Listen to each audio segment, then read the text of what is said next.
Dharmasthala Soujanya case ಬಗ್ಗೆ ಈ so called ಮಾರಿಕೊಂಡ ಮೀಡಿಯಾಗಳು ಒಂದು ಸುದ್ದಿ ಹಾಕಿದ್ದಾರೆ ಕೇಳಿ. ಆಮೇಲೆ ಇವತ್ತು ಬಹಳ ಸಿನಿಮಾಗಳನ್ನ ಕೊಲ್ತಿರುವಂತದ್ದೇ ಪ್ಯಾನ್ ಇಂಡಿಯಾ. ಅವಾಗ ನನಗೆ ಕ್ಯಾಮ್ರಾಮನ್ ಕಾಸು ಕೊಡೋಕ್ಕೂ ಯೋಗ್ಯತೆ ಇಲ್ಲ. ನಾನೇ ತಗೊಂಡೋಗಿ ಕ್ಯಾಮ್ರಾನ ಆಟೋ ಮಾಡಲ್ ಹಾಕಿ ಮೈಕ್ ಇಟ್ಟು ಅದೆಲ್ಲ ಟಿವಿ ಮಾಧ್ಯಮಗಳೇ ದೊಡ್ಡದಾಗಿ ಡಾಮಿನೆಂಟ್ ಆಗಿದ್ವು. ಟಿವಿ ಬಿಟ್ಟು ಯೂಟ್ಯೂಬ್ ಬನ್ನಿ ಇಂಟರ್ವ್ಯೂ ಕೂತ್ಕೊಳ್ಳಿ ಅಂತಂದ್ರೆ ದೊರೆ ಭಗವಾನ್ ಅಂತವ್ರು, ಭಾರ್ಗವ ಅಂತವ್ರು, ಇವ್ರನ್ನೆಲ್ಲ ಹೆಂಗ್ ಮನವೊಲಿಸಿದ್ರಿ? ಮನುಷ್ಯ ಯಾವಾಗ ಬದಲಾಗ್ತಾನೆ ಅಂತಂದ್ರೆ ಎಲ್ಲ ದಾರಿಗಳು ಬಂದಾಗ ಆ ಡೆಡ್ ಎಂಡ್ ಅಲ್ಲಿ ಬಂದಾಗ ನಮ್ಗೆ ಸಿಕ್ಕಿದ್ದೆ ಕಲಾಮಾಧ್ಯಮದ ಹೊಸ ರೀತಿಯ ಸಂದರ್ಶನ ಮಾಡಬೇಕು.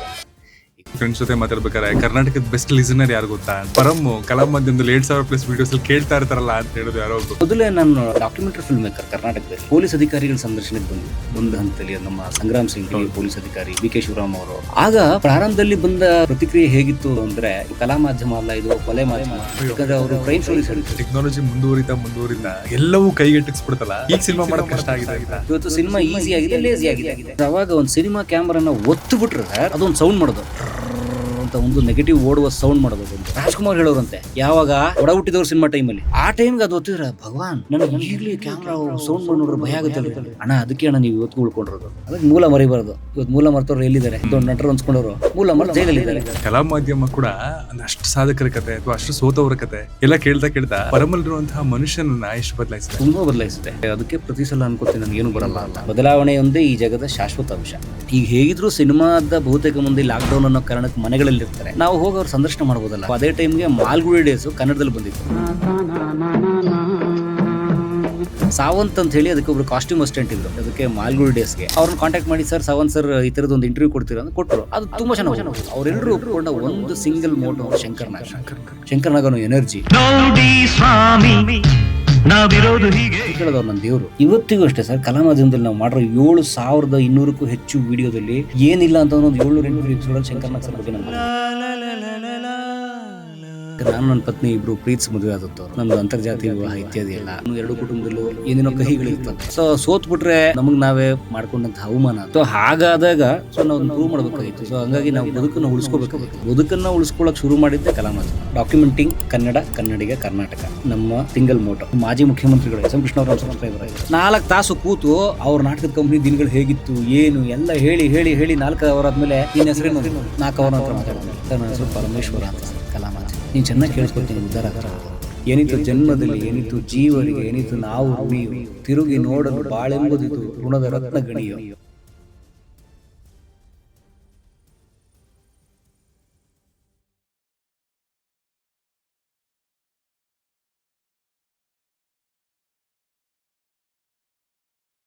ಮನುಷ್ಯನ್ಗಿರುವಂತಹ ಅತಿ ದೊಡ್ಡ ಆಸೆ ಅಂದ್ರೆ ನಮ್ಮನ್ನೆಲ್ಲರೂ ಅರ್ಥ ಮಾಡ್ಕೋಬೇಕು ಅನ್ನೋದು. ಅರ್ಥ ಮಾಡ್ಕೊಳ್ಳೋದು ಹೆಂಗ್ ಶುರು ಆಗುತ್ತೆ ಹೇಳಿ? ಕೇಳೋದ್ರಿಂದ, ಸಮಯ ಕೊಟ್ಟು ಕೇಳೋದ್ರಿಂದ. ಬಹುಶಃ ಕರ್ನಾಟಕದಲ್ಲಿ ದ ಬೆಸ್ಟ್ ಲಿಸನರ್ ಅವಾರ್ಡ್ ಯಾರಿಗಾರು ಹೋಗುತ್ತೆ ಅಂದ್ರೆ ಅದ್ ಯಾರಿಗೆ ಅಂತ ನಿಮ್ಗೆ ಆಲ್ರೆಡಿ ಗೊತ್ತಿರುತ್ತೆ. ತಮ್ನೈನಲ್ಲಿ ಕೂಡ ನೋಡಿರ್ತೀರ. ಅದನ್ಯಾರು ಅಲ್ಲ, ಕಲಾ ಮಾಧ್ಯಮ ಯೂಟ್ಯೂಬ್ ಚಾನಲ್ನ ಪರಮ್ ಅವರು ನಮ್ಮ ಇವತ್ತಿನ ಪಾಡ್ಕಾಸ್ಟ್ಗೆ ಬಂದಿದ್ರು. ಹೇಗೆ ಅವರು ಯೂಟ್ಯೂಬ್ ಜರ್ನಿಯನ್ನ ಶುರು ಮಾಡಿದ್ರು, ಕಲಾ ಮಾಧ್ಯಮವನ್ನ ಹೇಗೆ ಕಟ್ಟಿದ್ರು, ಕಲಾ ಮಾಧ್ಯಮ ಸೃಷ್ಟಿ ಆಗೋದಕ್ಕೆ ಬೇಕಿದ್ದಂತಹ ಟ್ರಿಗರಿಂಗ್ ಪಾಯಿಂಟ್ ಏನು, ದಿನಕ್ಕೆ 3 ವಿಡಿಯೋಗಳನ್ನು ಹಾಕ್ತಾರೆ. ಸುಮಾರು 7,000+ ವಿಡಿಯೋಗಳು ಇದುವರೆಗೂ ಡಾಕ್ಯುಮೆಂಟ್ ಆಗಿದೆ. ಇದೆಲ್ಲವೂ ಹೇಗೆ ಸಾಧ್ಯ ಆಯಿತು?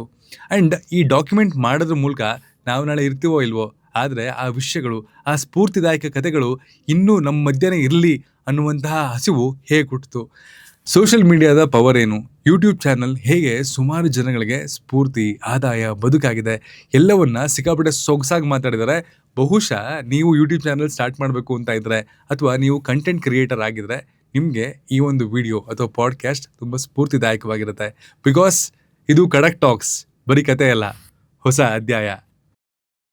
ಮಾಯಾ ಆಂಜಲೋ ಅನ್ನುವಂತಹ ಒಬ್ರು ಬರಹಗಾರ್ತಿ ಒಂದೊಳ್ಳೆ ಮಾತಾಡಿದ್ದಾರೆ. ನಮ್ಮೊಳಗಿನ ಕಥೆಯನ್ನ ನಾವೇ ಎದೆಯೊಳಗಡೆ ಇಟ್ಕೊಳ್ಳೋದಿದೆಯಲ್ಲ, ಅದಕ್ಕಿಂತ ದೊಡ್ಡ ನೋವು ಬೇರೊಂದಿಲ್ಲ ಅಂತ. ಆ ಕಥೆಗಳನ್ನ ಎದೆಯೊಳಗಡೆ ಇಟ್ಕೊಳ್ದ ಹಾಗೆ ಸುಮಾರು ಸಕ್ಸಸ್ ಸ್ಟೋರಿಗಳನ್ನ ಅಥವಾ ಸುಮಾರು ಎಲೆಮರೆ ಕಾಯಂತಿರುವಂತಹ ಆರ್ಟಿಸ್ಟ್ಗಳನ್ನು ಒಂಥರ ತೆರೆಗೆ ತಂದು ಅವ್ರ ಕಥೆಗಳನ್ನ ಕೇಳಿಸಿ, ಆ ಸಕ್ಸಸ್ ಸ್ಟೋರಿ ಆಗಿರ್ಬೋದು ಇಲ್ಲ ಪೇನ್ಫುಲ್ ಸ್ಟೋರಿ ಆಗಿರ್ಬೋದು, ಎಲ್ಲವನ್ನ ಕೇಳಿಸಿ 7,000+ ವಿಡಿಯೋ ಮಾಡಿದ್ರ ಕಲಾ ಮಾಧ್ಯಮದ ಮೂಲಕ. ಪರಮ್ ಅವರೇ, ನಿಮ್ಗೆ ವೆಲ್ಕಮ್ ಟು ದ ಶೋ. ಧನ್ಯವಾದ ಮನೋರೆ, ಧನ್ಯವಾದ. ಖಡಕ್ ಟಾಕ್ಸ್ನವ್ರಿಗೂ ಶುಭವಾಗ್ಲಿ. ಒಳ್ಳೆ ಹೆಸರಿಟ್ಟಿದ್ದೀರಿ ಖಡಕ್ಕಾಗಿ. ನಮ್ಮ ಉತ್ತರ ಕರ್ನಾಟಕದ ಭಾಷೆ ಖಡಕ್ ಚಾ ಅಂತಾರವರು. ಸೊ ಅದರ ಒಂದು ಒಳ್ಳೆ ಜವಾರಿ ಹೆಸರಿಟ್ಟಿದ್ದೀರಿ. ಶುಭವಾಗ್ಲಿ ನಿಮ್ಗೆ. ಇನ್ನು ಕೆಲವು ವಿಡಿಯೋಗಳು ನಾನು ನೋಡಿದ್ದೀನಿ. ತುಂಬ ಸುಂದರವಾಗಿ ಮಾಡ್ತೀರಿ. Thank you sir. ಇನ್ನೂ ಹೆಚ್ಚಿನ ಯಶಸ್ಸು ನಿಮಗೂ ಸಿಗಲಿ ಅಂತ ನಾನು ಭಗವಂತನಲ್ಲಿ ಬೇಡ್ಕೊತೀನಿ. Thank you. ಖಡಕ್ ಟಾಕ್ಸ್ನ ಈ ರಾ ಅನ್ಫಿಲ್ಟರ್ಡ್ ಕಾನ್ವರ್ಸೇಷನ್ಗೆ ನಿಮ್ಗೆ ಸುಸ್ವಾಗತ. ಧನ್ಯವಾದ. ಇಷ್ಟು ದಿನ ನೀವು ಈ ಸೀಟಲ್ಲಿ ಕೂತ್ಕೊಂಡಿದ್ರಿ, ಅಲ್ಲಿ ತುಂಬಾ ಜನ ನೋಡಿರ್ತೀರ, ಕ್ಯಾಮ್ರಾ ಇಟ್ಕೊಂಡಿರ್ತೀರ, ಹಿಂದೆ ಪ್ರಶ್ನೆಗಳನ್ನ ಕೇಳ್ತಾನೆ ಇರ್ತೀರ. ಇವತ್ತು ನೀವು ಆ ಸ್ಥಾನದಲ್ಲಿ ಕೂತಿದ್ದೀರಾ, ನಾನು ಇಲ್ಲಿ ಕೂತಿದ್ದೀನಿ ನಿಮ್ಮ ಸ್ಥಾನದಲ್ಲಿ.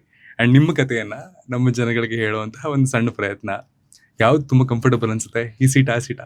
ಯಾವತ್ತು ನನಗೆ 100% ಆ ಕಡೆ ಸೀಟೇ ನನಗೆ ತುಂಬಾ ಆರಾಮದಾಯಕ. ಯಾಕಂದ್ರೆ ನನಗೆ ನೋಡಿ, ಈಗಲೂ ನನಗೆ ಗೊತ್ತಿಲ್ಲ, ಈ ಸಂದರ್ಶನಕ್ಕೆ ಹೊಂದ್ಕೊಳ್ಳೋಕೆ ನನಗೆ ಒಂದು 10 ನಿಮಿಷ ಸಮಯ ಆಗ್ಬೋದು. ನಾವು ಸಾಧಕರ ಅಥವಾ ಗೆದ್ದವರ, ಸೋತವರ, ನೊಂದವರ ಅಥವಾ ಬೇರೆ ಬೇರೆ ರಂಗದವರ ಕಥೆ ಕೇಳಿ ಅಭ್ಯಾಸ ಹೆಚ್ಚು ನಮಗೆ. ನನಗೆ ಬಾಯಿಗಿಂತಲೂ ಕಿವಿ ಚೆನ್ನಾಗಿ ಕೆಲಸ ಮಾಡುತ್ತೇನೋ ಬಹುಶಃ. ಆದ್ರೆ ಇವತ್ತೊಂದು ಬಾಯಲ್ಲಿ ಕೆಲಸ ಮಾಡೋಂಗ್ ತಂದು ಕೂರಿಸ್ಬಿಟ್ಟಿದ್ದೀರಿ. ಸೊ ಹಾಗಾಗಿ ನೋಡ, ನಿಮ್ಮ ಮಾತಿಗೆ ನಿಮ್ಮ ಪ್ರಶ್ನೆಗೆ ಎಷ್ಟು ಸರಿಯಾಗಿ ಉತ್ತರ ಕೊಡ್ತೀನೋ ಗೊತ್ತಿಲ್ಲ ನನಗೆ. ಯಾರೋ ಒಬ್ರು ಆಕ್ಚುಲಿ ಒಂದು ಕಾನ್ವರ್ಸೇಷನ್ ಅಲ್ಲಿ ಫ್ರೆಂಡ್ಸ್ ಜೊತೆ ಮಾತಾಡ್ಬೇಕಾದ್ರೆ ಕರ್ನಾಟಕದ ಬೆಸ್ಟ್ ಲಿಸನರ್ ಯಾರು ಗೊತ್ತಾ ಅಂತಂದ್ರು. ಅಂದ್ರೆ ಕೇಳುಗ, ಬೆಸ್ಟ್ ಕೇಳುಗ ಯಾರು ಗೊತ್ತಾ ಅಂತ. ನಾವು ಸುಮ್ಮನೆ ಮಾತಾಡ್ತಾ ಇರ್ಬೇಕಾರೆ ಹೆಂಗೆ, ಏನ್ ಕ್ವಶನ್ ಇದು, ಏನೊಂದು ಪರಮ್ ಕಲಾ ಮಾಧ್ಯಮದಲ್ಲಿ 7,000+ ವಿಡಿಯೋಸ್ ಅಲ್ಲಿ ಕೇಳ್ತಾ ಇರ್ತಾರಲ್ಲ ಅಂತ ಹೇಳಿದ್ರು ಯಾರೋ ಒಬ್ರು. ಸರ್, 7,000+ ವಿಡಿಯೋಸು, ಅವ್ರ ಕಥೆಗಳನ್ನ ಕೂತ್ಕೊಂಡಿದ್ದಾರೆ, ಕೇಳ್ತಾನೆ ಇರ್ತೀರಾ. ಒಂದು ಪೇಷನ್ಸ್ ಬೇಕು, ಒಂದು ಪರ್ಸಿಸ್ಟೆನ್ಸ್ ಬೇಕು, ಅದಕ್ಕೆ ಆದಂತಹ ಒಂದು ತಯಾರಿಗಳು ಬೇಕು. ಆ ಕಥೆಗಳನ್ನ ಡೈರೆಕ್ಟಾಗಿ ಕೇಳ್ಬೇಕಾದ್ರೆ ನಾವು ಕೆಲವೊಂದ್ಸಲಿ ವಿಡಿಯೋಸ್ ಅಲ್ಲಿ ನೋಡ್ಬೇಕಾದ್ರೆ ಎಮೋಷನಲ್ ಆಗ್ತೀವಿ. ಅಯ್ಯೋ, ಇಂಥ ಸ್ಟ್ರಗಲ್ ಎಲ್ಲ ಇದೆಯಾ ಈ ವ್ಯಕ್ತಿ ಅಂತ, ಅಥವಾ ಇಷ್ಟು ಕಷ್ಟಪಟ್ಟಿದ್ರೆ ಆಗಿನ ಕಾಲದಲ್ಲಿ, ಅಥವಾ ಈಗಲೂ ಅವ್ರ ಸ್ಥಿತಿ ಈ ಥರನೇ ಇದೆಯಾ ಅಂತೆಲ್ಲ ಅನ್ಸುತ್ತೆ. ಲೈವ್ ಆಗಿ ನೋಡ್ಬೇಕಾದ್ರೆ ನಿಮ್ಗೆ ಆಗುವಂತಹ ಮೊಮೆಂಟ್ಸು, ಅದನ್ನ ಎಕ್ಸ್ಪ್ಲೇನ್ ಮಾಡಿದ್ರೆ ಯಾವ ಥರ ಅನ್ಸುತ್ತೆ? ನನಗೂ ಅಷ್ಟೇ ಆಶ್ಚರ್ಯ, ಪುಳಕ, ಸಂತೋಷ, ನೋವು ಎಲ್ಲವೂ ಒಟ್ಟೊಟ್ಟಿಗೆ ಆಗ್ತಿರುತ್ತೆ. ಅಂದ್ರೆ ಆಯಾ ವ್ಯಕ್ತಿಯ ವ್ಯಕ್ತಿತ್ವದ ಮೇಲೆ ಆಧರಿಸಿ, ಉದಾಹರಣೆಗೆ ಯಾರೋ ಗೆದ್ದವರು ನೋಡಿದಾಗ ಎಷ್ಟೆಲ್ಲ ಅಡೆತಡೆಗಳಿದ್ದೂ ಕೂಡ ಗೆದ್ರಲ್ಲ, ತಾವು ಅಂದ್ಕೊಂಡಿದ್ದು ಬಿಡ್ಲಿಲ್ವಲ್ಲ. ಈಗ ನಾವು ದೂರ್ತೀವಿ, ನನ್ನ ಸರ್ಕಾರ ಸರಿ ಇಲ್ಲ, ನಮ್ಮ ಜನ ಸರಿ ಇಲ್ಲ, ನನ್ನ ಸಂಬಂಧಿಕರು ಸರಿ ಇಲ್ಲ, ನನ್ನ ಸುತ್ತ ಇರೋರು ಸರಿ ಇಲ್ಲ, ನನ್ಗೆ ಯಾರೋ ಹಾಳು ಮಾಡಿಬಿಟ್ರು, ನನ್ನ ಕಾಲು ಎಳೆದ್ಬಿಟ್ರು ಇತ್ಯಾದಿ ಎಲ್ಲ ಮಾತಾಡ್ತೀವಿ. ಆದರೆ ಅದಕ್ಕಿಂತಲೂ ಘೋರವಾದ ಸಮಸ್ಯೆಗಳಿರೋರು ಕೂಡ ಅದೆಲ್ಲವನ್ನು ಮೆಟ್ಟಿ ನಿಂತು, ಅನೇಕ ಅವಕಾಶ ವಂಚಿತರಾದರೂ ಕೂಡ ಬಂದು ತಾವು ಅಂದ್ಕೊಂಡಿದ್ದಕ್ಕಿಂತಲೂ ಹೆಚ್ಚಿನ ಮಟ್ಟದಲ್ಲಿ ಗೆಲ್ಲೋದಿದೆಯಲ್ಲ, ಬಹಳ ದೊಡ್ಡ ವಿಚಾರ ಅದು. ಅದು ನಮಗೆ ಪ್ರೇರಣೆ ಅಬ್ದುಲ್ ಕಲಾಂ ಅವರು ಖಂಡಿತ ಹೌದು. ಆದರೆ ಅಂಥವ್ರನ್ನೇ ನೋಡಿ ಕಲಿಬೇಕಾಗಿಲ್ಲ ಅನ್ನೋದು ನನ್ನ ಅನಿಸಿಕೆ. ನಮ್ಮ ಪಕ್ಕದಲ್ಲೇ ಇರ್ತಾರೆ, ಈ ಕಟ್ಟಡದಲ್ಲಿ ಯಾರೋ ಇರ್ಬೋದು, ಅಥವಾ ಈ ಕಟ್ಟಡದ ಹೊರಗೆ ಯಾರೋ ಇರ್ಬೋದು. ಹೌದಲ್ಲ, ನಾವು ಇವ್ರು ನೋಡದೆ ಬಿಟ್ವಲ್ಲ, ಇವ್ರು ಗಮನಿಸದೆ ಬಿಟ್ವಲ್ಲ, ಹೌದಲ್ಲ, ಇವ್ರನ್ನ ನನಗಾಗದೇ ಇರೋದು ಇವ್ರು ಮಾಡಿಬಿಟ್ರಲ್ಲ ಅಂತ ನೋಡೋದು ನನಗೆ ಆಶ್ಚರ್ಯ, ಸಂತೋಷ ಆಗುತ್ತೆ. ಇಷ್ಟೆಲ್ಲ ಅಡೆತಡೆಗಳ ಮಧ್ಯೆ ನನಗೂ ಮಾಡೋಕ್ಕಾಗ್ತಿಲ್ಲ, ಇವ್ರು ಮಾಡಿದಾರಲ್ಲ ಅಂತ. ಅಥವಾ ಯಾರೋ ಒಬ್ರು ಎಲ್ಲ ಅವಕಾಶಗಳಿದ್ದು, ಎಲ್ಲ ಒಂದು ಫೆಸಿಲಿಟಿಗಳಿದ್ದು ಕೂಡ ತಾವು ಅಂದ್ಕೊಂಡಿದ್ದು ನೀವು ತಲುಪಕ್ಕಾಗದೆ ಸೋತ ಕಥೆಗಳು ನಾವು ಮಾಡಿದ್ದೀವಿ. ಆ ಥರದ್ದು ಮಾಡಿದಾಗ ಹೌದಲ್ಲ, ಇವ್ರಿಗೆ ಯಾಕೆ ಮಾಡೋಕ್ಕಾಗಲಿಲ್ಲ ಅಂತ ಅನ್ನುವ ಒಂದು ಆ ತುಲನಾತ್ಮಕವಾದ ಒಂದು ಅಧ್ಯಯನ ಇದೆಯಲ್ಲ.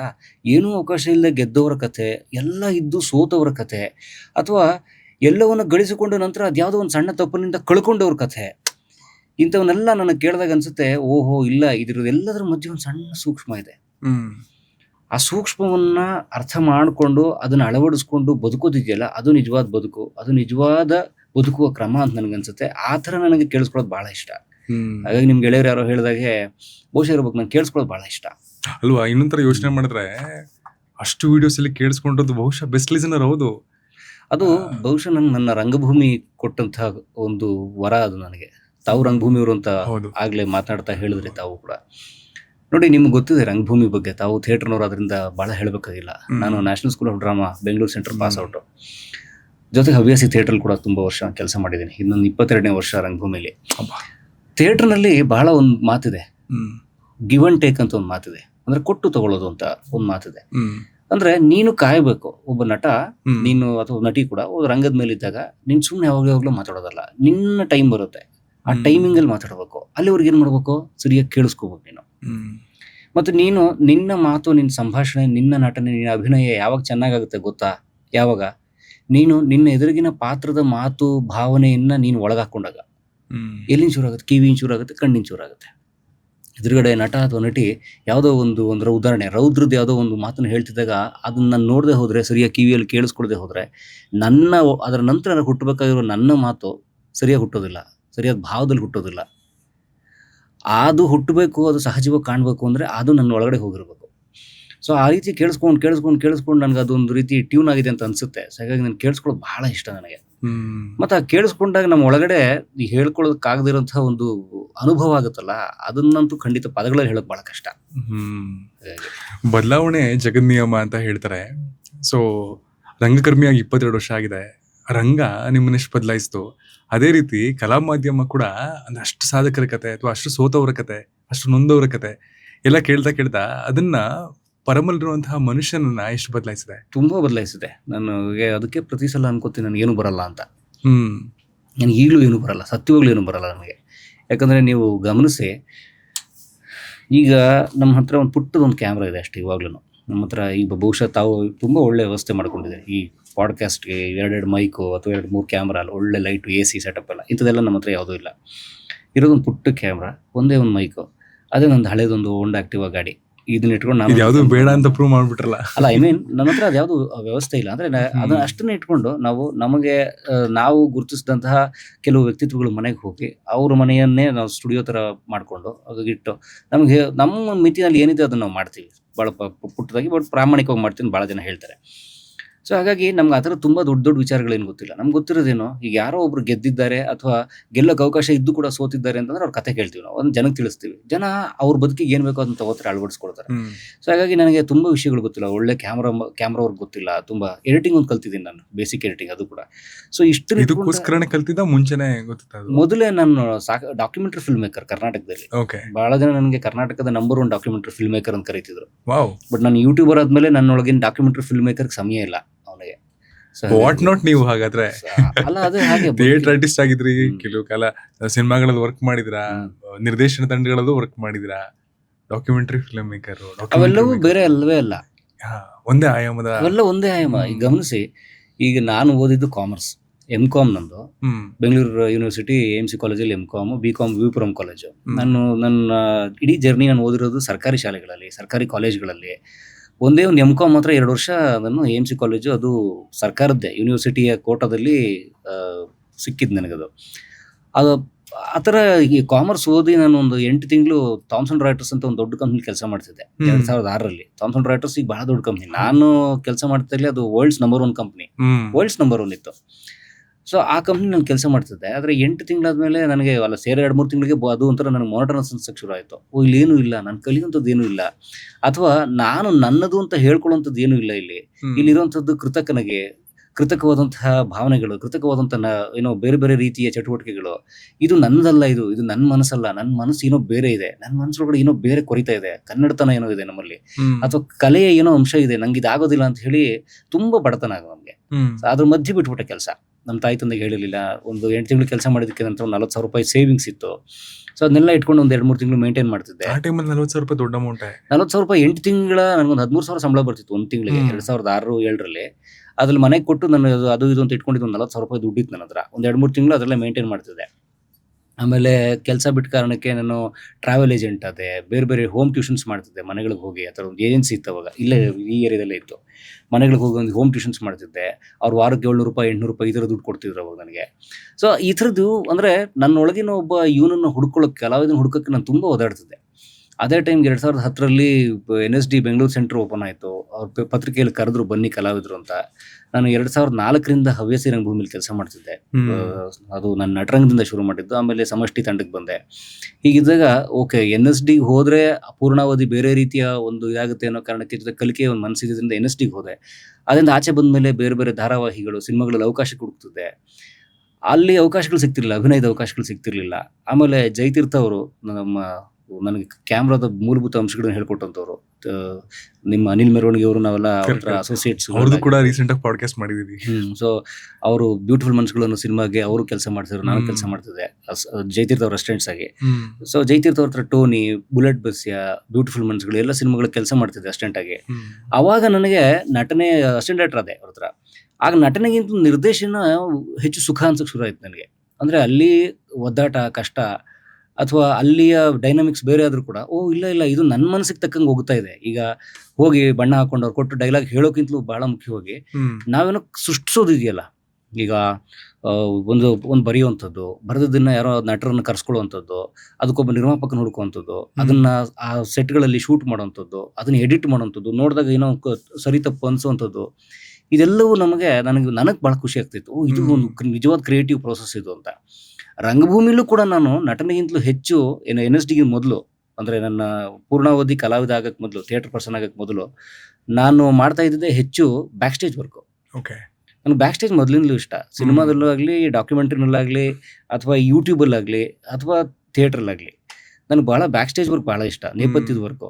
ನನ್ನ ನಾಟಕದಲ್ಲಿ ಸೆಟ್ಟು, ಕಾಸ್ಟ್ಯೂಮು, ಪ್ರಾಪರ್ಟಿ, ಲೈಟಿಂಗ್, ಮುಖ್ಯವಾಗಿ ನಂಗೆ ಲೈಟಿಂಗ್ ತುಂಬ ವರ್ಕ್ ಮಾಡ್ತಿದ್ದೆ ನಾನು ಆ ಥರದ್ದು. ಸೊ ಆ ಥರದ್ದು ನಾನು ಮಾಡ್ತಿದ್ದು. ಸೊ ಇಲ್ಲಿಗೆ ಬಂದಾಗಲೂ ಕೂಡ ನಿರ್ದೇಶನದ ವಿಭಾಗಕ್ಕೆ ನಂಗೆ ಹಂಗೆ ಆ ತಾಂತ್ರಿಕ ವಿಚಾರಗಳು ತುಂಬ ಇಷ್ಟ ಆಗಕ್ಕೆ ಶುರು ಆಯಿತು. ನನಗೆ ಒಂದು ಕುತೂಹಲ ಸರ್, 22 ವರ್ಷ ಆಗಿದೆ ರಂಗಭೂಮಿಗೆ ನೀವು ಬಂದು. ಆನಂತರ ಸುಮಾರು ಒಂದು 10 ವರ್ಷ ಆಗಿದೆ ಯೂಟ್ಯೂಬ್ ಜರ್ನಿಲಿ. 2014ರಲ್ಲಿ ನಾವು ಕ್ರಿಯೇಟ್ ಮಾಡೋದು ಪೇಜ್. ಸೊ 12 ವರ್ಷ ಆಗಿದೆ. 12 ವರ್ಷ ಆಗಿದೆ. 12 ವರ್ಷದ ಯೂಟ್ಯೂಬ್ ಜರ್ನಿ. ಮುಂಚೆ ಇದ್ದಂತಹ ಪರಮನ ಎಷ್ಟರ ಮಟ್ಟಿಗೆ ಯೂಟ್ಯೂಬ್ ಆಗ್ಲಿ, ಇಲ್ಲಾಂದ್ರೆ ರಂಗಭೂಮಿ ಆಗ್ಲಿ ಪರಿವರ್ತನೆ ಮಾಡ್ತಾ ಬಂತು? ಮುಂಚೆ ಇದ್ದ ಪರಮ್ ಹೇಗಿದ್ರು ಅಂಡ್ ಈಗಿರುವಂತಹ ಪರಮು ಆಸ್ ಎ ಮನುಷ್ಯ ಹೇಗೆ ಎವಾಲ್ವ್ ಆಗಿದ್ದಾರೆ? ನೋಡಿ, ಒಂದು ಬದುಕಿನ ಸತ್ಯ ಏನು ಅಂದ್ರೆ, ನೀವು ಯೂಟ್ಯೂಬರ್ ಆಗಿ, ಆಕ್ಟರ್ ಆಗಿ, ಪೊಲಿಟಿಷಿಯನ್ ಆಗಿ, ಅಥವಾ ಒಬ್ಬ ಆಟೋ ಚಾಲಕ ಆಗಿ ಬದುಕು ಬದಲಾಗ್ತಿರುತ್ತೆ. The only constant thing on this earth is change. ಬದಲಾವಣೆಯೊಂದೇ ಈ ಜಗದ ಶಾಶ್ವತ ಅಂಶ. ಹಾಗಾಗಿ ಆದರೆ ಯೂಟ್ಯೂಬರ್ ಆದ್ಮೇಲೆ ಬೇರೆ ರೀತಿಯ ಒಳನೋಟ ಸಿಗಕ್ಕೆ ಶುರು ಆಗಿದೆ ನನಗೆ. ಈಗ ನಾನು M.Com ಮುಗಿಸಿ, ನನ್ನ M.Com ಕ್ವಾಲಿಫಿಕೇಶನ್, ಸೊ ಅದು ಮುಗಿಸಿ ಕಾರ್ಪೊರೇಟಲ್ಲಿ ವರ್ಕ್ ಮಾಡ್ತಿದ್ದಾಗ ಬೇರೆ ಅನುಭವ. ಆದರೆ ಒಂದು 8-10 ತಿಂಗಳಿಗೆ ಇದು ಯಾಕೋ ನನಗೆ ಹೋಗ್ತಾ ಇಲ್ಲ, ಇದು ನನ್ನ ಕ್ಷೇತ್ರ ಅಲ್ಲ ಅನ್ಸಿ ನಾನು ಬಿಟ್ಟು ಬಂದು ಥಿಯೇಟ್ರನ್ನೇ ಪೂರ್ಣಾವಧಿ ತಗೊಂಡಾಗ NSDಗೆ ಹೋದೆ, ಬಂದೆ. ಆಮೇಲೆ ಅಸಿಸ್ಟೆಂಟ್ ಡೈರೆಕ್ಟರ್ ಕೆಲಸ ಮಾಡ್ತಿದ್ದೆ ಜಯತೀರ್ಥ ಸರ್ ಹತ್ರ. ಆಮೇಲೆ ಡಾಕ್ಯುಮೆಂಟ್ರಿ ಫಿಲ್ಮ್ ಮೇಕರ್ ಅದೇ. ಸೊ ಆಮೇಲೆ ಆಕ್ಸಿಡೆಂಟಲಿ ಯೂಟ್ಯೂಬರ್ ಅದೇ. ಸೊ ಇವೆಲ್ಲವೂ ಆದಾಗ್ಲೂ ಅನುಭವನೇ, ಬದಲಾವಣೆನೇ ಮನುಷ್ಯಂದು. ಸೊ ಈ ಯೂಟ್ಯೂಬರ್ ಆಗಿ ಪ್ರತಿದಿನ ಒಬ್ಬೊಬ್ಬ ಗಣ್ಯರನ್ನ ಮಾತಾಡಿಸುವಾಗ, ಸೋತು ಗೆದ್ದವರನ್ನ ಮಾತಾಡಿಸ್ತಿದ್ದಾಗ, ಅಥವಾ ಗೆದ್ದು ಸೋತವ್ರನ್ನ ಮಾತಾಡಿಸ್ತಿದ್ದಾಗ್ಲೂ ನಮ್ಮೊಳಗೆ ಒಂದು ರೀತಿಯ ಕೆಥಾರ್ಸಿಸ್ ಅದು. ಅಂದ್ರೆ ಹೌದಲ್ಲ, ಹೌದು ಈ ತಪ್ಪು ಹೀಗಾಗ್ಬಿಡುತ್ತಲ್ಲ, ಹೌದಲ್ಲ ಈ ಸಂದರ್ಭನ ಹೀಗೆ ನಿಭಾಯಿಸ್ಬೋದಿತ್ತಲ್ಲ ಅಂತ ಒಳಗನ್ಸಕ್ಕೆ ಶುರು ಆಗುತ್ತೆ. ನಮಗೆ ಎಷ್ಟೋ ಸಲ ಹೌದಲ್ಲ ಈ ಸಂದರ್ಭದಲ್ಲಿ ಬಂದಾಗ ನಾವು ಹೀಗೆ ನಿಭಾಯಿಸ್ಬೋದಲ್ವಾ ಅನ್ಸಕ್ಕೆ ಶುರು ಆಗುತ್ತೆ. ಸೊ ಆ ಥರದ ಬದಲಾವಣೆ ಜೊತೆಗೆ ಕೊನೆಗೂ ಈ ಜಗತ್ತಿನ ಸತ್ಯ ಏನು ನನಗೆ ಈ ಕ್ಷಣಕ್ಕೆ ಅನ್ಸೋದು ಅಂತಂದ್ರೆ, ಕೊನೆಗೆ ಇದು ಬದಲಾಗ್ಬೋದು ಒಂದು ಕಾಲಕ್ಕೆ. ಈ ಜಗತ್ತಲ್ಲಿ ಯಾರು ದೊಡ್ಡವರಲ್ಲ, ಯಾರು ಚಿಕ್ಕವರು ಅಲ್ಲ, ಇವತ್ತಿನ ದಿನದ ಸತ್ಯ ಯಾರು ಚಿಕ್ಕವರು ಅಲ್ಲ. ಅದಕ್ಕೆ ಕುವೆಂಪು ಹೇಳಿದ್ದು, ಇಲ್ಲಿ ಯಾರು ಮುಖ್ಯರಲ್ಲ, ಯಾರು ಅಮುಖ್ಯರಲ್ಲ, ನೀರೆಲ್ಲವೂ ತೀರ್ಥ ತಾನೆ. ಯಾರು ದೊಡ್ಡವರಲ್ಲ. ಹಂಗಾಗಿ ನೋಡಕ್ ಹೋದ್ರೆ ಅದಕ್ಕೆ ನಂಗೆ ತುಂಬಾ ಜನ ಪ್ರಶ್ನೆ ಕೇಳ್ತಾರೆ, ಕೆಲವರು ಕಾಮೆಂಟ್ಗಳು ಹಾಕ್ತಾರೆ. ನಾವು ಕಲಾ ಮಾಧ್ಯಮದಲ್ಲಿ ಯೂಟ್ಯೂಬ್ ಸಕ್ಸಸ್ ಆದ್ಮೇಲೆ ನಾವು 2014ರಲ್ಲಿ ಪೇಜ್ ಶುರು ಆಗಿರೋದು. 2020 ನಂತರ ಅದಕ್ಕೊಂದು ಹೊಸ ದಿಕ್ಕು, ಹೊಸ ದಾರಿ, ಹೊಸ ದಿಗಂತ ಸಿಕ್ಕಿದ್ದು. ಅದಕ್ಕೆ ಸಿನಿಮಾ ಸಂದರ್ಶನಗಳನ್ನ ಮಾಡ್ತಿದ್ದಾಗ ಹಿರಿಯರ್ದು ಮಾಡ್ತಿದ್ವಿ. ದೊರೆ ಭಗವಾನ್ ಅವರು, ದೊರೆ ಭಗವಾನ್ ಎಷ್ಟು ದೊಡ್ಡ ಮನುಷ್ಯ, ನಮ್ಮ ಪಾಲಿನ ಭಗವಂತ ಅವರು. ಸೊ ದೊರೆ ಭಗವಾನ್, ಭಾರ್ಗವ, ಸೊ ಈ ತರದ ದೊಡ್ಡ ದೊಡ್ಡ ಗಣ್ಯರ ಸಂದರ್ಶನಗಳನ್ನು ಮಾಡ್ತಿದ್ವಿ. ಅಂದ್ರೆ ಹಿರಿಯರು, ವಯಸ್ಸಿನಲ್ಲೂ ಹಿರಿಯರು, ಅನುಭವದಲ್ಲೂ ಹಿರಿಯರು. ಆಮೇಲೆ ಒಂದು ಹಂತ ಬಂದಾಗ ನಾವು ಹೊಸ ತಲೆಮಾರುಗಳನ್ನು ಸಂದರ್ಶನ ಮಾಡಕ್ ಶುರು ಮಾಡಿದ್ವಿ. ಯಾವ ಮಟ್ಟಿಗೆ ಅಂದ್ರೆ, ಇತ್ತೀಚೆಗೆ ನೀವು ಗಮನಿಸಿರ್ಬೋದು, ಯೂಟ್ಯೂಬ್ ನಲ್ಲಿ ಕೆಲವರು ಒಳ್ಳೊಳ್ಳೆ ಕಾಮಿಡಿ ಶಾರ್ಟ್ ಫಿಲ್ಮ್ಸ್ ಮಾಡ್ತಾರೆ. ಕರೆಕ್ಟ್, ಕಾಮಿಡಿ ಶಾರ್ಟ್ ಫಿಲ್ಮ್ಸ್ ಮಾಡ್ತಾರೆ ಇತ್ಯಾದಿ. JRM ಸ್ಟುಡಿಯೋಸ್ ಅವರೆಲ್ಲ. ಸೊ ಅವರ ಆ ಕಲಾವಿದರುಗಳು ಅವ್ರನ್ನೆಲ್ಲ ಮಾಡಕ್ ಶುರು ಮಾಡಿದ್ವಿ ನಾವು. ಯಾಕೆ ಯುವ ತಲೆಮಾರಿನಲ್ಲಿ, ಹೊಸ ತಲೆಮಾರಿನಲ್ಲಿ ಕೂಡ ಹೇಳ್ಕೊಳಕ್ ಕಥೆ ಹೇಳಿದ್ದಾವೆ. ಈ ಕಾಲಮಾನಕ್ಕೆ ಹಿರಿಯರಲ್ಲಿ ಹೇಗಿದಾವೋ ಈ ಕಾಲಮಾನಕ್ಕೆ ಹೇಳಕ್ಕೂ ಅವರಲ್ಲಿ ಕಥೆ ಹೇಳಿದ್ದಾವೆ ಅಂತ ಮಾಡಿದ್ವಿ. ಅದರಲ್ಲಿ ಬಹುತೇಕರು, ಮೆಜಾರಿಟಿ ಅದನ್ನ ತುಂಬಾ ಚೆನ್ನಾಗಿ ಸ್ವೀಕರಿಸಿದ್ರು. ಇದೊಂದು ಹೊಸ ಪ್ರಯತ್ನ, ಚೆನ್ನಾಗಿದೆ ಮಾಡಿ ಅಂತ. ಕೆಲವರು ಅದಕ್ಕೊಂದಷ್ಟು ಕಾಮೆಂಟ್ಗಳ ಮೂಲಕ ಟೀಕೆ ಮಾಡಿದ್ರು. ಪರಂ ನಿಮ್ಗೆ ಕಂಟೆಂಟ್ ಕೊರತೆ ಅನ್ಸುತ್ತೆ, ಅದಕ್ಕೋಸ್ಕರ ಈ ತರದ ಹೊಸ ಬೇರೆ ಬೇರೆ ಪದ ಎಲ್ಲ ಬಳಸಿರಿ, ಇಂಥ ಯಾಕೋ ಚೈಲ್ಡ್ಗಳನ್ನೆಲ್ಲ ಯಾಕೆ ಮಾಡ್ತೀರಿ ಸಂದರ್ಶನ ಅಂತ. ಅಂದ್ರೆ ನೋಡಿ, ಇವರಲ್ಲೂ ಕಲಿಯೋಕಿದೆ. ಇವತ್ತಿನ ಡೈನಾಮಿಕ್ಸ್ ಏನು, ಇವತ್ತಿನ ತಲೆಮಾರಿನವ್ರದ್ದು ಏನೇನು ಅಂತ ಅನ್ನೋದಕ್ಕೆ. ಸೊ ಆ ಹಿರಿಯರಲ್ಲಂತೂ ಇದ್ದೇ ಇರ್ತವೆ, ಯಾಕಂದ್ರೆ ಅವ್ರದ್ದು ಅನುಭವ ಸಾಗರ ಅವ್ರದ್ದು. ಯಾಕಂದ್ರೆ ದೊರೆ ಭಗವಂತರದವರು, ರಾಜ್ಕುಮಾರ್ ಅವ್ರಿಗೆ 25-30 ಸಿನಿಮಾ ಡೈರೆಕ್ಟ್ ಮಾಡಿರೋಂಥವ್ರು. ಸೊ ಆ ಥರದ್ದಿದ್ದಾಗ ಅವರಲ್ಲಂತೂ ತುಂಬಾ ದೊಡ್ಡ ಕಥೆಗಳಿರ್ತವೆ. ಸೊ ಹಾಗಾಗಿ ಎಲ್ಲರಲ್ಲೂ ಕಲಿಯಕ್ಕಿದೆ ಅಂತ ಅನ್ನೋ ಕಾರಣಕ್ಕೆ ಎರಡೂ ಥರದ್ದನ್ನ ನಾವು ಮಾಡ್ತಾ ಇರ್ತೀವಿ. ಹಾಗಾಗಿ ಹೇಳೋದು, ಇಲ್ಲಿ ಯಾರು ಮುಖ್ಯರಲ್ಲ, ಯಾರು ಅಮುಖ್ಯರಲ್ಲ, ಯಾರು ಚಿಕ್ಕವರಲ್ಲ, ಯಾರು ದೊಡ್ಡವರು ಅಲ್ಲ, ನೀರೆಲ್ಲವೂ ತೀರ್ಥವೇ, ಹೊಸ ತಲೆಮಾರಿನವರು. ಸೊ ಹಾಗಾಗಿ ಹಳೆ ತಲೆಮಾರಲ್ಲಿ ಹೊಸದಿರಲಿ. DVಜಿನೇ ಹೇಳಿದ್ರು, ಹಳೆ ಬೇರು ಹೊಸ ಚಿಗುರು ಕೂಡಿರಲು ಮರ ಸೊಬಗು. ಈಗ ಒಂದ್ ಮರ, ಉದಾಹರಣೆ ಗಮನಿಸಿ, ಈಗ ಈ ಒಂದು ಟೈಮಲ್ಲಿ ಬಹುಶಃ ಬೇಸಿಗೆಗಿನ್ನ ಬಿಫೋರು ಎಲೆ ಎಲ್ಲ ಉದುರೋಗ್ಬಿಡುತ್ತೆ, ಬೋಳಿರುತ್ತೆ. ಕಲಾವಿದನಿಗೆ, ನಮ್ಮಂತ ಕಲಾವಿದರಿಗೆ ರಂಗಭೂಮಿ ಸುಂದರವಾಗಿ ಕಾಣುತ್ತೆ ಎಲೆ ಇಲ್ದಿರೋ ಮರ. ಏನೋ ಬೇರೆ ಸ್ಟ್ರಕ್ಚರು, ಏನು ಬರೀ ಬರೀ ಕಡ್ಡಿ ನಿಂತಿದೆಯಲ್ಲ ಅಂತ. ಆದ್ರೆ ಬಹುತೇಕರಿಗೆ ಅದು ಎಲೆ ತುಂಬಿ ಹಸಿರಾಗಿದ್ದಕ್ಕೆ ಬಹಳ ಸಂತೋಷ ಆಗುತ್ತೆ. ಸೊ ಆ ರೀತಿ ಒಂದು ಮರ ಬರೀ ಒಣಗಿ ನಿಂತಿದ್ರೆ ರುಚಿಸೋದಿಲ್ಲ ನಮ್ಗೆ. ಆದ್ರೆ ಅದಕ್ಕೆ ಎಲೆ, ಕಾಯಿ, ಹಣ್ಣು ಎಲ್ಲ ಇದ್ದಾಗ ನಮ್ಗೆ ಬಹಳ ನೋಡಕ್ಕೂ ಸೊಬಗು ಆ ಥರದೆಲ್ಲ ಇರುತ್ತಲ್ಲ. ಹಾಗಾಗಿ ಅದಕ್ಕೆ ಚಿಗುರು ಅಂತನ್ನುವ ಎಳೆತನವೂ ಬೇಕು, ಬೇರು ಅಂತನ್ನುವ ಗಟ್ಟಿತನವೂ ಬೇಕು, ಹಿರಿತನವೂ ಬೇಕು. ಅವಾಗಿದ್ದಾಗ ಮಾತ್ರ ಅದಕ್ಕೊಂದು ಸೌಂದರ್ಯ. ಈ ಜಗತ್ತು ಹಂಗೆ, ಹಳಬರು ಹೊಸಬ್ರು ಎಲ್ಲರೂ ಇದ್ರೆ ಮಜಾ ಅದಕ್ಕೆ. ಯಾರು ಮುಖ್ಯ ಇರಲ್ಲ ಅನ್ನೋದು ಮಾತ್ರ ನನಗೆ ಸದ್ಯಕ್ಕೆ ಅರ್ಥ ಆಗಿದೆ. ಈ ಸಂದರ್ಶನಗಳಲ್ಲಿ ನೀವು ಹೇಳಿದಾಗೆ ಆ ತರದ ಕಮೆಂಟ್ಸ್ ಎಲ್ಲ ಬಂದಾಗ ಕೆಲವಷ್ಟು ಮಟ್ಟಿಗೆ ಇಂಪ್ಯಾಕ್ಟ್ ಆಗುತ್ತೆ. ಅದು ಸ್ಟಾರ್ಟಿಂಗ್ ಆಗ್ತಿತ್ತ ನಿಮ್ ಜರ್ನಿನಲ್ಲಿ, ಏನಕ್ಕೆ ಈ ತರ ಹೇಳ್ತಾರೆ, ನಾನು ತುಂಬಾ ಕಷ್ಟಪಟ್ಟು ಮಾಡ್ತೀನಲ್ಲ, ನನ್ನ ಕೆಲಸನ ತುಂಬಾ ಪ್ರೀತಿ ಮಾಡ್ತಿದ್ದೀನಲ್ಲ ಅಂತ ಅನ್ಸ್ತಿತ್ತ? ಖಂಡಿತ ಅನ್ನಿಸ್ತಿತ್ತು. ಇತ್ತೀಚೆಗೆ ಒಂದು ಸ್ವಲ್ಪ ನ್ಯೂಟ್ರಲ್ ಆಗಿ ತೊಗೊಳಕ್ಕೆ ಕಲ್ತಿದ್ದೀವಿ ಅಂತ ಅನ್ಕೋತೀನಿ. ಪ್ರಾರಂಭದಲ್ಲಿ ನಾವು ಮಾಡಿದಾಗ ಸಂದರ್ಶನಗಳು ಕೆಲವು ಒಂದು ಸಿನಿಮಾದವ್ರ ಸಂದರ್ಶನ ಜಾಸ್ತಿ ಮಾಡ್ತಿದ್ವಿ ನಾವು. ಅದಾದ ನಂತರ ನಾವು ಪೊಲೀಸ್ ಅಧಿಕಾರಿಗಳ ಸಂದರ್ಶನಕ್ಕೆ ಬಂದ್ವಿ ಒಂದು ಹಂತದಲ್ಲಿ. ನಮ್ಮ ಸಂಗ್ರಾಮ್ ಸಿಂಗ್ ಹಿರಿಯ ಪೊಲೀಸ್ ಅಧಿಕಾರಿ, ಬಿ ಕೆ ಶಿವರಾಮ್ ಅವರು, ಟೈಗರ್ ಅಶೋಕ್ ಕುಮಾರ್, ಇಂಥವ್ರ ಸಂದರ್ಶನಗಳು ನಾವು ಮಾಡಕ್ಕೆ ಶುರು ಮಾಡಿದ್ವಿ.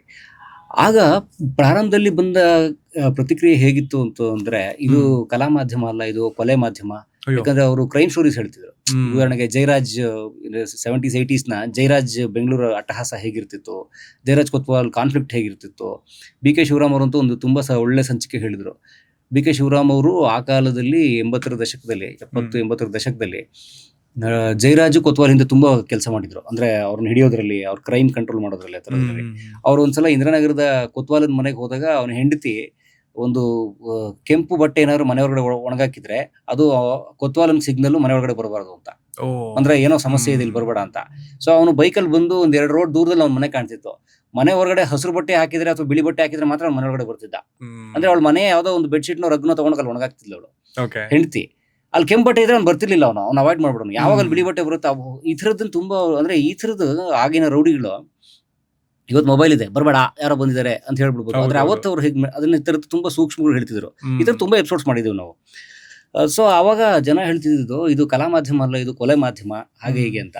ಆದ್ರೆ ಗಮನಿಸಿ ಆಮೇಲೆ ಜನನೇ ಹೇಗೆ ಬದಲಾದ್ರು ಅಂತಂದ್ರೆ, ನನಗೆ ಇತ್ತೀಚೆ ಶೃಂಗೇರಿಲಿ ಒಬ್ರು IT ಇಂಜಿನಿಯರ್ ಹೆಣ್ಣು ಮಗಳು ಸಿಕ್ಕಿದ್ರು. ನನಗೆ 35 ಆಸ್ಪಾಸಿನ ಒಬ್ರು ಹೆಣ್ಣು ಮಗಳು. ಅವರು ಅವ್ರ ಪತಿ ಇಬ್ರು ಬಂದು ನನಗೆ ಶೃಂಗೇರಿ ಹತ್ರ, ಪರಂ ನಾನು ನೆಟ್ಫ್ಲಿಕ್ಸ್ ಸೀರೀಸ್ ನೋಡೋದು ಬಿಟ್ಟಾಯ್ತು ನಾನು ಪರಂ. ಬಿ ಕೆ ಶಿವರಾಮ್ ಅವರು ಮತ್ತೆ ಟೈಗರ್ ಅಶೋಕ್ ಕುಮಾರ್ ಅವರ ಸಂಚಿಕೆಗಳು ಜಾಸ್ತಿ ಮಾಡಿ ನಾನು ಶೃಂಗೇರಿ ಬೆಂಗಳೂರು ಓಡಾಡ್ತಿರ್ತೀನಿ. ನಾನು 15 ದಿನಕ್ಕೊಂದ್ಸಲ ನಮ್ಮ ತವ್ರ ಮನೆ ಇದು ಬರ್ತಿರ್ತೀನಿ. ಆ ಇಡೀ ಜರ್ನಿ ನಾನು ಕೇಳೋದು ಆ ಎಪಿಸೋಡ್ಸ್ನ ಅವರು. ಆಮೇಲೆ ನಾನು ಆಗ್ಲೇ ಹೇಳಿದಾಗೆ ನಮ್ದು ಈ ಥರ 3-4 ಕ್ಯಾಮ್ರಾ ವ್ಯವಸ್ಥೆ ಇಲ್ಲ, ನಾವು ಆ ಥರದ್ದು ಮಾಡಲ್ಲ. ಬರೀ ಒಂದು ಕ್ಯಾಮ್ರಾ ಇಟ್ಟಿರ್ತೀವಿ, ಅವರು ಆ ಪೊಲೀಸ್ ಆಫೀಸರ್ ಮಾತಾಡಿರ್ತಾರೆ. ಸೊ ಅವ್ರು ಅದನ್ನ ಹೇಳ್ತಾ ಹೇಳ್ತಾ ಹೇಳ್ತಾ ಹೇಳ್ತಾ ಹೇಗಿರುತ್ತೆ ಅಂದ್ರೆ, ನಮಗೆ ವಿಷುವಲ್ ನಮ್ಮ ತಲೆ ಒಳಗೆ ಹೋಗ್ತಿರುತ್ತೆ ವಿಷುವಲ್.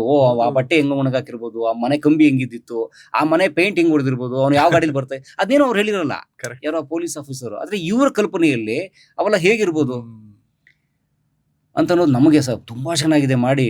ನೀವು ನಂಬಲ್ಲ, ಒಂದು 50 ಎಪಿಸೋಡ್ಸ್ ಇದೆ. ಉದಾಹರಣೆ ಬಿ ಕೆ ಶಿವರಾಮ್ ಅವ್ರದ್ದು 50 ಎಪಿಸೋಡ್ ಇದೆ.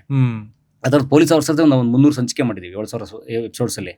ಸೊ ಅದನ್ನ ಬಿ ಕೆ ಶಿವರಾಮ್ ಅವ್ರದ್ದು ನಾನು ಮತ್ತೆ ಹಾಕೊಂಡು ಮತ್ತೆ ಅದನ್ನೇ ಕೇಳ್ತಿರ್ತೀನಿ. 6 ತಿಂಗಳಿಗೊಮ್ಮೆ ರಿಪೀಟ್ ಮಾಡ್ತಿರ್ತೀನಿ, ಕೇಳ್ತಿರ್ತೀನಿ. ನನಗೆ ವಾವ್ ಅನ್ಸ್ತಿರುತ್ತೆ. ಈಗಲೂ ಕೂಡ ನೀವು ಕೇಳ್ತಿರ್ತೀರಾ? ನಾನ್ ಕೇಳಲ್ಲ, ಅವರು ಆಡಿಯನ್ಸ್. ನಾನು ಮತ್ತೆ ಕೇಳ್ತಿರ್ತೀನಿ ಪರಂ. ಹಾಗಾಗಿ ದಯವಿಟ್ಟು ಈ ತರದ್ ಮಾಡಿ ಅಂತ. ನಾನು ನೋಡಿ 2021 ಸುಮಾರಿಗೆ ಬರ್ತಿದ್ದಂತ ಆತರ ಕಮೆಂಟ್ಸ್, ಕೊಲೆ ಮಾಧ್ಯಮ ಅಂತ ಬರ್ತಿದ್ದ ಕಮೆಂಟ್ಸ್, ಅದು ಇನ್ನೊಂದು 2 ವರ್ಷ ಆಗೋದಕ್ಕೆ ಜನ ಹೇಗೆ ಅಂದ್ರೆ, ಅಲ್ಲಿ ನಾವೇನ್ ಕ್ರೈಮ್ ಬಿಂಬಿಸ್ತಿರ್ಲಿಲ್ಲ, ಆದ್ರೆ ಅವರು ಎಷ್ಟು ಕಷ್ಟಪಟ್ಟರು ಕ್ರೈಮ್ ಕಂಟ್ರೋಲ್ ಮಾಡೋದಕ್ಕೆ, ಅಥವಾ ಒಂದು ಶಾಂತಿ ಸುವ್ಯವಸ್ಥೆ ಕಾಪಾಡೋದಕ್ಕೆ ಒಬ್ಬ ಪೊಲೀಸ್ ಅಧಿಕಾರಿಯ ಕರ್ತವ್ಯ ಎಷ್ಟಿರುತ್ತೆ ಅಂತ ಅನ್ನೋದನ್ನ ಹೇಳೋಕ್ಕೋಸ್ಕರ ನಾವು ಕೆಲಸ ಮಾಡಿದ್ದು. ಸೊ ಹಾಗಾಗಿ ಇವಾಗ ನಾವು ಮಾಡಿದ್ಮೇಲಂತೂ ತುಂಬಾ ಜನ ಅದನ್ನ ತಗೊಂಡು ಪೊಲೀಸ್ ಆಫೀಸರ್ ಸೀರೀಸೇ ಮಾಡಿದ್ರು ತುಂಬಾ ಜನ. ಸೊ ನೀವು ಗೊತ್ತಿದೆ ಅದನ್ನ. ಸೊ ಹಾಗಾಗಿ ಅಂದ್ರೆ ನೀವು ಯಾವುದೇ ಹೊಸದಕ್ಕೆ ಕಾಲಿಟ್ಟಾಗ್ಲೂ ಜನರಿಗಾಗ್ಲಿ ಅಥವಾ ಬೇರೆ ಯಾರಿಗಾಗ್ಲೂ ಅದು ಒಪ್ಕೊಳಕ್ ಬಹಳ ಕಷ್ಟ. ಒಂದು ಪ್ರತಿರೋಧ ಬರುತ್ತೆ, ಅವತ್ತು ಒಂದು ಪ್ರತಿರೋಧ ಬಂದೇ ಬರುತ್ತೆ. ಈಗ ಏನು ಬೇಡ ಸರ್, ಈಗ ನಿಮ್ಮ ಮನೆ ಯಾವುದೋ ಏರಿಯಾದಲ್ಲಿ ಇದೆ ಅಂತ ಇಟ್ಕೊಳ್ಳಿ, ಆ ಏರಿಯಾ ಕ್ರಾಸ್ ಮಾಡಿ ಪಕ್ಕದ ರೋಡಿಗೆ ಮನೆ ಖಾಲಿ ಮಾಡಿ, ನಿಮ್ಗೆ ಅಲ್ಲಿ ಹೊಂದ್ಕೊಳಕ್ ಎಷ್ಟೋ ದಿನ ಬೇಕು. ಸೊ ನಾವು ಒಂದು ರೋಡಿಗೆ ಮನೆ ಖಾಲಿ ಮಾಡಿದ್ರೆ ಎಷ್ಟೋ ದಿನ ಬೇಕು. ಸೊ ನಾವು ಒಂದು ಹೊಸ ವಿಷಯಕ್ಕೆ ಹೋಗ್ಕೊಳಕ್ ಎಷ್ಟು ದಿನ ಬೇಕು? ನಮ್ಮಲ್ಲಿ ಮನೇಲಿರೋ 4 ಜನಕ್ಕೆ 4 ತರ ಅನ್ಸುತ್ತೆ. ಮನೆಗೆ ಯಾರೋ ಒಬ್ರು ಹೊಸ ಅತಿಥಿ ಗೊತ್ತಿಲ್ಲದೆ ಬಂದ್ರೆ ಅವ್ರ ಜೊತೆ ಹೊಂದ್ಕೊಳಕ್ ನಮ್ಗೆ ಎಷ್ಟೋ ಸಮಯ ಬೇಕು. ಸೊ ಹಾಗಾಗಿ ಅದು ಇರ್ತದೆ. ಆದ್ರೆ ಆ ರಿಸ್ಕ್ ಅಥವಾ ಆ ಒಂದು ಬ್ಯಾಡ್ ಕಮೆಂಟಿಗೆ ನಾವೇನಾದ್ರೂ ಹೆದರ್ಕೊಂಡು ಹೊಸ ಕಂಟೆಂಟ್ ಮಾಡ್ಲಿಲ್ಲ ಅಂತಂದ್ರೆ ನಾವು ಹೊಸ ದಾರಿಲಿ ಹೋಗಕ್ ಆಗೋದೇ ಇಲ್ಲ, ಹೊಸ ದಾರಿಗಳ ತೆರೆಯುವಿಕೆ ಆಗೋದೇ ಇಲ್ಲ. ಅದೇ ನಾವು ಸ್ಟಾಗ್ನೆಟ್ ಆಗಿ ಅದೇನೇ ಮಾಡಿದ್ದೇ ಮಾಡ್ತಾ ಒಂದಿನಕ್ಕೆ ಜನರಿಗೆ ಬೋರ್ ಆಗಿ ಅವ್ರು ನಿಮ್ಗೆ ಹೊಸ ಕಂಟೆಂಟ್ ಮಾಡಿ ಅಂತ ಹೇಳ್ಬೋದು, ಹೇಳದೇ ಇರ್ಬೋದು, ಆದ್ರೆ ನಾವೇ ಔಟ್ಡೇಟ್ ಆಗ್ಬಿಡ್ತೇವೆ. ಇವತ್ತು ನೀವು ಗಮನಿಸಿ, ನಾವು ಶುರು ಮಾಡಿದ್ದು ಹೇಗಿತ್ತು, 2014ರಲ್ಲಿ ನೀವು ಆಲ್ರೆಡಿ ಬರ್ಕೊಂಡಿರೋ ಹಾಗೆ ನಮ್ಮ ಯೂಟ್ಯೂಬ್ ಪೇಜ್ ಕ್ರಿಯೇಟ್ ಆಗಿರೋ ಚಾನಲ್ ಶುರುವಾಗಿತ್ತು. ಆದ್ರೆ 2020ರ ನಂತರ ಅದಕ್ಕೆ ಹೊಸ ದಿಕ್ಕು, ಹೊಸ ದಾರಿ ಬಂದಿದ್ದು. ನಾವು ಸಿನಿಮಾದ ಹಿರಿಯರನ್ನ ಸಂದರ್ಶನ ಮಾಡ್ತಿದ್ವಿ. ಅದರಲ್ಲೂ ಸಿನಿಮಾ ಹಿರಿಯ ನಿರ್ದೇಶಕರು, ನಟರುಗಳ ಜೊತೆಗೆ ಯಾರಿಗೆ ಹೆಚ್ಚು ಅವಕಾಶ ಸಿಕ್ಕಿರ್ಲಿಲ್ವಲ್ಲ, ಅಂದ್ರೆ ಬಂದು ತಮ್ಮ ಕತೆ ಹೇಳ್ಕೊಳ್ಳೋದಕ್ಕೆ. ಅದು ಲೈಟ್ ಮನ್ ಇರ್ಬೋದು, ಮೇಕಪ್ನವ್ರು ಇರ್ಬೋದು, ಸೆಟ್ ಹುಡುಗರುಗಳು ಇರಬಹುದು, ಇಂಥವ್ರೆಲ್ಲ ಇದ್ರಲ್ಲ ಡ್ರೈವರ್ಗಳು. ಸಿನಿಮಾದಲ್ಲಿ ಕೆಲಸ ಮಾಡೋ ಡ್ರೈವರ್ಗಳಿಗೆ ಸಿನಿಮಾ ನಟನಿಗಿಂತ ಹೆಚ್ಚು ಕತೆ ಗೊತ್ತು. ಹೌದು ಹೌದು. ಈಗ ನಾವು ಮೀಸೆ ಕೃಷ್ಣಪ್ಪ ಅಂತ ಹೇಳಿ ಒಬ್ರು ಡ್ರೈವರ್ 50 ವರ್ಷ ಡ್ರೈವಿಂಗೇ ಮಾಡಿದ್ರು ಸಿನಿಮಾ ಇದರಲ್ಲಿ ಒಕ್ಕೂಟದಲ್ಲಿ.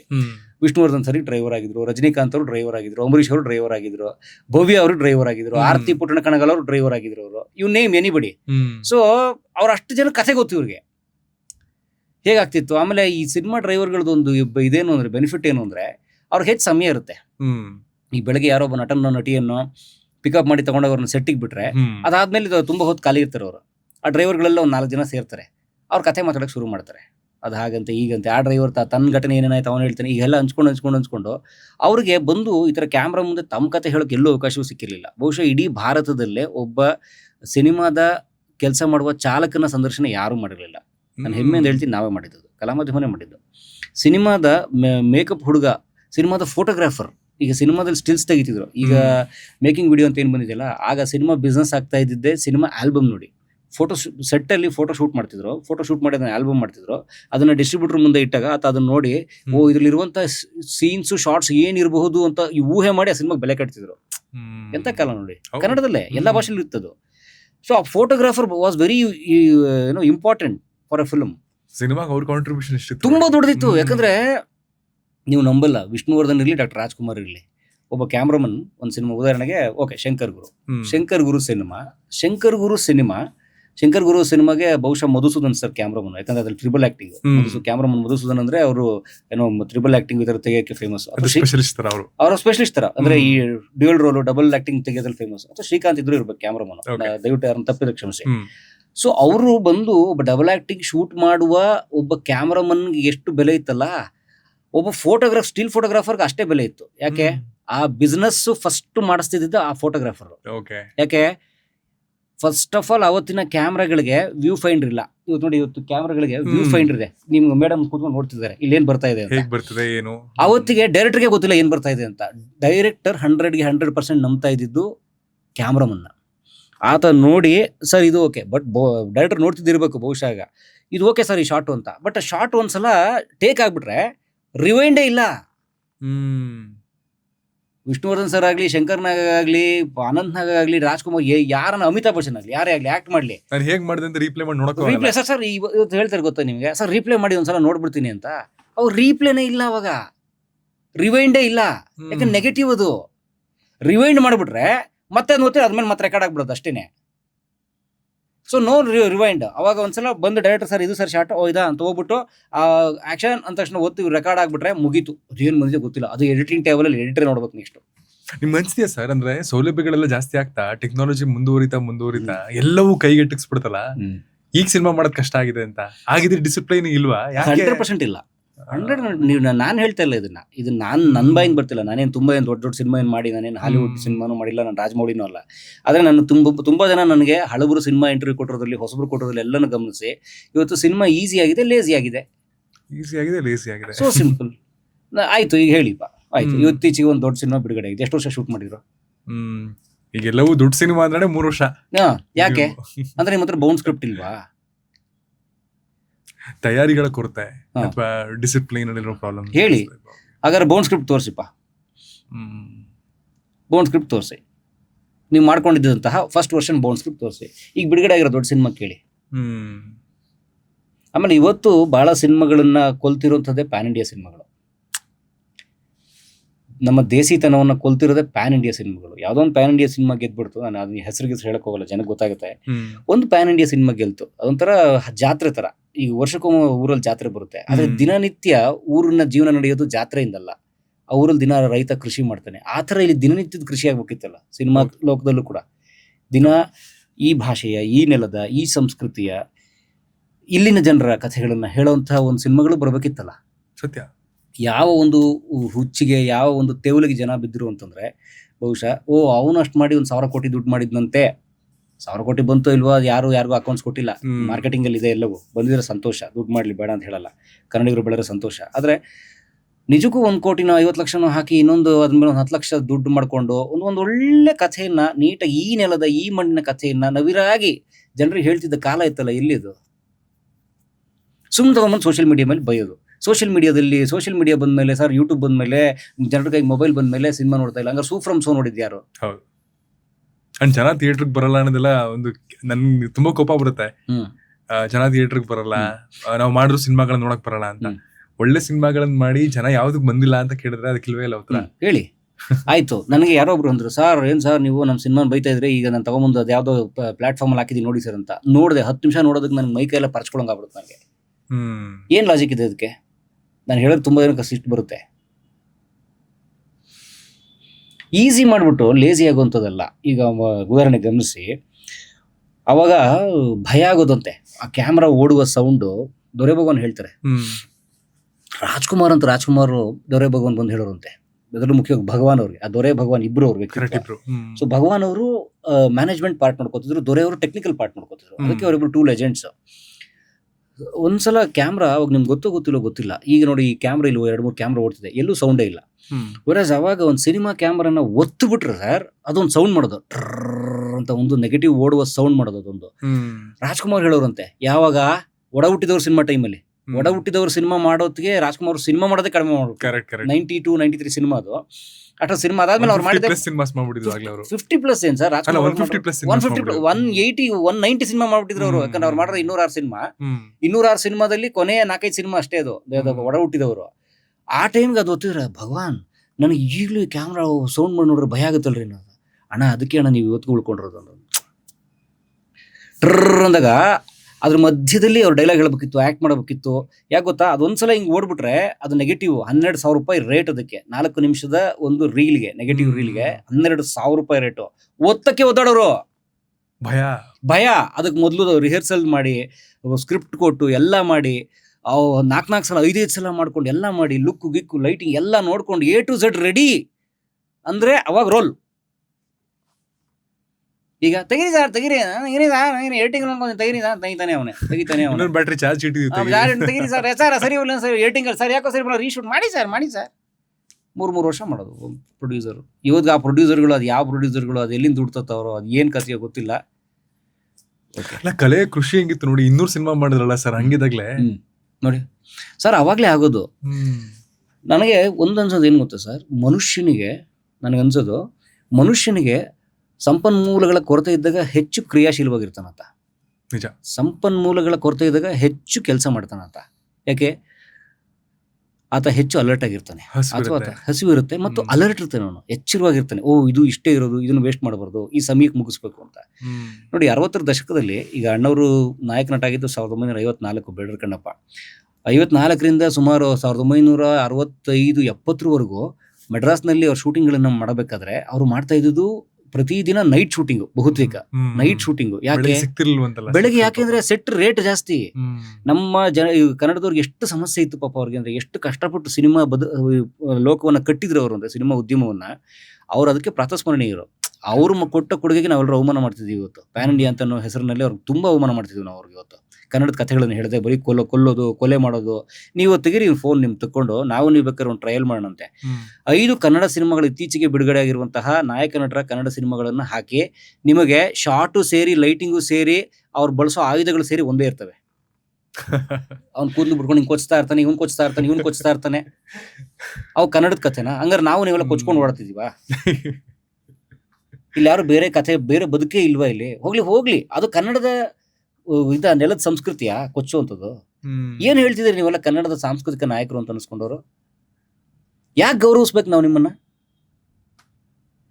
ನೀವು 1000 ಕೋಟಿ ಕ್ಲಬ್, 100 ಕೋಟಿ ಕ್ಲಬ್ ಇಂಥವು ಮಾಡೋದಕ್ಕೆ ನಾವ್ಯಾಕೆ ಓದಾಡ್ಬೇಕು? ಅದಕ್ಕೆ ಎಲ್ಲಿ ಒಂದು ಮಾಲ್ಗುಡಿ ಡೇಸ್ ಧಾರಾವಾಹಿ ತೆಗಿರಿ, ಎಷ್ಟು ದಟ್ಟ ದರಿದ್ರ ಧಾರಾವಾಹಿಗಳು ಅಂತಂದ್ರೆ, ಅವಳು ಇವಳ ಮೇಲೆ ವಿಷ ಕಾರೋದು, ಇವನು ಅವನ ಮೇಲೆ ವಿಷ ಕಾರುವಂಥದ್ದು.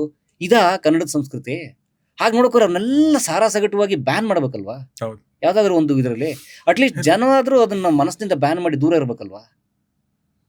ನಮ್ಮ ಕನ್ನಡ ಸಿನಿಮಾಗಳ ಹಿಸ್ಟ್ರಿ ತೆಗೆದು ನೋಡಿದ್ರೆ, ನಾವೆಲ್ ಬೇಸ್ಡ್ ಸಿನಿಮಾಗಳು, ಕಾದಂಬರಿ ಆಧಾರಿತ ಸಿನಿಮಾಗಳು ಎಷ್ಟು ಬರ್ತಿದ್ವು, ಎಷ್ಟು ಗಟ್ಟಿ ಕಥೆಗಳನ್ನ ಹೊಂದಿತ್ತು ಸರ್. ಈಗಿನ ಕಾಲದಲ್ಲಿ ನಾವೆಲ್ ಬೇಸ್ಡ್ ಸಿನಿಮಾ ಇರಲಿ, ನಾವೆಲ್ಗಳನ್ನ ಎಷ್ಟು ಜನ ಓದ್ತಿದ್ವಿ ಕೇಳಿ. ಈಗ ಇರುವ ನಿರ್ದೇಶಕರುಗಳಲ್ಲಿ ಒಬ್ಬರೋ ಇಬ್ರನ್ನ ಬಿಟ್ಟು ನೀವು ಕನ್ನಡದ ಒಂದು ಸಣ್ಣ ಕಥೆ, 3 ಪುಟದ ಕಥೆ ಓದಿರೋದು, ಕಾದಂಬರಿ ಬಿಡಿ, ಅವ್ರಿಗೆ ಅಷ್ಟು ಯೋಗ್ಯತೆ ಇಲ್ಲ, ನನಗೆ ಗೊತ್ತಿದೆ.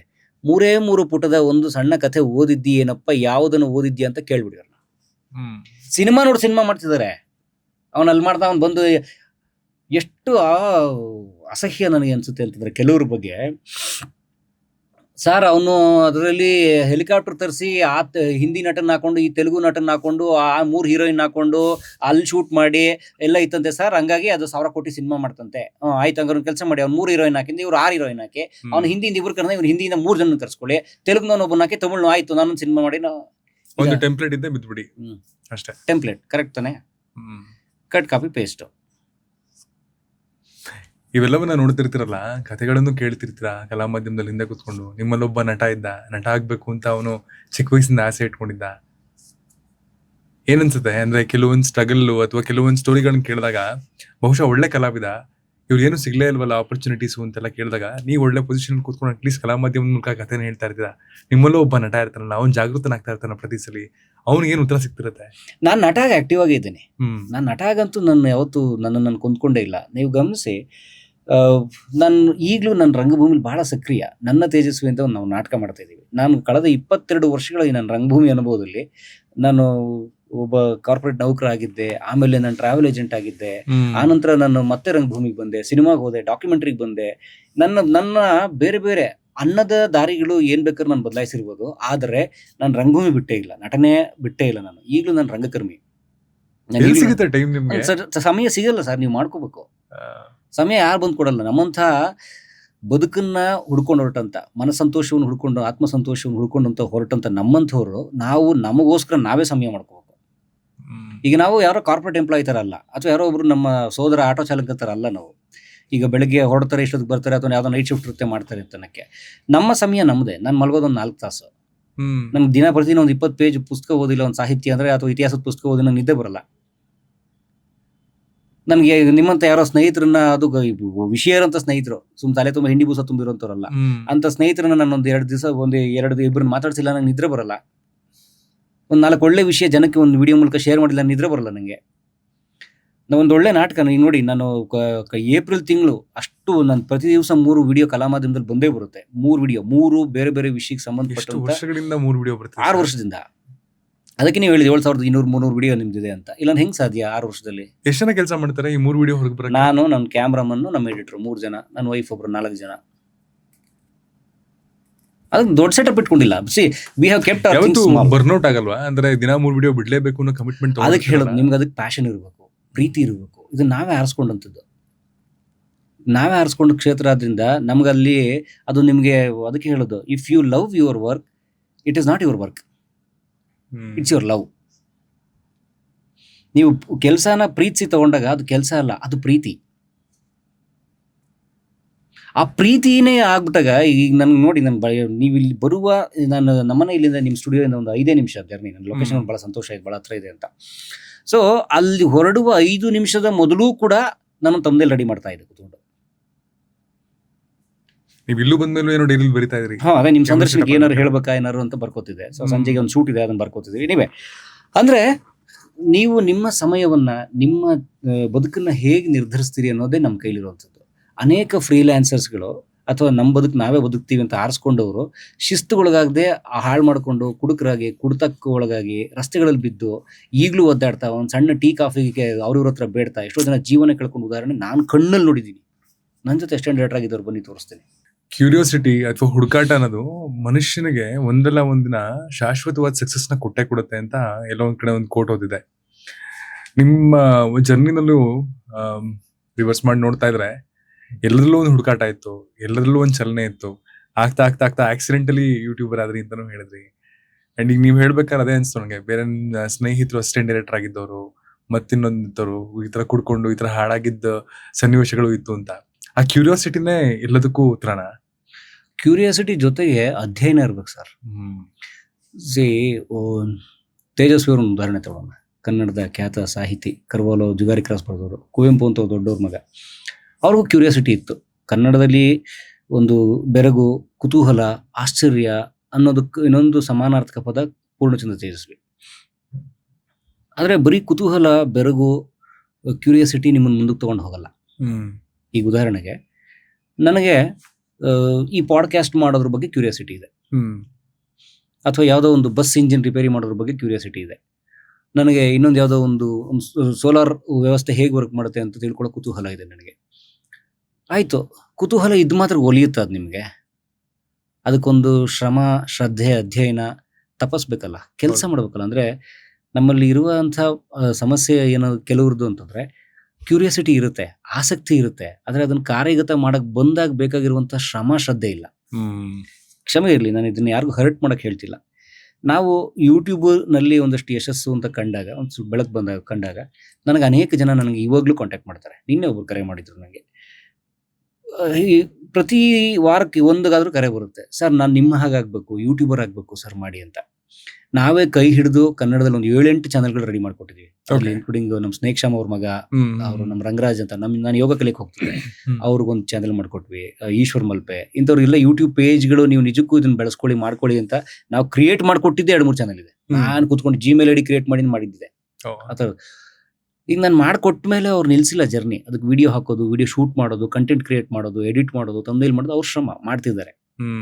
ಆದರೆ ಎಷ್ಟೋ ಜನ ತುಂಬಾ ಬುದ್ಧಿವಂತರು, ತುಂಬಾ ಓದ್ಬಿಟ್ಟಿದ್ದಾರೆ, ಏನೇನೋ ಗೊತ್ತು ಅವ್ರಿಗೆ, ದೇಶ ವಿದೇಶದ ವಿಚಾರಗಳೆಲ್ಲ ಗೊತ್ತು.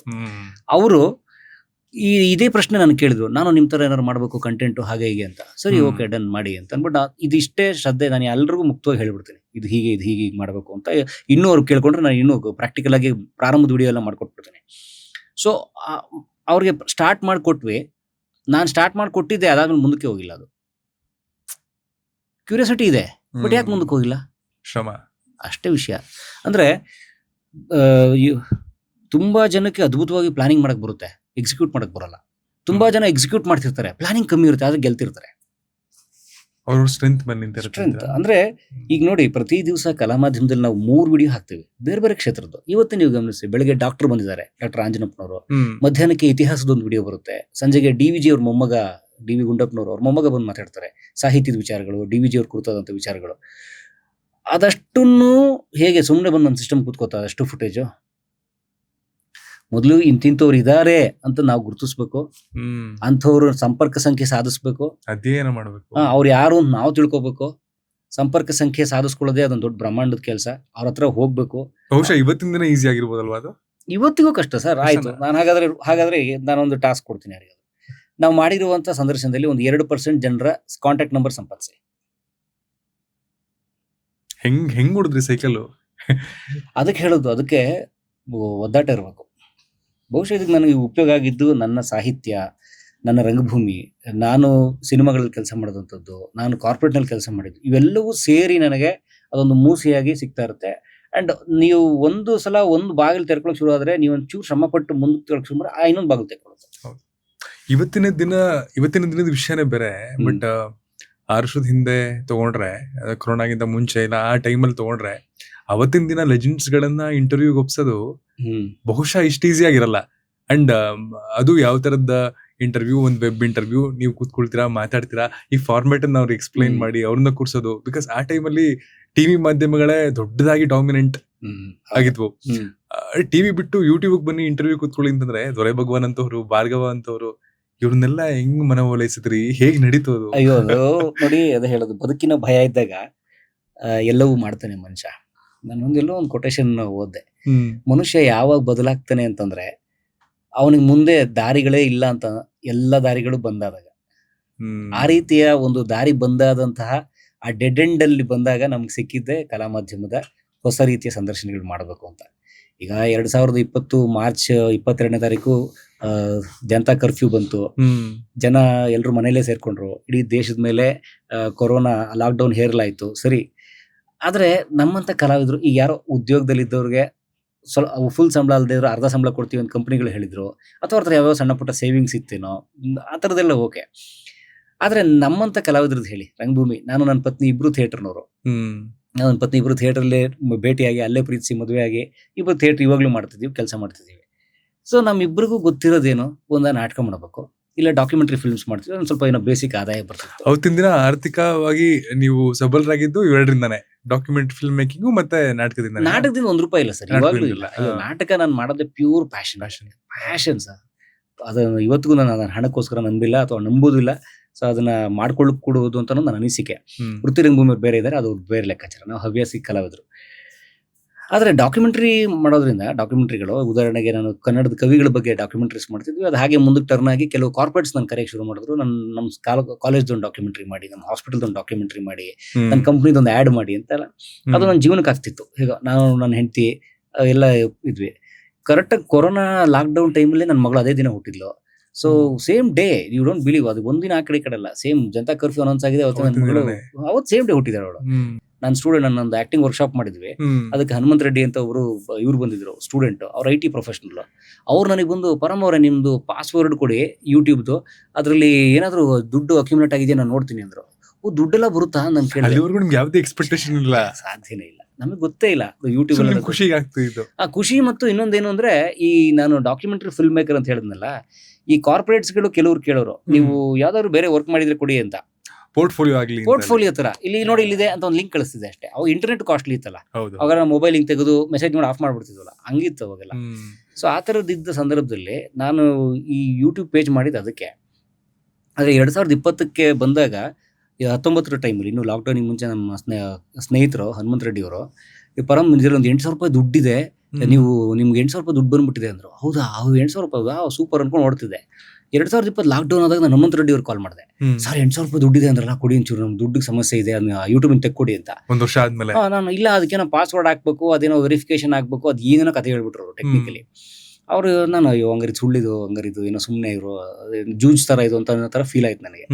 ಬಿಟ್ಬಿಟ್ಟೆ. ಆಮೇಲೆ ಅವರಂದ್ರು, ಪರಮ್ ಈಗ ನಿಮ್ಗೆ ಏನಾದ್ರು ಆರ್ಥಿಕವಾಗಿ ತೊಂದರೆ ಇದ್ರೆ ನಾನು ನಿಮ್ಗೆ ದುಡ್ಡು ಕೊಡ್ತೀನಿ, ಬೇಕಾದ್ರೆ ಅದನ್ನ ಪಾಸ್ವರ್ಡ್ ಎಲ್ಲ ಸೆಟಪ್ ಮಾಡೋಕ್ಕೆ ವ್ಯವಸ್ಥೆ ಟೈಮ್ ಬೇಕು, ಅದೇನೋ ಅಡ್ರೆಸ್ ವೆರಿಫಿಕೇಶನ್ ಎಲ್ಲ ಏನೇನೋ ಇತ್ತು ಅದಕ್ಕೆ, ಇವಾಗಲೂ ಅದೆಲ್ಲ ಗೊತ್ತಿಲ್ಲ, ಹನುಮಂತ್ ರೆಡ್ಡಿ ಅವರ ಪಾಪ ಮಾಡಿಕೊಟ್ಟಿದ್ದು. ಸೊ ಅಂದರು, ನಾನು ಇಲ್ಲ, ನಿಮ್ಮ ಹತ್ರ ಹಣ ಗಿಣ ಬೇಡ, ಅದರಿಂದ ಏನಾದ್ರು ಬಂದರೆ ನಾನು ದುಡ್ಡು ತಿನ್ನೋ ಒಂದು ಮನುಷ್ಯ, ಅದು ಬಂದರೆ ನೋಡಿ, ಹಂಗಾರೆ ಒಂದು ಕೆಲಸ ಮಾಡಿ, ನೀವು ಇದಕ್ಕೆ ಹೆಚ್ಚೆಚ್ಚು ಕಂಟೆಂಟ್ ಮಾಡಿ, ಹೆಂಗೋ ಲಾಕ್ಡೌನ್ ಇದೆಯಲ್ಲ ಇದಾಗುತ್ತೆ ಅಂತ. ನಾನು ಕುತ್ಕೊಂಡು ಕನ್ನಡದ ಕವಿಗಳ ಬಗ್ಗೆ ಇನ್ನೊಂದಷ್ಟೇ ವಿಡಿಯೋಗಳೆಲ್ಲ ಮಾಡಿದ್ವಿ, ಅದೆಲ್ಲ ಮಾಡಿದ್ವಿ. ಆವಾಗ ನನಗೊಂದು ಐಡಿಯಾ ಬಂತು, ಈಗ ಹೇಗಿದ್ರು ಸಿನಿಮಾದ ಬಹುತೇಕ ಮಂದಿ ಲಾಕ್ಡೌನ್ ಅನ್ನೋ ಕಾರಣಕ್ಕೆ ಮನೆಗಳಲ್ಲಿರ್ತಾರೆ, ನಾವು ಹೋಗಿ ಅವ್ರ ಸಂದರ್ಶನ ಮಾಡ್ಬೋದಲ್ಲ ಅಂತ ಅನ್ನೋ ಕಾರಣಕ್ಕೆ ಸರಿ ಅಂತ ನಾನು ಮೊದಲು ಅದೇ ಟೈಮ್ಗೆ ಮಾಲ್ಗುಡಿ ಡೇಸು ಕನ್ನಡದಲ್ಲಿ ಬಂದಿತ್ತು.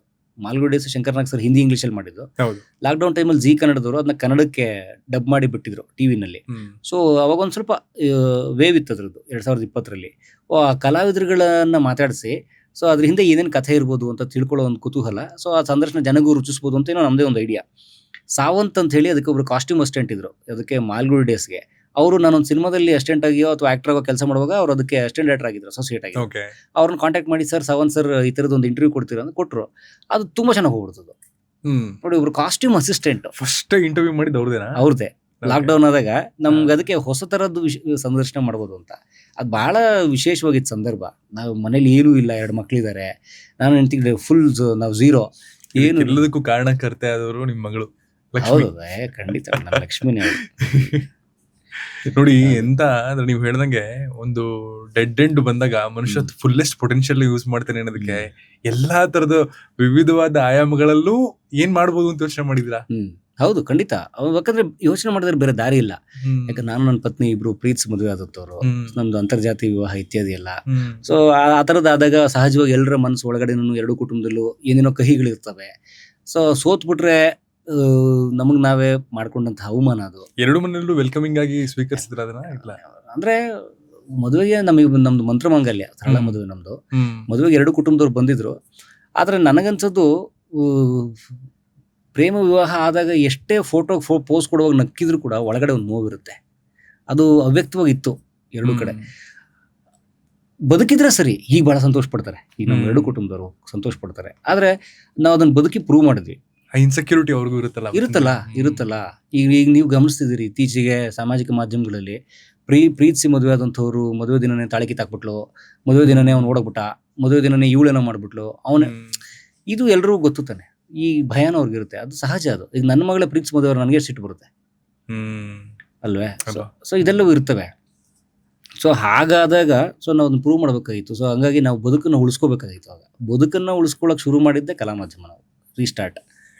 ಸೊ ಹಾಗಾಗಿ ನೋಡಿ, ಆ ಸಾವಂತ್ ಅವರು ನನಗೆ ಒಂದು ಸಿನಿಮಾದಲ್ಲಿ ನಾನು ಅಭಿನಯಿಸ್ತಿದ್ದೆ.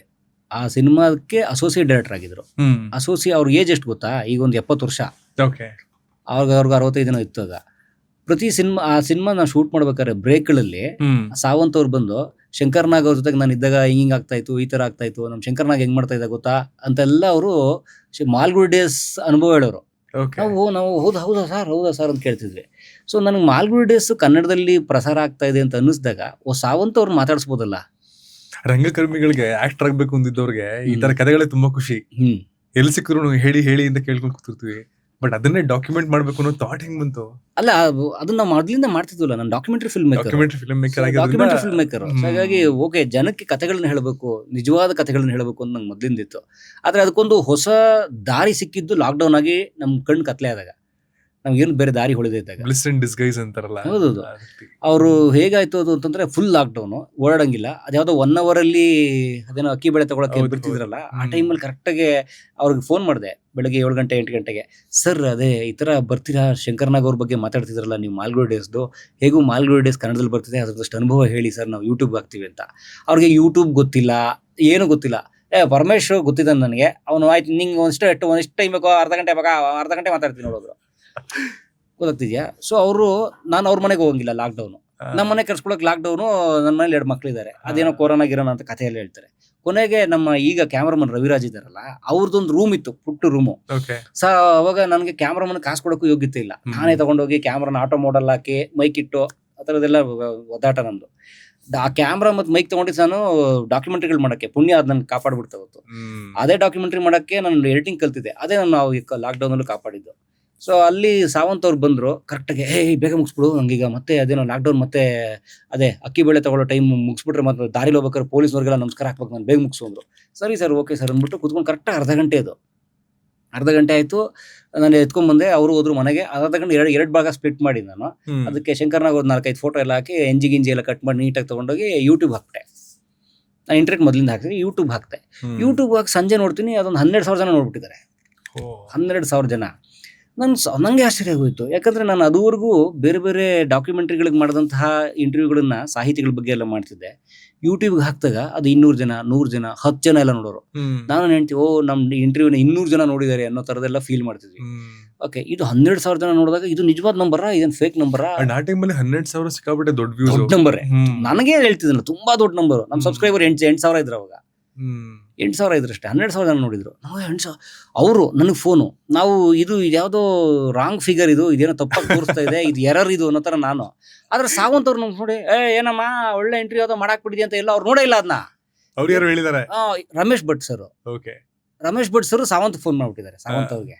ರಮೇಶ್ ಭಟ್ ಅವರು ಶಂಕರ್ನಾಗ್ ಸರ್ ಜೊತೆಗಿದ್ದವರು, ಮಾಲ್ಗುಡಿ ಕೆಲಸ ಮಾಡಿದವರು. ಸಾವಂತ್ ಅವ್ರು ಕೆಲಸ ಮಾಡಿದ್ರಲ್ಲ, ಅದಕ್ಕೆ ಏನಮ್ಮ ಸಾವಂತ್ ಇಷ್ಟು ಚೆನ್ನಾಗಿ ಮಾತಾಡ್ಬಿಟ್ಟಿದ್ಯಾ, ಇದು ಮಾಲ್ಗುಡಿ ಬಗ್ಗೆ ಸಖತ್ತಾಗಿದೆ, ಯಾರದ ಹುಡುಗ ಅಂದ್ರಂತೆ. ಯಾರ ಪರಮೇಶ್ ಅಂತ ಸರ್, ಥಿಯೇಟರ್ ಆರ್ಟಿಸ್ಟೋ, ನನ್ನ ಪರಿಚಯ ಇದ್ರು, ಕೇಳಿದ್ರು ಹಂಗೆ ಅಂತ. ಸರಿ ಬಿಡು ಅಂತ. ನನಗದು ಕ್ಯಾಚ್ ಆಯ್ತು. ಅವ್ರು ಹೇಳಿದ್ದು, ರಮೇಶ್ ಭಟ್ ಫೋನ್ ಮಾಡಿ ತುಂಬಾ ಖುಷಿ ಪಟ್ರಪ್ಪ ಅಂತ. ನಾನು ಪಟ್ಟಂತ ಕೇಳಿದೆ ಅವ್ರನ್ನ, ಸರ್ ರಮೇಶ್ ಭಟ್ ಅವ್ರನ್ನ ಮಾತಾಡ್ಸ್ಬಿಡೋಣ ಸರ್ ಅಂತ. ನಮ್ಗೆ ಭಯ, ರಮೇಶ್ ಭಟ್ ಅಲ್ಲಿ ನಟರು ಅವ್ರ ಹತ್ರ ಎಲ್ಲ ಹೆಂಗ್ ಹೋಗಕ್ಕಾಗಿತ್ತು ನಾವು ಅಂತ. ಹೌದಾ, ಒಂದು 5 ನಿಮಿಷ ಇರೋದು, ಫೋನ್ ಕಟ್ ಮಾಡಿ ಮತ್ತೆ ವಾಪಸ್ ಮಾಡಿ, ಸಾಯಂಕಾಲ ಹೋಗ್ಬೇಕಂತ ರಮೇಶ್ ಭಟ್ ಇರ್ತಾರಂತ, ಹೋಗ್ಬಿಡು ಅಂದ್ರು. ಅವತ್ತೇ ಸೇಮ್ ಡೇ ನನಗೆ ಇದೇನಾಯ್ತು, ರಮೇಶ್ ಭಟ್ ಬಿಟ್ರೆ 1 ಲಕ್ಷ ಓಡ್ಬಿಡ್ತು. ಎಲ್ಲಾ ದಾರಿಗಳು ಮುಚ್ಚಿದೆ ಅಂತ ಅನ್ಕೊಂಡ್ರಿ? 1 ಲಕ್ಷ ಓಡ್ಬಿಡ್ತದ. ನಾನು ಆಮೇಲೆ ಇವರು ಅದೇ ಸಾವಂತ್ ಅವ್ರು ಫೋನ್ ಮಾಡಿ, ಮಾಸ್ಟರ್ ಮಂಜುದ್ ಒಂದು ಮಾಡ ಅಂದ್ರು. ಅಣ್ಣ ಆಯ್ತಣ್ಣ, ಸರಿ. ಮಾಸ್ಟರ್ ಮಂಜುನಾಥ್ ಸಿಕ್ಕರು ನನಗೆ. ಮಾಸ್ಟರ್ ಮಂಜುನಾಥ್ 2 ಲಕ್ಷ ಓಡ್ಬಿಡ್ತು ನನಗೆ. ಅವಾಗ ನನ್ಗೆ ಅನಿಸ್ತು, ಓಕೆ ಇದ್ರಲ್ಲಿ ಏನೋ ಇದೆ ವಿಷಯ ಇದು ಅಂತ ಹೇಳಿ ಏನ್ ಮಾಡಿದೆ, ನೀಟಾಗೆ ನಾನು ಒಂದು ಲಿಸ್ಟ್ ಮಾಡಿದೆ. ಓಕೆ, ಶಂಕರ್ನಾಗ್ ಸರ್ ಜೊತೆ ಯಾರ್ಯಾರು ಇದ್ರು, ಮಾಲ್ಗುಡಿ ಡೇಸ್ಗೆ ಯಾರ್ಯಾರು ಕೆಲಸ ಮಾಡಿದ್ರು. ಸುಂದರಶ್ರೀ ಇದ್ರು, ಆಮೇಲೆ ಕ್ಯಾಮ್ರಾ ಅಸಿಸ್ಟೆಂಟ್ ಇನ್ನೊಬ್ರು ಇದ್ರು, ಅವರು ನಾಗರಾಜ್ ಸರ್ ಇದ್ರು. ಸೊ ಈ ತರ ತುಂಬಾ ಜನ ಲಿಸ್ಟ್ ಮಾಡಿದೆ ನಾನು. ಲಿಸ್ಟ್ ಮಾಡಿ ಎಲ್ಲರೂ, ಅವಿನಾಶ್ ಸರ್ ಸಿಕ್ಕರು, ನಟ ಅವಿನಾಶ್ ಸರ್ ಸಿಕ್ಕರು. ಅವ್ರೆಲ್ಲ ಮಾತಾಡ್ಸಕ್ ಶುರು ಮಾಡಿದೆ. ಅವೆಲ್ಲ ಚೆನ್ನಾಗಿ ಹೋಗಿ ಶುರು ಆಯ್ತು. ಒಂದು 30 ಎಪಿಸೋಡು. ಕೋವಿಡ್ ಟೈಮ್ ಅಲ್ಲ, ಯಾರು ಬೇಡ ಅಥವಾ ಹಿಂದೆಟ್ ಆಗ್ತಿರ್ಲಿಲ್ವಾ? ನೋಡಿ, ಅದಕ್ಕೆ ಸುಂದರಶ್ರೀ ಮೇಡಮ್ ತುಂಬಾ ಜನ ಬೇಡ ಅಂದಿಲ್ಲ ಸರ್. ನೋಡಿ, ಶಂಕರ್ನಾಗ್ ಸರ್ ಬಗ್ಗೆ ಇರುವಂತಹ ಗೌರವ ಅದು ನನಗನ್ಸದ್. ನಾನು ಯಾವ ಸೆಡೆ ಬಿಡಿ, ನಾನು ಇವತ್ತು ಏನೂ ಅಲ್ಲ, ಅವತ್ತಿಗಂತೂ ಏನೇನೂ ಅಲ್ಲ ಸರ್. ನಾನು ಯಾರು ಅಂತ ಬಹುತೇಕರಿಗೆ ಗೊತ್ತಿಲ್ಲ. ಅವರೆಲ್ಲರೂ ಒಪ್ಕೊಂಡ ಒಂದು ಸಿಂಗಲ್ ಮೋಟೋ ಅಂದ್ರೆ ಶಂಕರ್ನಾಗ್ ಅನ್ನೋ ಎನರ್ಜಿ. ಅದಕ್ಕೆ ಹೇಳೋದವ್ರು ನನ್ನ ದೇವರು. ನಾನು ಸುಂದರಶ್ರೀ ಅವ್ರಿಗೆ ಕಾಲ್ ಮಾಡಿದೆ, ಮೇಡಮ್ ನಿಮ್ದೊಂದು ಇಂಟರ್ವ್ಯೂ ಹೆಂಗೋ ಮಾಲ್ಗುಡಿ ಕನ್ನಡದಲ್ಲಿ ಬರ್ತಾ ಇದೆಯಲ್ಲ, ನೀವು ಕಾಸ್ಟ್ಯೂಮ್ ಡಿಪಾರ್ಟ್ಮೆಂಟ್ ಅಲ್ಲಿ ಕೆಲಸ ಮಾಡಿದ್ರು. ಅವರು ಕೂಡ ಸುಂದರಶ್ರೀ ಅವರು, ನಟಿ ಸುಂದರಶ್ರೀ ಗೊತ್ತಿಲ್ಲ, ಸೀನಿಯರ್ ಆಕ್ಟ್ರೆಸ್. ಸುಂದರಶ್ರೀ ಮೇಡಮ್ ಅದಕ್ಕೆ ಕಾಸ್ಟ್ಯೂಮ್ ಇನ್ಚಾರ್ಜ್. ಕಾಸ್ಟ್ಯೂಮ್ ಅಸಿಸ್ಟೆಂಟ್ ಅವ್ರ ಹತ್ರ Sawant sir. Getting my point. So ಈಗ ಸಾವಂತ್ ಸರ್ ತುಂಬಾ ದೊಡ್ಡವರು. ಅವರು ಕಾಸರವಳ್ಳಿ ಸಿನಿಮಾಗಳಿಗೆಲ್ಲ ಈಗ ಅಸೋಸಿಯೇಟ್ ಡೈರೆಕ್ಟರ್. ತುಂಬಾ ಈ ದ್ವೀಪ, ಕನಸೆಂಬ ಕುದುರೆ ಅದಕ್ಕೆಲ್ಲ ಅಸೋಸಿಯೇಟ್. ಸೊ ಸುಂದರಶ್ರೀ ಅವ್ರು ಕರೆ ಮಾಡಿ, ಮೇಡಮ್ ಶಂಕರ್ನಾಗ್ ಸರ್ ಬಗ್ಗೆ ಮಾತಾಡಿ, ಮಾಲ್ಗುಡಿ ಡೇಸ್ ಅನುಭವ ಅಂತ. ನೋಡ, ನಾನಿರೋದು ಅಪಾರ್ಟ್ಮೆಂಟ್ ಕಣ, ಒಳಗಡೆ ನಾನು ನನ್ನ ಮನೆಗೆ ಬಿಟ್ಕೋತೀನಿ, ಅಪಾರ್ಟ್ಮೆಂಟ್ ಗೇಟ್ಗೆ ಬಿಡಲ್ಲ, ನಿನ್ನ ಸೆಕ್ಯೂರಿಟಿಗಳು ಬೈದ್ ಬಿಡ್ತಾರೆ, ನೀನು ಕೆಲಸ ಮಾಡು, ನೀನು ಎಲ್ಲಿಗೆ ಬರ್ತೀಯ ಅಂದ್ರು. ನಮ್ಮ ಮನೆಗೆ ಕರೆಯೋಣ, ನಮ್ಮ ಮನೆಗೆ ಬನ್ನಿ ಮೇಡಮ್, ಮುತ್ರಳ್ಳಿ ನಮ್ಮ ಮನೆಯಿಂದ ಅಷ್ಟು ದೂರ ಬರೋಕ್ಕಾಗಲ್ಲ ಕಣ, ಒಂದು ಕೆಲಸ ಮಾಡು, ನಮ್ಮ ಮನೆ ಅಪಾರ್ಟ್ಮೆಂಟ್ ಪಕ್ಕ ಒಂದು ಮರ ಇದೆ, ಅಲ್ಲಿ ಮಾತಾಡಲ್ಲ ಅಂದ್ರು. ನೀವು ನಂಬರ್ ಯು ಡೋಂಟ್ ಬಿಲೀವ್, ಬನ್ನಿ ತೋರಿಸ್ತೀನಿ, ಪಂಚಕ್ರಿ 6ನೇ ಅಂತಲ್ಲಿ ಒಂದು ಅಪಾರ್ಟ್ಮೆಂಟ್ ಇದೆ, ಬೇಕಾದ್ರೆ ಇಂಟರ್ವ್ಯೂ ತೆಗೆದು ನೋಡಿ, ಸುಂದರಶ್ರೀ ಇಂಟರ್ವ್ಯೂ ಅಂತ. ಸರ್ ಏನ್ ಗ್ರೇಟ್ ಲೇಡಿ ಗೊತ್ತು ಸರ್ ಅವರು. ಅದಕ್ಕೆ ಹೇಳೋದು, ನಾನು ಅಂಥವ್ರೆಲ್ಲರೂ ನಮ್ಮನ್ನು ಬೆಳೆಸಿದ್ದಾರೆ. ನಾನು ಇವತ್ತೇನು ಅಲ್ಲ, ನನಗೆ ಅದೇ ಕಾರಣಕ್ಕೆ ನಾನು ಏನು ಮಾಡಿದ್ದೀನಿ ಹೇಳಿ. ಅವ್ರು ಮಾಡಿರೋದು ಸರ್ ಎಲ್ಲ. ಸುಂದರಶ್ರೀ ಅವ್ರು ನೀವು ನಂಬಲ್ಲ, ಒಂದು ಅಪಾರ್ಟ್ಮೆಂಟು, ಕಾರ್ನರ್ ಅಪಾರ್ಟ್ಮೆಂಟ್, ಬನಶಂಕರಿ 6 ಸ್ಟೇಜಲ್ಲಿ ಅವ್ರ ಫ್ಲ್ಯಾಟಲ್ಲಿರೋದು. ನಾನು ಹೋಗಿ ಬೈಕ್ ತೊಗೊಂಡು ಕಾಯ್ತಾ ಇದ್ದೀನಿ. ಬಂದರು ಮೇಡಮ್ ಹೊರಗಡೆ. ನೀನೇನಾ ಪರಮೇಶ್ ಬರ ಇಲ್ಲೇ ಅಂದ್ರು. ಮೇಡಮ್ ಅದೇ ಮಾತಾಡ್ಬೇಕು. ಸರಿ ಎಲ್ಲಿ ಇಟ್ಕೊಂಡಿದ್ಯಾ ಕ್ಯಾಮ್ರಾ ಅಂದರು. ಮೇಡಮ್ ಇಲ್ಲೆಲ್ಲ ಬಿಸಿಲಿದೆ, ಎಲ್ಲಿ ಮಾಡೋದು, ತುಂಬ ಟಾಪ್ ಬಿಸಿಲು, 12 ಗಂಟೆಲಿ ಹೋಗ್ಬಿಟ್ಟಿದ್ದೀನಿ ನಾನು. ಹೌದಾ, ಈಗ ಒಂದು ಕೆಲಸ ಮಾಡು, ಈ ವಾಚ್ಮನ್ ಇಲ್ಲಿ ಮಾಡೋಣ ಅನ್ಕೊಂಡೆ, ಇಲ್ಲೂ ಬೇಡ ಅಂತಾನೆ, ಒಂದು ಕೆಲಸ ಮಾಡು, ಆ ಮರದ ಕೆಳಗಡೆ ಆಗುತ್ತಾ ನಿಂಗೆ ಅಂದರು. ನಂಗೆ ಮೇಡಮ್ ನಿಮ್ಮ ತೊಂದರೆ ಇಲ್ಲ, ನನಗಾಗುತ್ತೆ ಮೇಡಮ್, ಯಾಕಂದ್ರೆ ನಾನು ಅವ್ರನ್ನ ಮಹಾಮಾಯಿ ಧಾರಾವಾಹಿ ನೋಡಿ ಎಲ್ಲ ಮಾಡಿ, ಏನು ಇವ್ರು ಈ ಮರದ ಹತ್ರ ಕೂತ್ಕೋತಾರೆ ಅಂತ. ಸರ್ ದಬ ದಬ ದಬ ದಬ ಅಂತ ಹೋದ್ರು, ಪಟ್ ಅಂತ ಮರದ ಕಲ್ ಮೇಲೆ ಕೂತ್ಕೊಂಡ್ರು. ಮರ ಸಾರ್, ಹೊಂಗೆ ಮರದ ಕೆಳಗಡೆ ಕೂತ್ಕೊಂಡ್ರು. ಇಲ್ಲಿ ಮಾಡ್ಕೊಂಬಿಡು ಅಂತ. ಮೇಡಮ್ ಧೂಳಿದೆ ಮಾಡೋ, ಯಾಕೋ ನಮ್ಮ ಶಂಕರ ಆಗಿದ್ರೆ ನೀನು ಇನ್ನೂ ಬಿಸಿಲಲ್ಲಿ ನಿಂತ್ಕೋತಿದ್ದೆ, ಮಾಡು ಅಂತ. ನೋಡಿ, ಶಂಕರ್ನ ಕಲ್ಸಿರೋ ಬುದ್ಧಿ ಇದು. ಅಪ್ಬ್ರಿಂಗಿಂಗ್ ಯಾರ ಜೊತೆ ಆಗಿದೆ, ನೀವು ಯಾರ ಜೊತೆ ಇದೀರಿ ಅನ್ನೋದು. ಮೇಡಮ್ ಅಲ್ಲಿ ಕುತ್ಕೊಂಡ್ರು, ಅಲ್ಲಿ ಇದು ಏನು ಲಾರಿಗಳು ಹೋಗ್ತವೆ, ಕಾರ್ ಹೋಗುತ್ತೆ, ಈ ಕಾಂಕ್ರೀಟ್ ಲಾರಿ ಅದು ಸುತ್ತಾ ಇರುತ್ತಲ್ಲ, ಅದು ಹೋಗ್ಬೇಕಾದ್ರೆ ಅದು ಧುರ್ ಅಂತ ಧೂಳು ಎತ್ಕೊಂಡು ಹೋಗುತ್ತೆ. ಆಯ್ತಾನ, ಈಗ ತಗೋ ಮತ್ತೊಂದು ಸಲ. ಅವರೆಲ್ಲ ನಿಜವಾಗ್ಲೂ ದೇವರಲ್ವ? ಅವರಲ್ಲ ಮನುಷ್ಯನಲ್ಲಿ ದೇವ್ರಿಲ್ವಾ? ಆ ಥರ ಅವ್ರು ನಮ್ಮನ್ನು ಬೆಳೆಸಿದ್ರು ಅವರು. ನೀವು ಕೇಳಿದ್ರಲ್ಲ ಕೋವಿಡಲ್ಲಿ ಬಿಡ್ತಿದ್ರ ಅಂತ, ಬಟ್ ದಿಸ್ ಸಪೋರ್ಟೆಡ್. ಸೊ ಆ ಥರ ಹಂಗಾಗಿ ಏನಾಯ್ತು, ನಾನು ಒಳ್ಳೆ ಕೆಲಸ ಮಾಡ್ಬೇಕು ಅಂದ್ರೆ ಯೂನಿವರ್ಸ್ ಕಾನ್ಸ್ಪಿರೇಷನ್ ಅಂತಾರಲ್ಲ ಸರ್, ತುಂಬಾ ದೊಡ್ಡ ಸತ್ಯ. 2 ವಿಷಯ ಇಲ್ಲಿ, ಯೂನಿವರ್ಸ್ ಕಾನ್ಸ್ಪೈರ್ ಆಯ್ತು, ಶಂಕರ್ನಾಗನ ಹೆಸರು ವರ್ಕ್ ಆಯ್ತು. ನೋಡಿ ಅದಕ್ಕೆ ಹೇಳೋದು, ಮನುಷ್ಯ ಒಳ್ಳೆ ಕೆಲಸ ಮಾಡಿದ್ರೆ ಆತ ಇರ್ಲಿ ಇಲ್ದೇ ಹೋಗ್ಲಿ, ಅದು ಮುಂದಕ್ಕೂ ಪಾಸಿಟಿವ್ ಎನರ್ಜಿ ಇದ್ದೇ ಇರುತ್ತೆ. ಇವತ್ತಿಗೂ ಅಷ್ಟೇ ಸರ್, ಕಲಾ ಮಾಧ್ಯಮದಲ್ಲಿ ನಾವು ಮಾಡಿರೋ 7200ಕ್ಕೂ ಹೆಚ್ಚು ವಿಡಿಯೋದಲ್ಲಿ ಏನಿಲ್ಲ ಅಂತ ಒಂದು 700-800 ಎಪಿಸೋಡಲ್ಲಿ ಶಂಕರ್ನಾಗ್ ಸರ್ ಬಗ್ಗೆ ನಾನು ಮಾತಾಡಿಸಿದ್ದೀನಿ. ನಮ್ಮ ಸರ್ಕಾರಗಳು, ನಮ್ಮನ್ನು ಆಳುವ ಸರ್ಕಾರಗಳು ಎಷ್ಟು ಹೃದಯಹೀನರು, ಭಾವಶೂನ್ಯರು ಅಂತಂದರೆ, ಈ ನಾಡನ್ನು ಕಟ್ಟಿದಂತಹ ಸಿನಿಮಾಗೋಸ್ಕರ ಮೊಟ್ಟ ಮೊದಲ ಸ್ಟುಡಿಯೋ ಮಾಡಿದ್ದು ಶಂಕರ್ನಾಗ್ ಸರ್. ಇಡೀ ಸಿನಿಮಾದ ರೆಕಾರ್ಡಿಂಗು, ಸಾಂಗ್ ರೆಕಾರ್ಡಿಂಗು, ಡಬ್ಬಿಂಗು ಎಲ್ಲವೂ ಮೆಡ್ರಾಸಲ್ಲಿ ಆಗ್ತಿತ್ತು. ಆವತ್ತಿನ ಮೆಡ್ರಾಸ್, ಇವತ್ತಿನ ಚೆನ್ನೈಯಲ್ಲಿ. ಯಾಕ್ರಿ ಇಲ್ಲಿಗೆ ಹೋಗ್ಬೇಕು, ನಾವು ಕನ್ನಡದವರು ಅಷ್ಟು ನಮ್ಮ ಕೆಲಸ ಬರಲ್ವಾ, ಇಲ್ಲಿ ಮಾಡೋಣ ಅಂತ ಹೇಳಿ ಸಂಕೇತ್ ಸ್ಟುಡಿಯೋ ಓಪನ್ ಮಾಡಿ, ಇಲ್ಲಿ ಕಲಾವಿದರುಗಳು ಇಲ್ಲೋರಾಗಬೇಕು, ತಂತ್ರಜ್ಞರು ಇಲ್ಲೋರಾಗಬೇಕು, ಇಲ್ಲೋರ್ ಕೆಲಸ ಕೊಡಬೇಕು, ತೆರಿಗೆ ಇಲ್ಲಿಗೆ ಹೋಗ್ಬೇಕು ಅಂತ ಹೇಳಿ ಸಂಕೇತ್ ಸ್ಟುಡಿಯೋ ಮಾಡಿ 100 ನೋವು ಹಿಂಸೆ ಅನುಭವಿಸಿ ಆ ಸಂಕೇತನ ಕಟ್ಟಿದಂಥ ದೊಡ್ಡ ಮನುಷ್ಯ.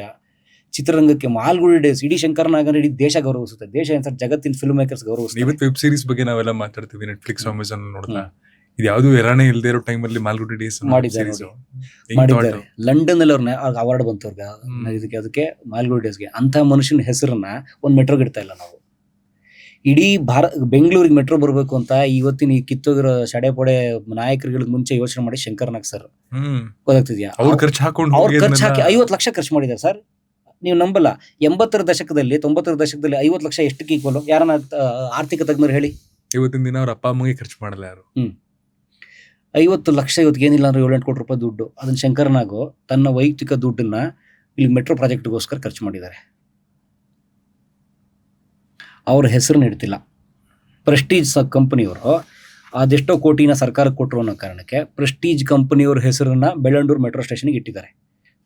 ಪ್ರೆಸ್ಟೀಜ್ ಒಂದು ಅಪಾರ್ಟ್ಮೆಂಟ್ ಒಳಗಡೆ ಬೆಳ್ಳಂಡೂರು ಸ್ಟೇಷನ್ ಪಕ್ಕ, ಮೆಟ್ರೋ ಸ್ಟೇಷನ್ ಪಕ್ಕ ಅಪಾರ್ಟ್ಮೆಂಟ್ಗೆ ಅವ್ರಿಗೊಂದು ಇದು ಹಾಕ್ಕೊಟ್ಟಿದ್ದಾರೆ, ರಸ್ತೆ ಹಾಕ್ಕೊಟ್ಟಿದ್ದಾರೆ. ಇಲ್ಲಿಗೆ ಡೈರೆಕ್ಟ್ ಮೆಟ್ರೋಗೆ ಮಾಡಬೇಡ ಅಂತ ಹೇಳಲ್ಲ, ಮಾಡಲಿ ಸರ್, ಪ್ರೆಸ್ಟೀಜ್ನವ್ರಿಗೂ ಮಾಡಲಿ. ಅಲ್ಲ ರೀ, ಕನ್ನಡದ ಅಸ್ಮಿತೆ ರೀ ಶಂಕರ್ನಾಗು. ಕನ್ನಡಿಗರ ಹೆಸರನ್ನ ಜಗದ್ವಿಖ್ಯಾತ ಮಾಡಿದ ಮಹನೀಯ, ಕನ್ನಡಕ್ಕೆ ಸ್ಟುಡಿಯೋ ತಂದಂಥ ದೊಡ್ಡ ಮನುಷ್ಯ.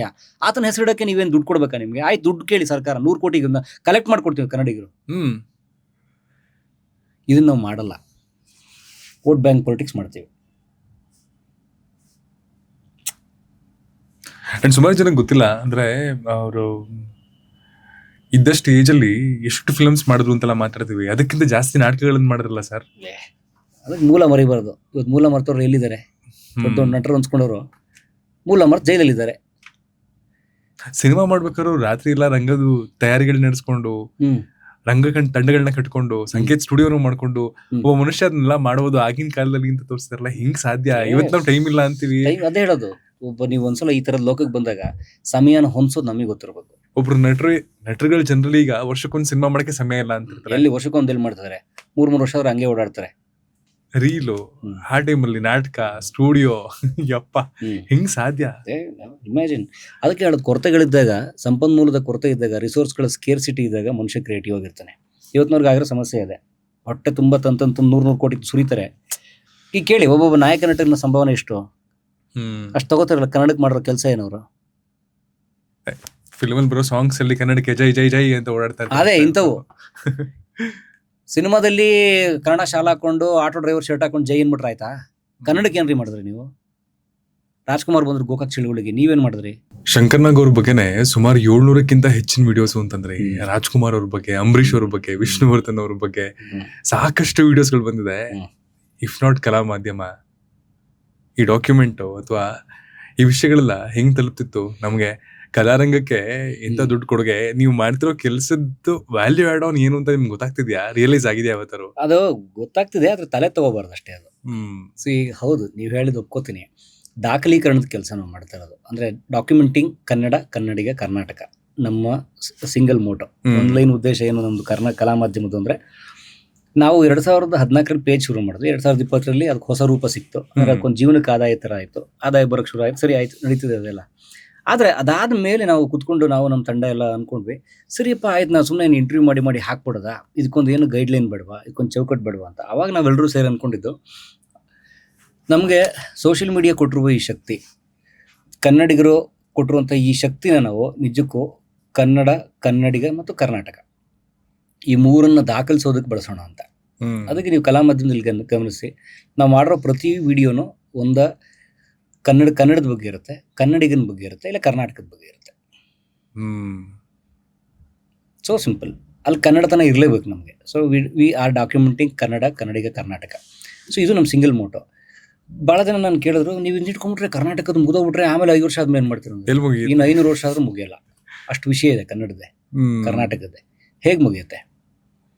ಈಗ ನಾವು ಹಂಪಿ, ವಿಜಯನಗರ ಸಾಮ್ರಾಜ್ಯ, ಕ್ಷಮಿಸಿ ಕನ್ನಡ ಸಾಮ್ರಾಜ್ಯ ಅದ್ರ ಹೆಸರು. ಹಂಪಿಯ ಬಗ್ಗೆ ನಾವು 100 ಎಪಿಸೋಡ್ ಮಾಡಿದ್ವಿ, ಮುಗಿದೋಯ್ತಾ? ಆ್ಯಕ್ಚುಲಿ ನಮ್ಗೆ ಇನ್ನೊಂದು 200 ಎಪಿಸೋಡ್ ಕಂಟೆಂಟ್ ರೆಡಿ ಇದೆ. ಈಗ ಶೂಟ್ ಮಾಡ್ತೀವಿ ನಾವು. ಸ್ವಲ್ಪ ಈ ಒಂದು ಹನಿ ಮಳೆ ಬೀಳಲಿ ಅಂತ ಕಾಯ್ತಾ ಇದೀವಿ, ಬಂಡೆ ಕಾದು ಬಿಡುತ್ತಲ್ಲಿ. ಸೊ ಹಾಗಾಗಿ ಮುಗಿಯಲ್ಲ ಅದು. ನಿಮಗೆ ಡಾಕ್ಯುಮೆಂಟ್ ಮಾಡ್ತಾರೆ. ಕನ್ನಡದ ಸಾಧಕರು ಮುಗಿತಾರ? ಕನ್ನಡದ ಜನಜೀವನ, ಸಂಸ್ಕೃತಿ, ಆಚಾರ, ವಿಚಾರ, ಇತಿಹಾಸ ಇವೆಲ್ಲವೂ ಮುಗಿಯಲ್ಲ. ಇದನ್ನೆಲ್ಲ ದಾಖಲಿಸಿ ಕನ್ನಡದ ಒಟ್ಟಾರೆ ಒಂದು ಮುಂದೆ ಬರುವಂಥ ತಲೆಮಾರಿನವರು, ಉದಾಹರಣೆಗೆ ಒಂದು 50 ವರ್ಷ ಬಿಟ್ಟು ಯಾವುದೋ ಒಂದು ತಲೆಮಾರಿನ ಕನ್ನಡಿಗರು ಬರ್ತಾರೆ, ನೋಡ್ತಾರೆ ಅಂತಂದರೆ ಅವತ್ತಿಗೆ ಕನ್ನಡದ ಪರಿಸ್ಥಿತಿ ಹೇಗಿರುತ್ತೋ ನಂಗೆ ಗೊತ್ತಿಲ್ಲ. ಆದರೆ ಕನ್ನಡದಲ್ಲಿ ಇಷ್ಟೆಲ್ಲ ಮನಸ್ಸುಗಳಿದ್ವು, ಕನ್ನಡದಲ್ಲಿ ಇಷ್ಟೆಲ್ಲ ವ್ಯಕ್ತಿತ್ವಗಳಿದ್ವು, ಕನ್ನಡದಲ್ಲಿ ಇಷ್ಟೆಲ್ಲ ಆಗಿತ್ತು, ಇವರೆಲ್ಲ ಸೇರ್ ಕಟ್ಟಿದ್ದಾರೆ. ಮತ್ತು ಕನ್ನಡ ಹೀಗಿತ್ತು, ಕನ್ನಡದ ಇತಿಹಾಸ ಹೇಗಿತ್ತು, ಸಂಸ್ಕೃತಿ ಹೇಗಿತ್ತು, ಪರಂಪರೆ ಹೇಗಿತ್ತು, ವ್ಯಕ್ತಿತ್ವಗಳು ಹೇಗಿದ್ವು ಅಂತ ಅನ್ನುವ ಅರಿವು ಸಿಕ್ಕಾಗ ಏನಾಗುತ್ತೆ, ಬಹುಶಃ ಅವ್ರು ಅಲ್ಲಿಂದ ಬದುಕನ್ನು ಬೇರೆ ಥರ ತಗೊಂಡು ಹೋಗಕ್ಕೆ ಸಾಧ್ಯ ಆಗುತ್ತೇನೋ ಅನ್ನೋದು ನಮ್ಮ ಅನಿಸಿಕೆ. ಈಗ ಜೆನ್ಸಿ ಕಿಡ್ಸ್ ಗಳೆಲ್ಲ ಒಂದಿರಲ್ಲ, ಅವ್ರ ರಿಟೆನ್ಷನ್ ಪೀರಿಯಡ್ ಎಲ್ಲ ತುಂಬಾ ಕಮ್ಮಿ. ರೀಲ್ಸ್ ಅಲ್ಲೇನೆ ಈಗ 2 ನಿಮಿಷ 3 ನಿಮಿಷ ಶಾರ್ಟ್ಸ್ ಬಂದಿದ್ದೇನೆ ಈಗಿನ ಪೀಳಿಗೆ ಅಥವಾ ಈಗಿನ ಜನರೇಷನ್ ಟ್ರೆಂಡ್ಗೋಸ್ಕರ. ಸೊ ಇವ್ರುಗಳು ನಿಮ್ಮ ಕಲಾ ಮಾಧ್ಯಮದ ಫುಲ್ ಲೆಂತ್ ವಿಡಿಯೋಸ್ ಗಳನ್ನ ನೋಡಿ ಮಾತಾಡಿರೋದು ಅಥವಾ ಆ ಕಾನ್ವರ್ಸೇಷನ್ಸ್ ಈ ಜನರೇಷನ್ಗೆ ಆಗಿರುವಂತಹ ಚೇಂಜಸ್ಗಳು ಇದೆಯಾ ಏನಾದ್ರು ಒಂದು? ನಮ್ಮ ಇದು ಯೂಟ್ಯೂಬ್ ಅಲ್ಲಿ ಒಂದು ಅನಾಲಿಟಿಕ್ಸ್ ಬರುತ್ತೆ, ಒಂದು ವಿಶ್ಲೇಷಣೆ. ಯೂಟ್ಯೂಬ್ ಬಹಳ ಸೈಂಟಿಫಿಕ್ ಅದು ಪ್ಲಾಟ್ಫಾರ್ಮ್. ಒಂದು ಅನಾಲಿಟಿಕ್ಸ್ ಕಳಿಸುತ್ತೆ. ನಮ್ಮ ಸಬ್ಸ್ಕ್ರೈಬರ್ಸ್ ಯಾವ ಗ್ರೂಪ್ನವ್ರು ಗೊತ್ತಾ ಜಾಸ್ತಿ ಇರೋದು? 35 ಇಂದ 45. ನಮ್ಮ ಈಗಿರೋ 24 ಲಕ್ಷ ಜನ ಸುಮಾರು ಸಬ್ಸ್ಕ್ರೈಬರ್ಸ್ ಅಲ್ಲಿ ಹೆಚ್ಚು ನಮ್ಮ ವಿಡಿಯೋ ನೋಡ್ತಿರೋಂಥದ್ದು 25 ದಾಟದವರು, 45 ಒಳಗಿರುವಂತವ್ರು. ಸೊ ನೀವು ಗೆಟಿಂಗ್ ಮೈ ಪಾಯಿಂಟ್. ಸೊ ನಮ್ಮ ಕೋರ್ ಇದೆ ಅದು ಅಂತ. ಆದ್ರೆ ಅದರಲ್ಲೂ ಕೂಡ ಯಾವುದೋ ಒಂದು ವಿಡಿಯೋ ನಿಜಕ್ಕೂ ಬೇಕು ಅಂತಂದ್ರೆ ಜೆನ್ಸಿ ನಿನ್ನೆ ಆ ಥರದ ವಿಚಾರನೇ ಇಲ್ಲ, ಜನಕ್ಕೆ ಬೇಕು ನೋಡ್ತಾರೆ. ಆಮೇಲೆ ನಾವು ಈಗಲೂ ಕೂಡ ನಾವು ಅಪ್ಡೇಟ್ ಆಗ್ತಾ ಇದೀವಿ ಪ್ರತಿ ಕ್ಷಣ. ಹೊಸದೇನಾರು ಬಂದ್ರೆ ನಾವು ಹಿಂದುಳಿಯಲ್ಲ, ನಾವು ಬೈಕೊಂಡು ಓಡಲ್ಲ. ಅಂದ್ರೆ ಇವನ್ ಸರಿ ಇಲ್ಲ, ನಾನ್ ಗ್ರೇಟು, ನಾವು ಹಂಗೆಲ್ಲ ಹೇಳಲ್ಲ ನಾವು. ಓಕೆ, ಈ ಹೊಸ ಹುಡುಗರು ಬೇರೆ ತರ ಕೇಳ್ತಾ ಇದ್ದಾರೆ. ನೀವು ನಮ್ದು ಇವತ್ತಿನ ಇನ್ಸ್ಟಾಗ್ರಾಮ್ ಪೇಜ್ ಗಮನಿಸಿ, 2 ನಿಮಿಷಕ್ಕೂ ವಿಡಿಯೋನ ಮಾಡೋಕ್ಕಾಗುತ್ತಲ್ಲ, ಅದನ್ನ ಮಾಡ್ತಾ ಇದೀವಿ. ಈ ಲಾಂಗ್ ಕಂಟೆಂಟ್ ಕೆಲವು ಕಟ್ ಮಾಡಿ ಗ್ಲಿಮ್ಸಸ್ ಆಗ್ತೀವಿ, ಯಾವ್ದು ನಿಜಕ್ಕೂ ಜನಕ್ಕೆ ತಲುಪಬೇಕು ಅಂತ. ಟ್ರೆಂಡಿಗೆ ತಕ್ಕಂಗೆ ನಿಮ್ಮನ್ನು ನೀವು ಹೋಗಿಲ್ಲ, ನೀವು ಅಬ್ಸಲ್ಯೂಟ್ ಆಗ್ತೀರಿ, ಔಟ್ಡೇಟ್ ಆಗ್ತೀರಿ. ಅಂಡ್ ನನಗೆ ಯಾವಾಗ್ಲೂ ಒಂದು ಅನ್ಸುತ್ತೆ, ಈಗ ಶಂಕರ್ ನಾಗ್ ಅವ್ರ ಬಗ್ಗೆ, ರಾಜ್ಕುಮಾರ್ ಅವ್ರ ಬಗ್ಗೆ, ಅಂಬರೀಶ್ ಅವ್ರ ಬಗ್ಗೆ, ವಿಷ್ಣುವರ್ಧನ್ ಬಗ್ಗೆ ಸಾಕಷ್ಟು ದಾಖಲಾತಿಗಳು ನಡೀತಾ ಇರುತ್ತೆ, ತುಂಬಾ ಜನ ಮಾತಾಡ್ತಾ ಇರ್ತಾರೆ. ನೀವು ಅಲ್ಲಿ ಆನ್ ಸ್ಕ್ರೀನ್ ಆಫ್ ಸ್ಕ್ರೀನ್ ಕೂತ್ಕೊಂಡು ಕೇಳ್ತಾ ಇರೋ ಪ್ರಶ್ನೆಗಳೆಲ್ಲ ಕೆಲವೊಂದ್ಸಲಿ ಅದನ್ನ ಅಪ್ಲೋಡ್ ಮಾಡ್ಬೇಕಾದ್ರೆ ಇದೆಲ್ಲೋ ಒಂದ್ ಕಡೆ ಕಾಂಟ್ರವರ್ಸಿ ಆಗುತ್ತೆ, ಈ ವಿಷಯ ಬೇಕಾಗಿಲ್ವೇನೋ ಅಂತ ಅನ್ಸಿ ಅದನ್ನ ಅಪ್ಲೋಡ್ ಮಾಡದಿರೋದು ಇದೆಯಾ? ಇದೆ, ಕೆಲವು ಮಾಡಿದ್ವಿ, ಇವಾಗ ಅಪರೂಪ ಕೆಲವು ಮಾತ್ರ. ಆಮೇಲೆ ಕೆಲವು ಫ್ಯಾಕ್ಟ್ ಚೆಕ್ ಮಾಡ್ತೀವಿ ನಾವು. ಈಗ ಅವ್ರು ಹೇಳಿದ್ದನ್ನ ಯಥಾವತ್ ಹಾಕೋಕೆ ಸಿನಿಮಾದವ್ರದ್ದು ಫ್ಯಾಕ್ಟ್ ಚೆಕ್ ಮಾಡೋಕ್ಕಾಗಲ್ಲ, ಯಾಕಂದ್ರೆ ಅವ್ರು ಹೇಳಿದ್ದೆ ದಾಖಲೆ. ಕೆಲವು ಫ್ಯಾಕ್ಟ್ ಚೆಕ್ ಮಾಡ್ತೇವೆ. ಮೊನ್ನೆ ಇತ್ತೀಚೆಗೆ ಒಬ್ರದ್ದು ಒಂದು ಸಂದರ್ಶನ ಮಾಡಿದ್ವಿ. ಅವ್ರೊಂದು ಯಾವುದೋ ಸಂಸ್ಥೆ ಬಗ್ಗೆ ಆರೋಪ ಮಾಡ್ತಿದ್ರು, ಹೀಗೆ ಹಾಗೆ ಅಂತ. ನಾನು ಅದನ್ನ ಕೂತ್ಕೊಂಡು ನೀಟಾಗಿ ಅದನ್ನ ಪರೀಕ್ಷೆ ಮಾಡಿದಾಗ ಇಲ್ಲ ಅಂತ ಗೊತ್ತಾಯ್ತು ನನಗದು, ದಾಖಲೆ ಸಮೇತ. ಆಗ ಅವರು ಇಲ್ಲ, ಇವರು ದಾರಿ ತಪ್ಪಿಸೋಕೆ, ಯಾಕಂದ್ರೆ ನಾವು ತಪ್ಪು ಮಾಡೋ ಸಾಧ್ಯತೆ ಇರುತ್ತೆ. ಕೆಲವು ಸೂಕ್ಷ್ಮ ವಿಚಾರ ಬಂದಾಗ ಗಮನಿಸಲೇಬೇಕು, ಇಲ್ಲ ಅಂತಂದ್ರೆ ನೀವು ಅದನ್ನ ಮತ್ತೆ ಕಾನೂನು ರೀತಿ ಅನುಭವಿಸ್ಬೇಕಾಗತ್ತೆ. ಆ ತರದ್ದು ಇನ್ಸಿಡೆಂಟ್ಸ್ ಗಳಾಗಿದೆಯಾ? ಕೆಲವು ಕಾನೂನು ಸಮಸ್ಯೆಗಳು ಮಾಡಿದ್ದೀವಿ ನೋಡಿ. ಕಲಾ ಮಾಧ್ಯಮದ ನಿಮ್ಗೆ ಅದೊಂದು ಪಾಯಿಂಟ್ ಹೇಳಬೇಕು ಅಂತ ಅನ್ಕೊಂಡೆ, ಅದನ್ನ ವಿಚಾರ ನೀವು ಪ್ರಸ್ತಾವಿಸಿದ ಒಳ್ಳೇದಾಯ್ತು ನೋಡಿ. ಸಾಮಾಜಿಕ ಮಾಧ್ಯಮಗಳ ಶಕ್ತಿ ಬಗ್ಗೆ ಹೇಳ್ತೀನಿ ನಿಮ್ಗೆ. ಬಹಳ ಜನ ಅಂತಾರೆ ಇವತ್ತು ಮೊಬೈಲ್ ಬಂದು ಯೂತ್ಸ್ ಹಾಳಾಗ್ತಿದ್ದಾರೆ, ಮೊಬೈಲ್ನಲ್ಲಿ ಸಮಯ ಕಳೀತಾರೆ ಅಂತ. ಆದ್ರೆ ಒಂದು ಟೂಲ್ ಅಥವಾ ಯಾವುದೋ ಒಂದು ವಿಷಯ ವಸ್ತು ಅದು ತಂತಾನೆ ಕೆಟ್ಟದಿರಲ್ಲ. ಉದಾಹರಣೆ ಬಹಳ ಸರಳವಾಗಿ ಹೇಳ್ತೀನಿ. ಈ ಮೈಕ್ ಇದೆ, ಇದ್ರಲ್ಲಿ ನಾವು ನೀವು ಕುತ್ಕೊಂಡು ಸೌಹಾರ್ದಯುತವಾಗಿ ಮಾತಾಡ್ತಾ ಇದ್ದೇವೆ. ಇದೇ ಮೈಕ್ ಇಟ್ಕೊಂಡು ಕೆಟ್ಟದಾಗಿ ಏನಾದ್ರು ಮಾತಾಡ್ಬೋದು, ಬಹಳ ಅಶ್ಲೀಲವಾಗಿ, ಅಸಹ್ಯವಾಗಿ, ಅಸಭ್ಯ ಪದಗಳನ್ನು ಬಳಸಿ. ನಾವು ಅದನ್ನ ಮಾಡ್ತಾ ಇಲ್ಲ. ಅಂದ್ರೆ ಈ ಟೂಲ್ ಕೆಟ್ಟದಲ್ಲ, ಈ ಟೂಲ್ನ ಬಳಸ್ತಿರೋ ತಪ್ಪದು. ಮನೆಯಲ್ಲಿ ಒಂದು ಚಾಕು ಇರುತ್ತೆ, ನೀವು ಅದರಲ್ಲಿ ಹಣ್ಣು ತರಕಾರಿನ ಕತ್ತರಿಸಿ ತಿಂದು ಆರೋಗ್ಯ ಸುಧಾರಿಸ್ಕೋಬಹುದು. ಅದೇ ಚಾಕು ತಗೊಂಡು ನಿಮ್ಮ ಮನೆಗೆ ಬರೋ ಯಾರೋ ಒಬ್ಬನ ಕೊಲೆ ಮಾಡಬಹುದು. ಚಾಕು ತಪ್ಪ, ಬಳಸುವವನು ತಪ್ಪದು. ಸಾಮಾಜಿಕ ಮಾಧ್ಯಮಗಳಿದ್ದಾವೆ ಇವತ್ತು, YouTube, Facebook, Instagram, Twitter, X ಎಲ್ಲ ಏನೇನೋ ಇದೆ. ಅವು ತಪ್ಪ? ಅದು ಕಂಟೆಂಟ್ ಹಾಕ್ತಿರೋ ತಪ್ಪಲ್ವಾ? ಹಾಗಾಗಿ ಸಾಮಾಜಿಕ ಮಾಧ್ಯಮಗಳನ್ನು ಸಕಾರಾತ್ಮಕವಾಗಿ ಹೇಗೆ ಬಳಸ್ಕೋಬೇಕು ಅಂತ ಅನ್ನೋಕ್ಕೆ ಒಂದು ಉದಾಹರಣೆ ಕಲಾ ಮಾಧ್ಯಮ. ಉದಾಹರಣೆ ಹೇಳ್ತೀನಿ ನೋಡಿ. ಕನ್ನಡದ ಡಾಕ್ಯುಮೆಂಟೇಶನ್ ಸುಮಾರು 7200 ವಿಡಿಯೋಗಳಲ್ಲಿ ನಾವು ಮಾಡುವಂಥದ್ದು ಸಿನಿಮಾ, ರಂಗಭೂಮಿ, ಉದ್ಯಮ, ಕಾನೂನು, ಕಲೆ, ಸಾಮಾನ್ಯರ ಬದುಕು, ಇತಿಹಾಸ, ಪ್ರವಾಸ, ಲೈಫ್ ಸ್ಟೈಲ್, ಸಾಹಿತ್ಯ, ಪರಂಪರೆ, ಇದಕ್ಕೆ ಸಂಬಂಧಪಟ್ಟಂತ ಅನೇಕ ವಿಭಾಗಗಳ ವಿಚಾರಗಳನ್ನ ನಾವು ಆಯಾ ಜಾಗಕ್ಕೆ ಹೋಗಿ ದಾಖಲಿಸಿ ಹಾಕ್ತಾ ಇದ್ದೇವೆ. ನಾನು ತುಂಬಾ ಜನ IAS IPS ಕೋಚಿಂಗ್ನ ಮುಖ್ಯಸ್ಥರು, ಅಕಾಡೆಮಿಗಳ ಮುಖ್ಯಸ್ಥರು, ವಿದ್ಯಾರ್ಥಿಗಳೆಲ್ಲ ಫೋನ್ ಮಾಡ್ತಾರೆ, ನಿಮ್ಮ ವಿಡಿಯೋನ ನಾವು ನಮ್ಮಲ್ಲಿ ಬಳಸ್ಕೋಬೋದಾ, ಪ್ರಸಾರ ಮಾಡ್ಬೋದಾ? ನೀವು ಹಂಪಿ ಬಗ್ಗೆ ಮಾಡಿದ್ದು, ಕಲಬುರಗಿ ಇತಿಹಾಸ, ಬಿಜಾಪುರದ ಬಗ್ಗೆ ಇತಿಹಾಸ ಮಾಡಿದ್ದು, ಮೈಸೂರು ಇತಿಹಾಸಗಳದ್ದು, ಅದನ್ನೆಲ್ಲ ನಾವು ಹಾಕ್ಬೋದು, ತೋರಿಸ್ಬೋದಾ? ತೋರಿಸಿ, ದಯವಿಟ್ಟು ತೋರಿಸಿ ಅಂತೀನಿ. ಸಾಧ್ಯ ಒಂದು ಕ್ರೆಡಿಟ್ ಕೊಡಿ, ಕಾಸು ಕೊಡಿ ಅಂತ ಏನ್ ಕೇಳಲ್ಲ. ಸಾಧ್ಯ ಆದ್ರೆ ಓಕೆ, ಕಲಾ ಮಾಧ್ಯಮದವರು ಅಂತ ಹೇಳಿ ಅಂತ ಹೇಳ್ತೀನಿ. ಓಕೆ, ಸೊ ಆ ಥರದ್ದು ದಾಖಲಿಸಿದ್ದೀವಿ ನೋಡಿ. ಎಷ್ಟು ಒಳ್ಳೆ ವಿಷಯ. ಅದು ಸಾಮಾಜಿಕ ಮಾಧ್ಯಮ ಕೆಟ್ಟದು ಅಂತ ಬಯೋಕ್ಕಿಂತ ಅದನ್ನ ನಾವು ಒಳ್ಳೆ ಕಂಟೆಂಟ್ ಹಾಕ್ತಾ ಇದೀವಿ. ಒಂದು. ಎರಡನೇದು, ನಾವು ನಮ್ಮ ಸಬ್ಸ್ಕ್ರೈಬರ್ಸ್ಗಳಿಂದ ಮನವಿ ಮಾಡಿ ಎಷ್ಟೋ ಜನ ಕಷ್ಟದಲ್ಲಿ ಇದ್ರು ಅಂತಂದವ್ರಿಗೆ ಹಣದ ಸಹಾಯ ಮಾಡಿಸಿದ್ವಿ ನಾವು. ನಾನು ನೋಡಿದ್ದೀನಿ ಸುಮಾರು ಜನ ಆರ್ಟಿಸ್ಟ್ಗಳಿಗೆ. ಅದರಲ್ಲಿ AT ರಘು, ಅಂಬರೀಶ್ ಸರ್ ಮಂಡ್ಯದ ಗಂಡು ಸಿನಿಮಾ ಮಾಡಿದಂಥ ಖ್ಯಾತಿ AT ರಘು ಅವ್ರು ಕಷ್ಟದಲ್ಲಿದ್ರು, ಅವ್ರಿಗೊಂದು ಹಣ ಕಲೆಕ್ಟ್ ಮಾಡಿಕೊಟ್ವಿ. ಅಶ್ವಥ್ ನಾರಾಯಣ್ ಅಂತ, ರಾಜ್ಕುಮಾರ್ ಅವರು ಸಮಕಾಲೀನರವರು, ರಾಜ್ಕುಮಾರ್ ಅವ್ರ ಜೊತೆ ನಾಟಕನೂ ಕೂಡ ಮಾಡ್ತಾರೆ ಗುಬ್ಬಿ ಕಂಪ್ನಿಲಿ. ಸಿನಿಮಾದಲ್ಲಿ ತುಂಬ ಪುರೋಹಿತರು ಪಾತ್ರ ಎಲ್ಲ ಮಾಡೋರು. ಅವ್ರು ತುಂಬ ಕಷ್ಟದಲ್ಲಿದ್ದಾರೆ, ಅವ್ರಿಗೊಂದು ಹಣ ಕಲೆಕ್ಟ್ ಮಾಡಿಕೊಟ್ಟಿದ್ವಿ. ಲಲಿತಮ್ಮ ಅಂತ ಹೇಳಿ ಅವರು, ಅವ್ರಿಗೆ ಮಾಡಿದ್ವಿ.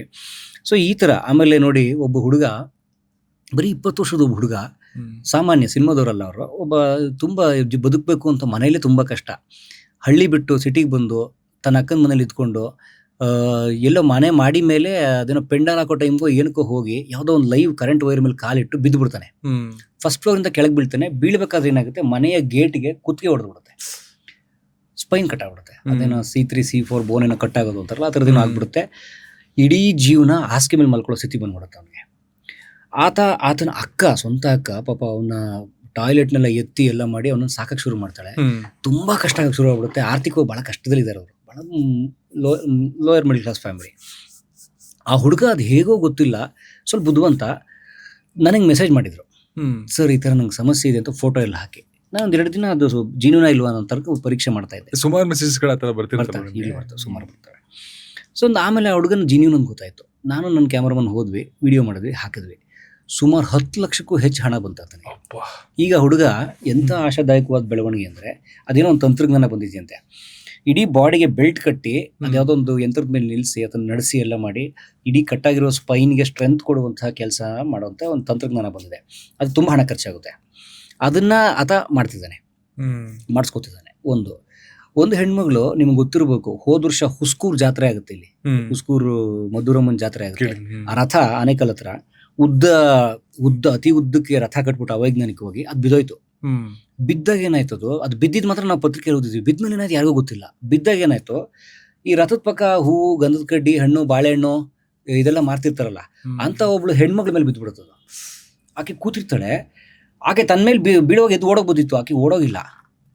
ಎದುರುಗಡೆ ಆಕೆ ಮಗು ಇತ್ತು, 3 ವರ್ಷದ ಮಗು, ಅದ್ರ ಮೇಲೆ ಬಿದ್ದುಬಿಡುತ್ತೆ ಅಂತ ಎದೆಗೆ ಹಚ್ಕೊಂಡು ತನ್ನ ಇದು ಕೊಟ್ಬಿಡ್ತಾಳೆ. ಆಕೆ ಈ ಬಲಗಡೆ ಇದ್ರ ಮೇಲೆ ಬಿದ್ದುಬಿಡುತ್ತೆ ರಥ. ಮಗು ಬಚಾವಾಗುತ್ತೆ. ಆ ಮಗು ಬಚಾವಾಯ್ತು, ಈಕೆಗೆ ಇಡೀ ಇದು ಸಮಸ್ಯೆ ಆಗ್ಬಿಡುತ್ತೆ.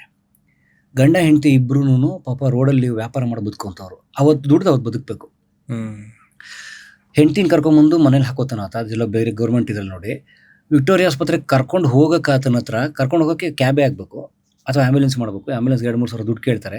ಬಸ್ಸಲ್ಲಿ ಹೋಗೋಕ್ಕಾಗಲ್ಲ, ಯಾಕಂದ್ರೆ ಆಕೆಗೆ ನಡೆಯೋಕ್ಕಾಗಲ್ಲ. ಅದಕ್ಕೆ 2,000 ರೂಪಾಯಿ ದುಡ್ಡು ಇಲ್ಲದೆ ಆಕೆನ ಆಸ್ಪತ್ರೆಗೆ ಕರ್ಕೊಂಡು ಹೋಗಿರಲಿಲ್ಲ. ಬೇಸಿಕ್ ಟ್ರೀಟ್ಮೆಂಟ್ ಕೊಡಿಸಿ ಆಕೆ ಮನೇಲಿ ಇದ್ರು ಪಾಪ.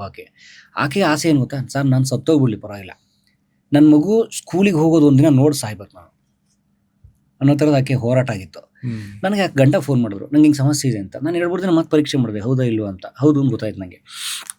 ನಾವು ಹೋಗಿ ವಿಡಿಯೋ ಮಾಡಿದ್ವಿ. ತುಂಬ ಗೊಳೋ ಅಂತ ಆಕೆ ಆ ವಿಡಿಯೋ ನಮ್ಮಲ್ಲಿದೆ, ಕಲಾಮದ ನೋಡ್ಬೋದು. ಆಕೆ ನೋವು ನೋಡಿ ನಂಗೆ ಭಾಳ ಸಂಕಟ ಆಯಿತು. ನಾನು ಮನವಿ ಮಾಡಿ ಜನಕ್ಕೆ ಕೇಳಿದೆ. ಆಕೆಗೆ ಒಂದಷ್ಟು ಹಣ ಬಂತು, ಲಕ್ಷಗಟ್ಟಲೆ ಹಣ ಬಂತು. ನೀವು ನಂಬಲ್ಲ ಸರ್, ಅವರು ಟ್ರೀಟ್ಮೆಂಟ್ ತೊಗೊಂಡೆಲ್ಲ ಮಾಡಿಕೊಂಡು ಆ ಮಗು ಈಗ ಅವ್ರ ಮನೆ ಎದುರುಗಡೆ ಒಂದು ಸ್ಕೂಲ್ ಇದೆ, ಆ ಸ್ಕೂಲಿಗೆ ಹೋಗುತ್ತೆ. ಆಕೆ ಆಸೆ ಏನು ಗೊತ್ತಾ, ಸರ್ ನನಗೆ ಈ ಬಲಗಡೆದೆಲ್ಲ ಹೋಗ್ಬಿಡ್ಲಿ ಸರ್, ನನಗೆ ಎಡಗೈಯಲ್ಲಿ ನನ್ನ ಮಗುನ ರೆಡಿ ಮಾಡಿ ನನ್ನ ಮಗುಗೆ ಡ್ರೆಸ್ ಹಾಕಿ ಅದು ಸ್ಕೂಲಿಗೆ ಹೋಗ್ಬೇಕು. ಅದು ಮನೆಗೆ ಬಂದಾಗ ನಾನು ಅದ್ರ ಡ್ರೆಸ್ ಬಿಚ್ಚೋದಕ್ಕೆ ಒಂದು ಸ್ವಲ್ಪ ಅನ್ನ ತಿನ್ನಿಸು, ಇಷ್ಟೇ ಸರ್ ನನ್ನ ಆಸೆ ಇರೋದು ಅಂತ. ನಾನು ಹೇಳೋದು, ಯಾರ್ದೋ ಮನೆ ಹಾಳು ಮಾಡೋಕ್ಕೆ ಅಥವಾ ಕೆಲ್ಸಕ್ಕೆ ಬರ್ದಿರೋದು ಗಾಸಿಪ್ ವಿಡಿಯೋ ಹಂಚೋದಕ್ಕೆ, ಇನ್ನೊಂದು ಯಾರೋ ನಾನು ಕೆಲವು ಈ ಟಿ ವಿ ಚಾನಲ್ಗಳ ಯೂಟ್ಯೂಬ್ ಪೇಜ್ಗಳನ್ನ ಗಮನಿಸಿದ್ರೆ, ಈಗಂತೂ ಬೇಡ ಅಂದ್ರೆ ಕೆಲವು ಬರ್ತಾವೆ ಫೀಡ್ಸು, ಗಮನಿಸಿದ್ರೆ ಅವಳಿಂದ ಓಡೋಗ್ಬಿಟ್ಲಂತೆ. ದೊಡ್ಡ ಟಾಕದು ಹೆವಿ. ಆದರೆ ಏನ್ರಿ ಉಪಯೋಗ, ಸಮಾಜಕ್ಕೆ ಏನು ಕೊಡ್ತೀರಿ ನೀವು ಅದರಿಂದ? ಆ ತಾಯಿ ತುಂಬ ಥ್ಯಾಂಕ್ಸ್ ಸರ್. ಯಾಕೆ ಗೊತ್ತಾ, ಆ ಮಗು ಪ್ರತಿದಿನ ಬರೋದಂತೆ. ಈಕೆ ಹಾಸಿಗೆ ಮೇಲೆ ಮಲ್ಕೊಂಡಿದ್ರೆ, ಈಕೆಗೆ ಬೆಡ್ ರೀಡನ್ ಎದ್ದೋಗಾಗ್ತಿಲ್ಲ, ಟಾಯ್ಲೆಟ್ಗೆ ಗಂಡ ಕರ್ಕೊಂಡು ಹೋಗ್ಬೇಕು. ಗಂಡ ಅವಳು ನೋಡ್ಕೋಬೇಕು ಅಂತ ಅವ್ನು ವ್ಯಾಪಾರಕ್ಕೆ ಹೋಗ್ತಿಲ್ಲ, ಮನೆ ಕೂತಿದ್ದಾನೆ ಪಾಪ, ಬಾಡಿಗೆ ಕಟ್ಟಿಲ್ಲ ಎಷ್ಟೊತ್ತು ತಿಂಗಳು. ಆಕೆ ನನ್ನ ಕೈ ಮುಗಿದು, ಅಣ್ಣ ದೇವರಣ್ಣ ನೀನು, ನಾನಲ್ಲ ದೇವರು, ನಿನ್ನ ಕಾಸು ಕೊಟ್ರಲ್ಲ ಕಲಾಮಾಧ್ಯಮ ಪ್ರೇಕ್ಷಕರು, ಅವ್ರ ದೇವರು. ಒಳ್ಳೇದಕ್ಕೆ ಬಳಸೋಕೆ ಅವಕಾಶ ಇಲ್ವಾ ಆ ಥರದ್ದು? ಆಮೇಲೆ ಎಷ್ಟು ಉದ್ಯಮಿ ಹೆಣ್ಮಕ್ಳು ಮನೆಗಳಿಂದ ಕೆಲವು ಈ ಮಿಲೆಟ್ ಪುಡಿಗಳು ಇಂಥವೆಲ್ಲ ಮಾಡ್ತಾರೆ ಅಂತ ಹೆಣ್ಮಕ್ಳು ತುಂಬ ವಿಡಿಯೋಸ್ ನಾವು ಮಾಡಿದ್ದೀವಿ. ಆ ಹೆಣ್ಮಕ್ಳದೆಲ್ಲ ಉದ್ಯಮಗಳು ಅವರು 10 ಪಟ್ಟು 15 ಪಟ್ಟಾಗಿ ತುಂಬ ಚೆನ್ನಾಗಿದ್ದಾರೆ. ಅವರು ತಿಂಗಳಿಗೆ ಒಂದು 10,000 15,000 ಬೇಕು ಅಂದ್ರೆ ಇವತ್ತು 1 ಲಕ್ಷ ದುಡ್ಡು ಬರ್ತಾ ಇದೆ ಮನೆಯಿಂದ ಮಾಡಿ. ಅಂಥವ್ರು ಸಪೋರ್ಟ್ ಮಾಡಿದ್ದೀವಿ ನಾವು. ನಿಮಗೆ ಅಬ್ಸರ್ವ್ ಮಾಡಿರ್ತೀರ ಅನ್ಸುತ್ತೆ ಕೆಲವು ಕಡೆ, ಅಂದರೆ ಇಂಥ ಒಳ್ಳೆ ಉದ್ದೇಶದಿಂದ ಅಕಸ್ಮಾತ್ ನಮ್ಮ ಥರನೇ ಅಲ್ವಾ ಬೇರೆಯವ್ರ ಬದುಕು, ಅವ್ರಿಗೂ ಇದೆಲ್ಲವೂ ಸೀಮಿತ, ಅವರು ಚೆನ್ನಾಗಿ ಬದುಕಬೇಕು ಅನ್ನೋ ಒಂದು ಆಶಾದಾಯಕವಾದ ಥಾಟಲ್ಲಿ ಇದನ್ನೆಲ್ಲ ಮಾಡಿದಾಗಲೂ ಕೆಲವೊಂದು ಕಮೆಂಟ್ಸ್ಗಳು ಬಂದಿರುತ್ತಲ್ಲಿ, ಇದು ಪೇಮೆಂಟ್ ಎಷ್ಟು ಇಸ್ಕೊಂಡ್ರಿ, ಬೇಡ ಪೇಮೆಂಟ್ ಇಸ್ಕೋತೀನಿ ನಾನು, ಕೆಲವು ಇಸ್ಕೋತೀನಿ, ಆದ್ರೆ ಕೆಲವು ಉಚಿತವಾಗಿ ಮಾಡ್ತೀನಿ. ಕೆಲವು ತುಂಬಾ ಕೆಲವು ನೋಡಿ ಜಿನ್ಯೂನ್ ಆಗಿರೋ ಕೆಲವು ಹೆಣ್ಮಕ್ಳು ಕೇಳಿದಾಗ, ಈಗ ಬಿಲ್ವಾ ಫುಡ್ಸ್ ಅಂತಿದೆ, ನಾನು ಅವ್ರು ತುಂಬಾ ಗೌರವಯುತವಾಗಿ 100% ಉಚಿತವಾಗಿ ಮಾಡಿದ್ದೀನಿ. ಈಗ ಹೆಣ್ಮಗಳು ಬಹಳ ಕಷ್ಟಪಟ್ಟು ಬರುವ ಕಾಲ್ಸ್ ಅಟೆಂಡ್ ಮಾಡಿ ಈಗ ಆಕೆ ಅಮೆರಿಕಕ್ಕೆ ತನ್ನ ಫುಡ್ ಪ್ರಾಡಕ್ಟ್ಸ್ ಕಳಿಸ್ತಿದ್ದಾರೆ, ಉಚಿತವಾಗಿ ಮಾಡಿದ್ದು ನಾನು. ಕೆಲವು ಕಾರ್ಪೊರೇಟ್ ಕಂಪ್ನಿಗಳಿದ್ರೆ ಮುಲಾಜಿಲ್ದೆ ತಗೋದು, ಯಾಕೆ ಅವ್ರ ಹತ್ರ ಫಂಡ್ ಇದೆ ರೀ, ಮತ್ತೆ ಮಾರ್ಕೆಟಿಂಗ್ ಇದೆ ರೀ ಅವ್ರಿಗೆ. ಗೃಹೋದ್ಯಮ ಮಾಡ್ತಿರೋಂಥ ಹೆಣ್ಣು ಮಗಳ ಹತ್ರ ನಾನೇ ಕಾಸು ಕೇಳಬೇಕು ಒಂದು. ಆಮೇಲೆ ನೋಡಿ, ಇತ್ತೀಚೆಗೆ ಇನ್ನೊಂದು ಹೇಳ್ತೀನಿ, ಇದೇ ಒಳ್ಳೆ ಸಾಮಾಜಿಕ ಮಾಧ್ಯಮವನ್ನು ಬಳಸೋಕ್ಕೆ SDJ ಗೋಲ್ಡ್ ಕಂಪನಿ ಅಂತ ಒಂದು ಗೋಲ್ಡ್ ಕಂಪನಿ ಇದೆ ಮೈಸೂರಲ್ಲಿ. ಅವನು ಎಂಥ ಅನ್ಯಾಯ ಮಾಡ್ತಿದ್ದಾನೆ ಜನಕ್ಕೆ ಅಂತಂದ್ರೆ, ನೋಡಿ ನಾವು ವಿಡಿಯೋ ಮಾಡಿಲ್ಲ ಅಂದ್ರೆ ಆ ಹಗರಣ ಬಯಲಿಗೆ ಬರ್ತಿರ್ಲಿಲ್ಲ. ಕಳೆದ ಎಷ್ಟೋ ವರ್ಷಗಳಿಂದ 16 ವರ್ಷಗಳಿಂದ ಆತ ನಿಮ್ಮ ಚಿನ್ನಕ್ಕೆ ಹೆಚ್ಚು ಬೆಲೆ ಕೊಡ್ತೀನಿ ಅಂತ ಹೇಳಿ ಮಾರ್ಕೆಟ್ ರೇಟ್ಗಿಂತಲೂ ಹೆಚ್ಚು ಬೆಲೆ ಕೋಟ್ ಮಾಡಿ ಜನರನ್ನ ಅಲ್ಲಿಗೆ ಸೆಳೆದು, ನಮ್ಮ ಜನ ಪಾಪ ಮುಗ್ಧರಿದ್ದಾರೆ, ಅಲ್ಲಿ ಹೋದ್ರು ಚಿನ್ನ ಅಡ ಇಟ್ರು, ಅದು ಚಿನ್ನ ಹೋದ್ಮೇಲೆ ಇದು ಪ್ಯೂರಿಟಿ ಇಲ್ಲ ಅಂತ ಹೇಳಿ ಕರ್ಸ್ಕೊಂಡು ಮೋಸ ಮಾಡಿ ರೌಡಿಸಮ್ ಮಾಡಿ ಹೊಡೆದು ಬಡ್ದು ಕಳಿಸಿದಂಥ ಈ ವಿಷಯ ಇತ್ತು. ನಂಗೆ ಒಬ್ರು ಹೆಣ್ಮಕ್ಳು ಫೋನ್ ಮಾಡಿದ್ರು, ಪೂರ್ಣಿಮಾ ಅಂತ, ಸರ್ ನಂಗೆ ಈ ಥರ ಅನ್ಯಾಯ ಆಗಿದೆ ಅಂತ. ಹೌದಾ ಅಂತ ಹೇಳಿ ನಾವು ಮರುದಿನವೇ ಹೋದ್ವಿ ನಾವು. ಆದರೆ ಆಕೆ ಹತ್ರ ಯಾರೋ ಸಾಮಾಜಿಕ ಹೋರಾಟಗಾರರು ಅಂತ ಹೆಸರಿಟ್ಕೊಂಡಂಥವ್ರು 3-4 ಲಕ್ಷ ದುಡ್ಡು ಕೇಳಿದ್ರಂತೆ. ಈ ವಿಡಿಯೋನ ನಾವು ವಿಡಿಯೋ ಮಾಡಾಕ್ತೀವಿ, ಇಶ್ಯೂನ ನಮ್ಗೆ 3-4 ಲಕ್ಷ ದುಡ್ಡು ಕೊಡಿ ಅಂತ. ನಾನು ಸಂಪೂರ್ಣ ಉಚಿತವಾಗಿ ಮಾಡಿದ್ವಿ ಅಂಥದ್ದೆಲ್ಲ. ಆ ವಿಡಿಯೋ ಬಂದಮೇಲೆ ಸಾವಿರಾರು ಜನ ಸೇರ್ಕೊಂಡ್ರು, ಅದೊಂದು ಒಕ್ಕೂಟ ಆಯಿತು. ಎಲ್ಲರೂ ಹೋಗಿ ಮೈಸೂರು ಕಮಿಷನರ್ ಆಫೀಸ್ ಮುಂದೆ ಹೆಣ್ಮಕ್ಳು ಪ್ರತಿಭಟನೆ ಮಾಡಿದ್ರು, ಅವ್ನು ಅರೆಸ್ಟ್ ಮಾಡಿದ್ರು. ಇಲ್ಲ ಇನ್ನೆಷ್ಟು 1000 ಜನಕ್ಕೆ ಮೋಸ ಮಾಡ್ತಿದ್ದ ಅವನು, ಹೇಗೆ ಸಾಧ್ಯ ಆಗುತ್ತದಲ್ಲ? ಈಗ ವಿಜಯಲಕ್ಷ್ಮಿ ಶಿಬ್ರೂರ್ ಅವರು ಮೇಡಮು ಇದೇ ಸಾಮಾಜಿಕ ಮಾಧ್ಯಮನ ಈ ಸಮಾಜದ ಎಷ್ಟು ಅನ್ಯಾಯ ತೋರ್ಸಕ್ಕೆ ಬಳಸ್ತಿದ್ದಾರೆ. ಒಳ್ಳೇದಕ್ಕೆ ಬಳಸ್ಬೋದಲ್ವ ಎಲ್ಲನೂ. ಶಕ್ತಿ ಸಿಕ್ಕಿದಾಗ ಅದೊಂದು ಶಕ್ತಿ ಅದು ಇಟ್ಸ್ ಎ ಟೂಲ್. ಈಗ ನಿಮ್ಗೊಂದು ಪೆನ್ ಸಿಗತ್ತೆ, ನೀವು ಯಾರ ಬಗ್ಗೆ ಅಸಹ್ಯವಾಗಿ ಬರೀಬೋದು ಇದರಲ್ಲಿ. ನೀವು ಒಳ್ಳೇದನ್ನ ಬರ್ಕೊಳ್ಳಿ, ಭಗವದ್ಗೀತೆ ಬರ್ಕೊಳ್ಳಿ, ಸೋ ಸಿಂಪಲ್. ಅದು ಸಾಮಾಜಿಕ ಮಾಧ್ಯಮಗಳ ಶಕ್ತಿ. ತುಂಬಾ ಜನ ಕೇಳ್ತಾರೆ ಏನ್ ಸೋಷಿಯಲ್ ಮೀಡಿಯಾ ಅಂತ. ನೀವು ನಂಬಲ್ಲ, ನೆಕ್ಸ್ಟ್ ಪವರ್ಫುಲ್, ಈಗ already powerful, next highly powerful is social media. ಹೇಗಿರುತ್ತೆ ಸ್ಲೋಲಿ ಅಂದ್ರೆ ಟಿವಿ ಫೇಮ್ ಎಲ್ಲ ಇಳಿತಿದೆ, ಸೋಷಿಯಲ್ ಮೀಡಿಯಾ ಫೇಮ್ ಎಲ್ಲ ಜಾಸ್ತಿ ಆಗ್ತಿದೆಯಲ್ಲ, ಇದನ್ನ ಫೋರ್ ಸೈಟ್ ಅಂದ್ರೆ ಮುಂಚೆನೆ ನಿಮ್ಗೆ ಆ ಥಾಟ್ ಬಂದಿತ್ತಾ ಈ ತರದೆಲ್ಲ ಆಗಿಲ್ಲ? ನೆವರ್. ಓಕೆ, ಅದೆಲ್ಲ ಹೇಳಿದ್ರೆ ಸುಮ್ ಭ್ರಮೆ ಅದು. ನೆವರ್, ನಾನು ಇಮ್ಯಾಜಿನೇ ಮಾಡಿಲ್ಲ. ಬಟ್ ಈಗ ಅರ್ಥ ಆಗ್ತಿದೆ ಶಕ್ತಿಗಳೆಲ್ಲ ನನಗೆ ಈಗ 2 ವರ್ಷದಲ್ಲಿ. ಈಗ ಸೌಜನ್ಯ ಕೇಸ್, ಧರ್ಮಸ್ಥಳ ಸೌಜನ್ಯ ಕೇಸ್ ಬಗ್ಗೆ ಈ ಸೋ ಕಾಲ್ಡ್ ಮಾರಿಕೊಂಡ ಮೀಡಿಯಾಗಳು ಒಂದು ಸುದ್ದಿ ಹಾಕಿದ್ದಾರೆ ಕೇಳಿ. ಸುಪ್ರೀಂ ಕೋರ್ಟ್ ಮೊನ್ನೆ ಹೇಳಿ ಕಳಿಸಿದೆ, ಸಾಕ್ಷಿಗಳ ರಕ್ಷಣೆ ಕೊಡಿ, ಇಲ್ಲೇನೋ ಸಮಸ್ಯೆ ಆಗಿದೆ, ಇದು ವರದಿ ಕೊಡಿ ನಮ್ಗೆ ಬೇಗ ಸುಪ್ರೀಂ ಕೋರ್ಟ್ ಅಂತ ಒಂದು ಸುದ್ದಿ ಮಾಡಿದ್ವ ಕೇಳಿ. ಅದೇ ಆಶ್ಚರ್ಯ ಆಗುತ್ತೆ. ಅಂದ್ರೆ ಸೋಷಿಯಲ್ ಮೀಡಿಯಾದಲ್ಲಿ ಅಥವಾ ಯೂಟ್ಯೂಬ್ ಅಲ್ಲಿ ಅದ್ರ ಸುದ್ದಿ ಎಷ್ಟು ಹೋರಾಡ್ತೋ ಅದ್ರ 1% ಕೂಡ 1% ಅಲ್ಲ ಸರ್, ತಗೊಳ್ಳೋದೇ ಇಲ್ಲ ಅವರು. ಯಾರೋ MLA ಮಗನ್ ಮದುವೆ ಆಗ್ಲಿ, ಅದನ್ನ ವಿಡಿಯೋಗ್ರಾಫರ್ಸ್ ತರ ಝೂಮ್ ಹಾಕಿ ತೋರಿಸ್ತಾರೆ. ರಾಜ್ಯವೇ ಖುಷಿ ಪಡೋ ಸುದ್ದಿ ಅಂತವೆಲ್ಲ ಮಾಡ್ತಾರೆ. ನೇಪಾಳದಲ್ಲಿ ಸೋಷಿಯಲ್ ಮೀಡಿಯಾ ಪವರ್, ಎಲ್ಲ ಯೂತ್ಸ್ ಸೇರ್ಕೊಂಡು ಸೋಷಿಯಲ್ ಮೀಡಿಯಾ ಬಳಸಿ ಅಲ್ಲಿದ್ದಂತ ಹಳೆಯ ದರಿದ್ರ ಸರ್ಕಾರ ಕಿತ್ ಬಿಸಾಕಿದ್ರು. ಅವ್ರು ಬಳಸ್ಕೊಂಡು ಟೂಲ್ ಏನೋ ಸೋಷಿಯಲ್ ಮೀಡಿಯಾ. ಶಕ್ತಿ ಇದೆ ಅದಕ್ಕೆ. It's a powerful weapon, it's a tool, it's a power, ಶಕ್ತಿ ಇದು. ಅಂದ್ರೆ ಇಲ್ಲಿ ಸಮಸ್ಯೆ ಇದೆ, ಆ ಸಮಸ್ಯೆಗೆ ಒಂದು ಪರಿಹಾರ ಕೊಡ್ಸೋದಕ್ಕೆ ಒಂದು ಟೂಲ್ ಆಗಿ ಅಥವಾ ಶಕ್ತಿಯಾಗಿ ಕಲಾ ಮಾಧ್ಯಮದಲ್ಲಿ ಆಗೋಷ್ಟು ಪ್ರಯತ್ನ ನಿಮ್ ಕಡೆಯಿಂದ ನಡೀತಾ ಇದೆ. ಬಟ್ ಕೆಲವೊಂದ್ಸಲಿ ಇದು ದುರುಪಯೋಗ ಆಗುತ್ತೆ ಅಂತ ನಿಮ್ಗೆ ಅನ್ಸಿದ್ಯಾ ಯಾವಾಗಾದ್ರೂ? ನೀವ್ ಹೇಳ್ತೀರಾ ಅಂದ್ರೆ 2 ದಿನ ಟೈಮ್ ತಗೊಂಡು ಫ್ಯಾಕ್ಟ್ ಚೆಕ್ ಮಾಡಿದೆ ಹಾಗೆ ಅಂತ. ಬಟ್ ಕೆಲವೊಂದ್ಸಲಿ ಮನಿನ ರೈಸ್ ಮಾಡೋದಕ್ಕೋ ಅಥವಾ ತಮ್ಮ ಉದ್ದೇಶಗಳನ್ನ ಹೇಳುವಂತಹ ರೀತಿಗೆ ಇದೊಂದು ಮೀಡಿಯಂ ಆಗಿ ಯೂಸ್ ಮಾಡ್ಕೊಂಡು ಬೇರೆ ಯಾರು ಮಾಡಿರುವಂತಹ ಪ್ರಯತ್ನಗಳು ಆಗಿದೆಯಾ? ನಮ್ಮಲ್ಲಾಗಿಲ್ಲ. ಕಲಾ ಮಾಧ್ಯಮ ನಾವಂತೂ ತುಂಬಾ ವೆರಿಫೈ ಮಾಡ್ತೀವಿ. ಯಾರಿಗೇನೇ ಸಹಾಯ ಮಾಡ್ಬೇಕಾದ್ರು ನಾನು ಪ್ರತಿದಿನ ಒಂದು ಮೆಸೇಜ್ ತೆಗೆದ್ರೆ ಇನ್ಸ್ಟಾಗ್ರಾಮು ಅಥವಾ ಕಮೆಂಟ್ಗಳಲ್ಲಿ ನನ್ನ ಪರ್ಸನಲ್ ಮೆಸೇಜ್ಗಳಲ್ಲಿ ಸುಮಾರು ಬರ್ತವೆ. ನಾವೆಲ್ರಿಗೂ ಎಂಟರ್ಟೈನ್ ಮಾಡಲ್ಲ. ತುಂಬ ಜೆನ್ಯೂನ್ ಇಲ್ಲ, ಇವ್ರಿಗೆ ಸಹಾಯ ಮಾಡದಿದ್ರೆ ಬದುಕೇ ಕಷ್ಟ ಅಂತ ಅನ್ನೋರು ಹುಡುಕ್ತೀವಿ. ಕೆಲವ್ರಿಗೆ ಅವ್ರಿಗೆ ಅವಕಾಶ ಇರುತ್ತೆ, ಈಗ ಅವರೇ ಅದನ್ನ ಸಾಲ್ವ್ ಮಾಡ್ಕೊಳಕ್ ಸಾಧ್ಯ ಇರುತ್ತೆ. ಈಗ ನೋಡಿ, ಮೊನ್ನೆ ನನಗೊಬ್ಬ ಫೋನ್ ಮಾಡು, ಒಬ್ಬರೇ ಒಂದು 2-3 ಫೋನ್ ಮಾಡ್ರು 2-3 ದಿವಸದಲ್ಲಿ.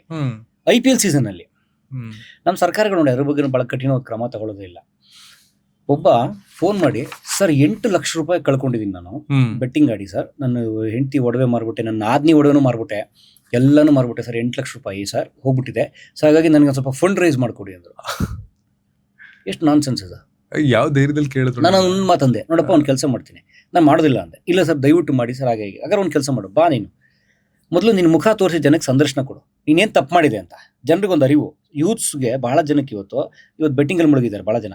ಸೊ ಹಾಗಾಗಿ ಅವ್ರಿಗೊಂದು ಅರಿವು, ಬಾ ನೀನೊಂದು ಸಂದರ್ಶನ ಕೊಡು, ಅವ್ರನ್ನ ಕೇಳ್ಕೊ, ನೀನೆ ನಾನು ತಪ್ಪು ಮಾಡಿಬಿಟ್ಟಿದ್ದೀನಿ, ಕನ್ಫೆಸ್ ಮಾಡ್ಕೊಂಡಿದ್ದೀನಿ, ದಯವಿಟ್ಟು ನಂಗೆ ಸಾಧ್ಯ ಮಾಡಿದ್ದು ಅವ್ರು ಕೊಟ್ಟರು ಇಸ್ಕೊಳಪ್ಪ ಅಂತ. ಮಕ ಎಲ್ಲ ತೋರಿಸಲ್ಲ ಸರ್, ನನ್ನ ನೆಂಟರ ಹತ್ರ ಮರ್ಯಾದೆ ಹೋಗುತ್ತೆ, ಹೋಗಿ ನಿನ್ನ ನೆಂಟರನ್ನ ಕೇಳು. ಅಲ್ಲ, ನೆಂಟರ ಹತ್ರ ಮರ್ಯಾದೆ ಹೋಗುತ್ತೆ ಅಂದ್ಬಿಟ್ಟು ನಿಮಗೆ ಕಾಲ್ ಮಾಡಿ ಕೇಳಿದಾರಲ್ಲ, ಕೇಳ್ತಾರೆ, ಮಾಡ್ತಿರಲ್ಲ. ಯಾವ್ದೇ ನಿನ್ನೆ ಒಬ್ಬ ಕರೆ ಮಾಡಿದ್ದ, ನಿನ್ನೆ ಬಾರಲ್ಲಿ ಕೂತಿದ್ದೆ ನಾನು ಬಹುಶಃ, ಫೋನ್ ಮಾಡಿ ಸರ್ ನನ್ನ ಸರ್ ಹಿಂಗೆ ಸರ್ ನಿಮ್ಮ ಸಬ್ಸ್ಕ್ರೈಬರ್ ಸರ್ ಹೇಗಿದೆ, ಚೆನ್ನಾಗಿದೆ ಸರ್, ನಿಮ್ಮ ದೊಡ್ಡ ಅಭಿಮಾನಿ ಸರ್, ಸಂತೋಷ ಅಂದೆ. ದಯವಿಟ್ಟು ಒಂದು 200 ರೂಪಾಯಿ ಅಕೌಂಟಿಗೆ ಹಾಕಿ ಸರ್ ಅಂತ. ಫೋನ್ ಪೇಗೆ ಹಾಕಿ. ಯಾಕಪ್ಪ ಅಂದೆ. ಸರ್ ಪೆಟ್ರೋಲ್ ಇಲ್ಲ ಸರ್ ಗಾಡಿಗೆ, ಏನು ಮಾಡೋಣ, ಇಲ್ಲ ರಾಮನಗರ ಹತ್ರ ಗಾಡಿ ನಿಲ್ಸ್ಬಿಟ್ಟಿದ್ದೀನಿ ಸರ್, ಗಾಡಿಗೆ ಪೆಟ್ರೋಲ್ 200 ರೂಪಾಯಿ ಹಾಕಿ ಸರ್, ಎಲ್ಲೋಗಿ ತಿಂದು ಕೊಡ್ತೀನಿ ಗಾಡಿಗೆ ಅವ್ರಿಗ ಅಂತ. ಆಯ್ತಪ್ಪ, ಹೆಂಗಿದ್ದಾರೆ ಜನ. ಕೆಲವೊಂದ್ಸಲ ಈ ತರ ಕ್ಯಾಮ್ರಾ ರೋಲ್ ಮಾಡಿ ನೀವು ಈ ಕಡೆ ಕೂತಿರ್ತೀರಲ್ಲ, ಯಾರು ಹೇಳ್ತಿರೋರು ಸುಳ್ಳು ಹೇಳ್ತೀರಿ ಅಂತ ಗೊತ್ತಾಗಿದ್ಯಾ? ಅಂದ್ರೆ ಆಗಿದ್ಯಾ? ಕೆಲವು ವೆರಿಫೈ ಮಾಡಕ್ಕಾಗಲ್ಲ. ಅಂದ್ರೆ ಕೆಲವು ಏನಾಗುತ್ತೆ, ಈ ಕೆಲವು ಫ್ಯಾಕ್ಟ್ಸ್ ಅಂಕಿಅಂಶಗಳು ಹೇಳ್ಬೇಕಾದ್ರೆ ಗೊತ್ತಾಗ್ಬಿಡುತ್ತೆ ನನಗೆ. ಇತಿಹಾಸದ ವಿಡಿಯೋ ಮಾಡ್ಬೇಕಾದ್ರೆ ನಾನು ತಯಾರಿರ್ತೀನಿ, ಕೆಲವು ವಿಚಾರಗಳು ನಂಗೆ ಗೊತ್ತಿರುತ್ತೆ. ಕೆಲವು ಘಟನೆಗಳು ಹೇಳ್ಬೇಕಾದ್ರೆ ನಂಗೆ ಗೊತ್ತಿರಲ್ಲ, ಅದನ್ನ ಅವ್ರ ನಂಬಿಕೆ ಮೇಲೆ ಹೋಗ್ಬೇಕಾಗುತ್ತೆ. ಈಗ ಉದಾಹರಣೆಗೆ ದೊರೆ ಭಗವಾನ್ ರಾಜ್ಕುಮಾರ್ ಅವರ ಸಿನಿಮಾ ಮೇಕಿಂಗ್ ಬಗ್ಗೆ ಏನು ಹೇಳಿರ್ತಾರೆ, ನಂಗೆ ಹೇಗೆ ಗೊತ್ತಾಗುತ್ತದೆ?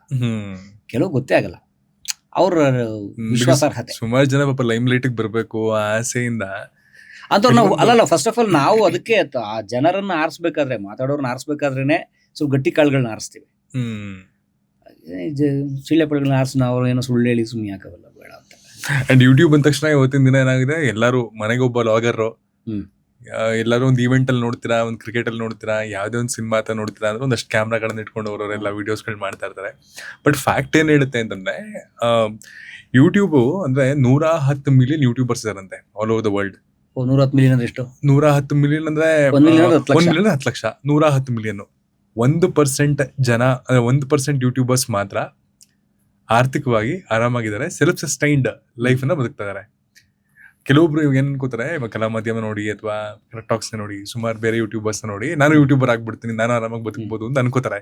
ನೀವಾಗ್ಲೇ ಹೇಳಿದಾಗೆ ಕ್ಯೂರಿಯಾಸಿಟಿ ಒಂದ್ ಕಡೆ ಆದ್ರೆ ಪರಿಶ್ರಮ ಇನ್ನೊಂದ್ ಕಡೆ.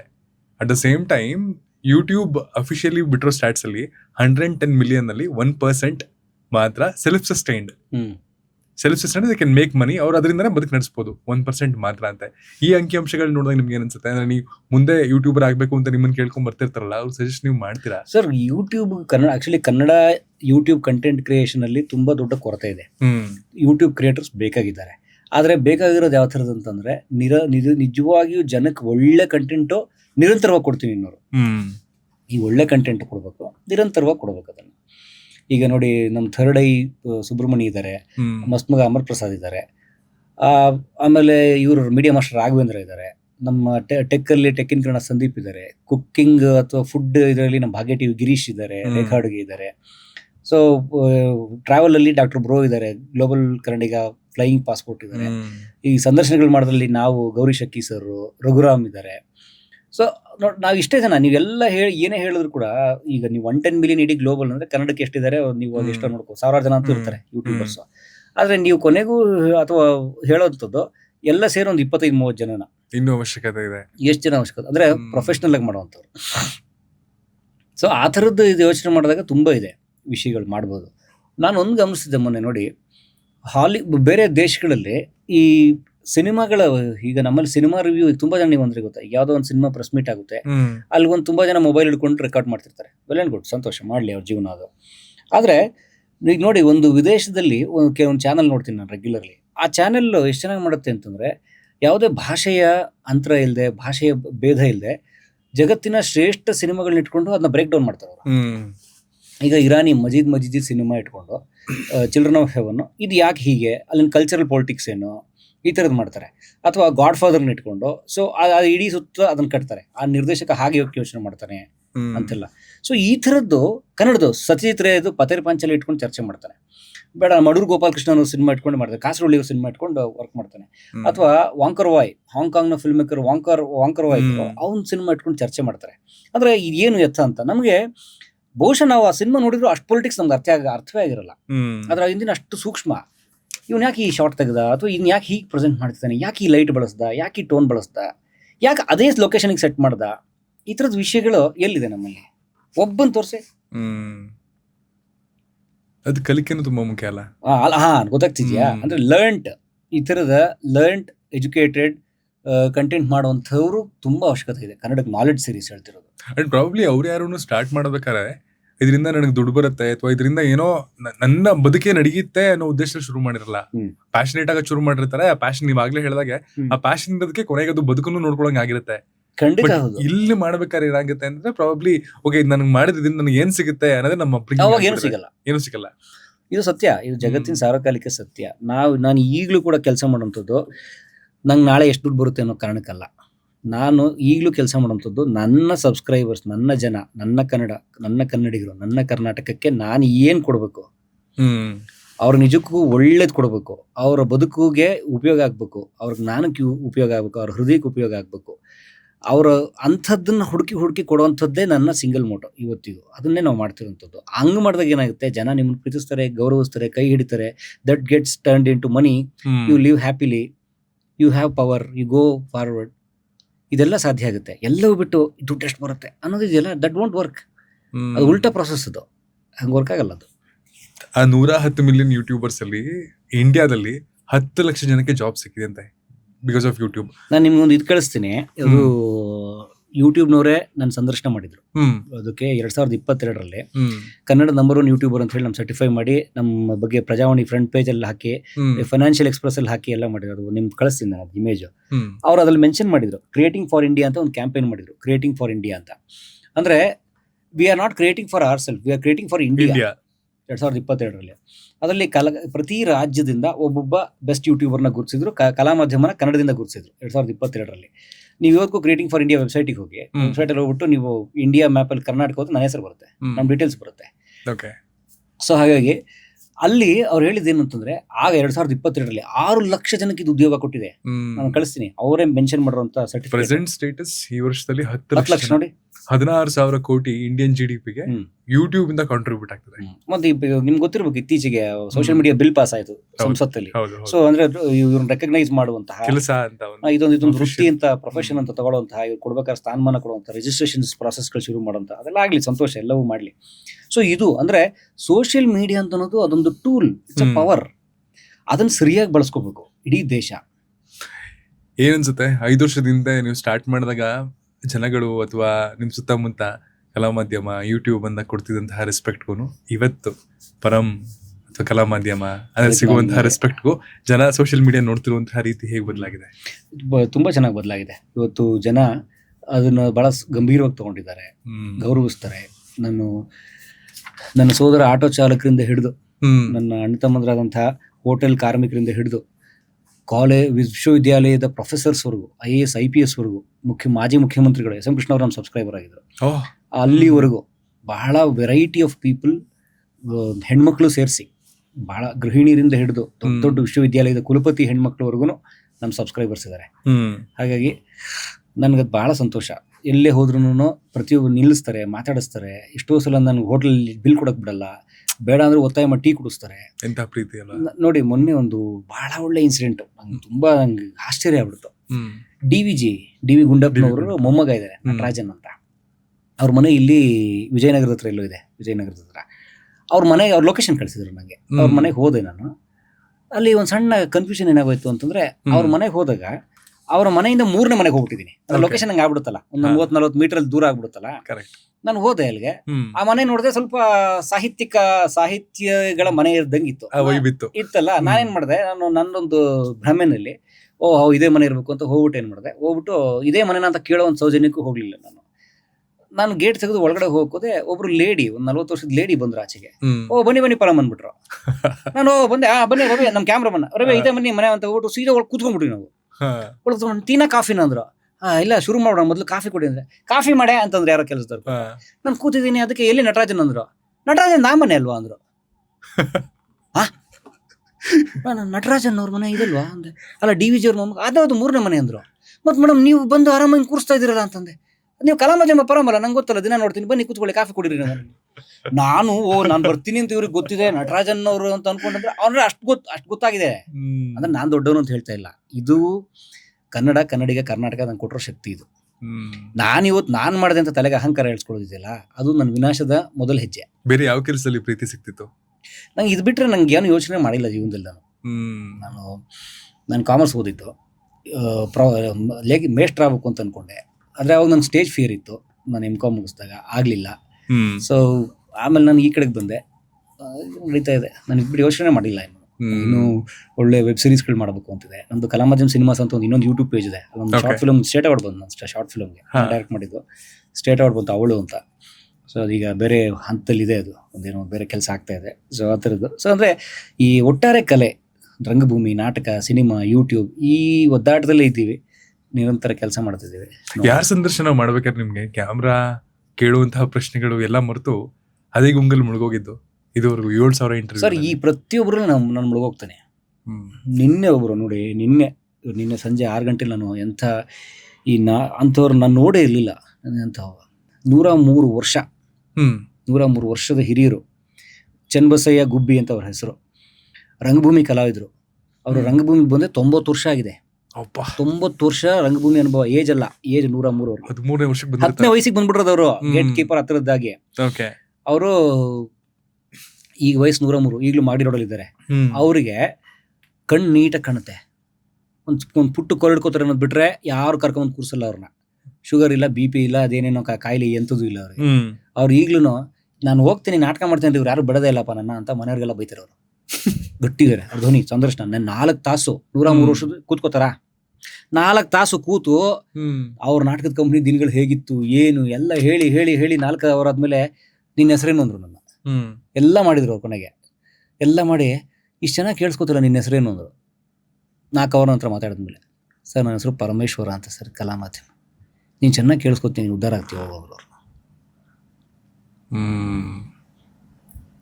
ಹಾಗೆ ತಾಧ್ಯಾತ್ಮ ಅಂದರೆ ನಾವು ಇನ್ವಾಲ್ವ್ ಆಗಿಲ್ಲ ಒಂದು ವಿಷಯದಲ್ಲಿ ಅಂದರೆ ನಾವು ಆಗಲ್ಲ. ನನಗೆ ಅದಕ್ಕೆ ನಾನು ರಂಗಭೂಮಿ ಹುಡುಗ, ನನಗೆ ಸ್ವಲ್ಪ ಬಿಸ್ನೆಸ್ ಗೊತ್ತು, ನನಗೆ ಎಜುಕೇಟೆಡ್ಡು, ನನಗೆ ಸಾಹಿತ್ಯ ತುಂಬ ನನ್ನ ಮೂಲ. ನಾನು ಸಾಹಿತ್ಯ ಓದ್ಕೋತೀನಿ, ಇತಿಹಾಸ ಓದ್ತೀನಿ, ಸಂಸ್ಕೃತಿ ಬಗ್ಗೆ ಓದ್ತೀನಿ. ನಾವು ಹೋಗ್ಬೇಕಾದ್ರೆ ನನಗೆ ಯಾವುದೊಂದು ವಿಷಯ ಕನೆಕ್ಟ್ ಆಗುತ್ತೆ ಅವ್ರ ಜೊತೆಗೆ. ಯಾರ ಸಂದರ್ಶನ ಮಾಡಿಲ್ಲ ಅಥವಾ ತುಂಬಾ ಮಾಡ್ಬೇಕು ಅಂತ ಅನ್ಕೊಂಡು ಪದೇ ಪದೇ ಪದೇ ಕೇಳಿ ಇನ್ನೂ ಪೆಂಡಿಂಗ್ ಅಲ್ಲಿ ಇರೋದು ತುಂಬ ಜನ ಇದ್ದಾರೆ. ತುಂಬಾ ಜನ ಇದ್ದಾರೆ. ಅವು ಆಗುತ್ತೆ ಅಂದರೆ ಅವ್ರಿಗೆ ಬೇಕಂತ ಏನು ಡಿಲೇ ಮಾಡಿರಲ್ಲ. ಉದಾಹರಣೆಗೆ ಕ್ಷಮೆ ಇರಲಿ ಮೇಡಮ್ಗೆ, ಅವ್ರು ತುಂಬಾ ಸಲ ನಾನು ಕೇಳಿದ್ರು, ನನಗೆ ಇಲ್ಲಿ ಬರೋಕೆ 2-3 ತಿಂಗಳಾಗೋಯ್ತು. ಆದ್ರೆ ನೀವು ಕೇಳಿ ಯಾರು ತುಂಬಾ ನೀವು ಬ್ಯಾಕ್ ಟು ಬ್ಯಾಕ್ ಇಲ್ಲ ಮಾಡ್ಬೇಕು ಅಂತ ತುಂಬಾ ಆಸೆ ಇಟ್ಕೊಂಡು ಇನ್ನೂ ವೇಟ್ ಮಾಡ್ತಿರೋದು ಸುಮಾರು ಇದಾವೆ. ಕೆಲವು ಬರ್ಕೊಂಡಿದ್ದೀನಿ, ನೋಡ್ಸಿದೆ ಅದೆಲ್ಲ. ಆಗುತ್ತದೆ ಅಂದ್ರೆ ಅವ್ರಿಗೆ ಏನೇನೋ ಒತ್ತಡ ಇರ್ತವೆ, ಅಥವಾ ಅವ್ರ ಸಮಯಗಳು ಪರ್ಮಿಟ್ ಮಾಡ್ತಿರಲ್ಲ, ಕೆಲವರು ಟ್ರಾವೆಲ್ ಮಾಡ್ತಿರ್ತಾರೆ ಅಂತ ಸುಮಾರು ಜನ ಇದ್ದಾರೆ. ನಾಳೆ ದಿನ ಯೂಟ್ಯೂಬ್ ನಿಂತೋದ್ರೆ ವಾಟ್ ಇಸ್ ನೆಕ್ಸ್ಟ್? ನಾ ಏನು ಚಿಂತೆ ಮಾಡಲ್ಲ ಸರ್, ಚಿಂತೆನೆ ಮಾಡಲ್ಲ. ನಾನು ಆರಾಮಾಗಿ ನಾನು ನಾಟಕ ಮಾಡ್ಕೊಂಡು, ಮಕ್ಳಿಗೆ ಕ್ಲಾಸ್ ಮಾಡ್ಕೊಂಡು, ನಾನು ಹೇಳ್ತೀವಿ ಆರಾಮಿರ್ತೀವಿ. ನಾವು ಪುಣ್ಯ ದೇವರು ಕನ್ನಡಿಗರು ನಮ್ಗೆ ಕೊಟ್ಟರು ಆಶೀರ್ವಾದ. ನಾವೊಂದು ಜಮೀನ್ ಮಾಡ್ಕೊಂಡಿದೀವಿ ನಾವು ಕನಕಪುರ ರೋಡಲ್ಲಿ. ಸೊ ಆ ಜಮೀನ್ ಮಾಡ್ಕೊಂಡು ಉಪವಾಸ ಅಂತೂ ಬಿಡಲ್ಲ ಭೂಮಿ ತಾಯಿ. ನಾನು ಮಾರಿ ಇದರಿಂದ ದುಡ್ಡು ಮಾಡ್ತೀನಿ ಅಂತ ಹೇಳಕ್ಕಾಗಲ್ಲ. ನಾನು ಹೆಂಡತಿಗೆ ಏನೋ ಬೇಕಾಗಿರೋ ಒಂದು ಸಣ್ಣದೊಂದು ಅಕ್ಕಿನೋ ಜೋಳನೋ ಬೆಳ್ಕೊಂಡು ತಿನ್ಕೊಂಡು ತರಕಾರಿ ಗಿರ್ಕಾರಿ ಹಾಕೊಂಡು ಬದುಕತ್ತೀವಿ ಅಷ್ಟೇ. ಕೊನೆಗೆ ಇಷ್ಟೆಲ್ಲ ಮಾತಾಡಾದ್ಮೇಲೆ ನಾನು ನಿಮ್ಮನ್ನ ಮೀಟ್ ಮಾಡಿರೋದು ಇವತ್ತೇ ಅಲ್ಲ, ಇದಕ್ಕಿಂತ ಮುಂಚೆ ಒಂದ್ಸಲಿ ನೋಡಿದ್ದೆ. ಪ್ರಾಬ್ಲಿ ಅವತ್ತು ನೀವು ನನ್ನ ನೋಡಿರಲ್ಲ. ಅದ್ರ ಬಗ್ಗೆ ಒಂದು ಶೇರ್ ಮಾಡ್ಬೇಕು ಅಂತ ಆಸೆ ನನಗೆ. ಮಾಸ್ತಿಗಲು ನಾಟಕ ಬಿ ಎಂ ಗಿರಿರಾಜ್ ಅವ್ರ ನಿರ್ದೇಶನದಲ್ಲಿ ನಾನು ಪಯಣ ತಂಡದಲ್ಲಿ ಹುಚ್ಚರ ನಾಟಕ ಮಾಡ್ತಿದ್ದೆ 2016-17 ಅನ್ಸುತ್ತೆ. ಆ ಟೈಮಲ್ಲಿ ನೀವು ಆ ನಾಟಕದಲ್ಲಿ ಮುಖ್ಯ ಪಾತ್ರಧಾರಿ. ಆ ಶೋಗ್ ಬಂದಿದ್ದು, ನಿಮ್ಮ ನೋಡಿದ್ದು, ಶೋ ಆದ್ಮೇಲೆ ಅದ್ರ ಬಗ್ಗೆ ಮಾತಾಡ್ತಾ ನಾನು ನನ್ನ ಸ್ನೇಹಿತರೆಲ್ಲ ನಿಂತಿರ್ಬೇಕಾದ್ರೆ ಅಲ್ಲಿರುವಂತಹ ಸೆಟ್ ಪ್ರಾಪರ್ಟೀಸ್ಗಳನ್ನೆಲ್ಲ ನೀವು ಎತ್ತಿಟ್ಟಿದ್ದು ಎಲ್ಲರೂ ನನಗೆ ಈಗಲೂ ಕಣ್ ಮುಂದೆ ಹಾಗೆ ಇದೆ. ಅವತ್ತಿನ ದಿನ ಕಲಾ ಮಾಧ್ಯಮ ನನಗೆ ಗೊತ್ತಿರಲ್ಲ, ಏನೂ ಗೊತ್ತಿರಲ್ಲ. ಒಳ್ಳೆ ನಟ ಅಲ್ವಾ, ಚೆನ್ನಾಗಿದ್ಯಲ್ಲ ಈ ನಾಟಕ ಅಂತ ಅನ್ಕೊಂಡು ಅಷ್ಟೇ ಮಾತಾಡ್ಕೊಂಡು, ನಾವು ನಾಟಕನ ಹೇಗೆ ಬೆಟರ್ ಮಾಡಬೇಕು ಅಂತ ಮಾತಾಡ್ಕೊಂಡು ಸುಮ್ಮನೆ ನೋಡ್ಬೇಕಾದ್ರೆ ನೀವು ಕಾಣಿಸಿದ್ದು. ಅದಾದ್ಮೇಲೆ ಕಲಾ ಮಾಧ್ಯಮದಿಂದ ಬೇರೆದೇ ಒಂದು ಆಯಾಮ ಎಲ್ಲವೂ. ಇವತ್ತು ನಿಮ್ಮ ಜೊತೆ ಕೂತ್ಕೊಂಡು ಮಾತಾಡ್ಬೇಕಾದ್ರೆ ಆ ಒಂದು ಅವತ್ತಿನ ದಿನ ನೋಡಿದ್ರಲ್ಲಿ ಒಂದೇ ಒಂದು ನನ್ನ ಕಣ್ಣಿಗೆ ಹಂಗೆ ಕಟ್ಟಿದ್ದೇನಂತಂದ್ರೆ ಪ್ರಾಬ್ಲಿ ನಿಮ್ಮಲ್ಲಿದ್ದೇ ಡಿಸಿಪ್ಲೈನ್ ಅನ್ಸುತ್ತೆ. ಅವತ್ತಿನ ಶೋ ಮುಗಿಸಿ ಆ ಎಲ್ಲ ಎಕ್ವಿಪ್ಮೆಂಟ್ಸು ತಗೊಂಬಂದು ನೀವು ಲೋಡ್ ಮಾಡ್ತಿದ್ದು ನನಗೆ ಈಗಲೂ ಕಣ್ಣಿಂದ ಕಡ್ದಾಗಿದೆ. ಅದೇ ಯಾಕೆ ಕುಳಿತು ಅಂತ ಗೊತ್ತಿಲ್ಲ. ಬಹುಶಃ ನೀವು ಥಿಯೇಟರ್ ಅದರಿಂದ ಕನೆಕ್ಟ್ ಆಗಿರುತ್ತೆ. S probably. ಅಂಡ್ 3 ವಿಡಿಯೋ ದಿನಕ್ಕೆ 7,000+ ವಿಡಿಯೋಸ್. ಪ್ರಾಬ್ಲಿ ಯಾರೇನು ಬೇಕಾದ್ರೂ ಮಾಡ್ಬೋದು, ಫ್ರಮ್ ಎನಿ ರೂಟ್ಸ್, ಎಲ್ಲಿಂದ ಹುಟ್ಟಿ ಏನ್ ಬೇಕಾದ್ರೂ ಸಂಪಾದನೆ ಮಾಡ್ಬೋದು, ಯಾವ್ದು ಬೇಕಾದ್ರೂ ಸಾಧನೆ ಮಾಡ್ಬೋದು ಅನ್ನೋದಕ್ಕೆ ನಿಮ್ಮ ಬದುಕು ಕೂಡ ಒಂದು ಉದಾಹರಣೆ. ಕನ್ನಡಿಗರಲ್ಲಿ ಈ ತರದ ಒಂದು ಆದಷ್ಟು ಪ್ರಯತ್ನಗಳು ಇನ್ನೂ ಜಾಸ್ತಿ ಆಗ್ಬೇಕು. ಅಂಡ್ ಈ ತರ ಸಾಧಕರು ನಮ್ಮ ಕನ್ನಡದಲ್ಲಿ ಜಾಸ್ತಿ ಆದಷ್ಟು ನಮ್ಗೆ ಖುಷಿ ಆ ತರದ ಕಥೆಗಳನ್ನ ಕೇಳೋದಕ್ಕೆ. ಅಂಡ್ ನಿಮ್ಮ ಕೊಡುಗೆ ಈ ತರ ವಿಷಯಗಳನ್ನ ಡಾಕ್ಯುಮೆಂಟ್ ಮಾಡೋದ್ರಲ್ಲಿ ತುಂಬಾ ಜಾಸ್ತಿ ಇದೆ. Thanks a lot. ಥ್ಯಾಂಕ್ಸ್ ತುಂಬಾ ವಿಷಯಗಳನ್ನ ನಮಗೆ ಹೇಳ್ಕೊಟ್ಟಿದ್ದಕ್ಕೆ, ನಾಸ್ಟಾಲಜಿನ ಫೀಲ್ ಮಾಡಿಸಿದ್ದಕ್ಕೆ. ಕೊನೆಗೂ ಹೇಳೋದು, GS ಶಿವರುದ್ರಪ್ಪನವ್ರ ಒಂದು ಕವನ ಇದೆ, ಬಹಳ ಒಳ್ಳೆ ಕವನ. ನಂಗೆ ಅದು ಯಾವತ್ತೂ ಕಾಡುತ್ತೆ.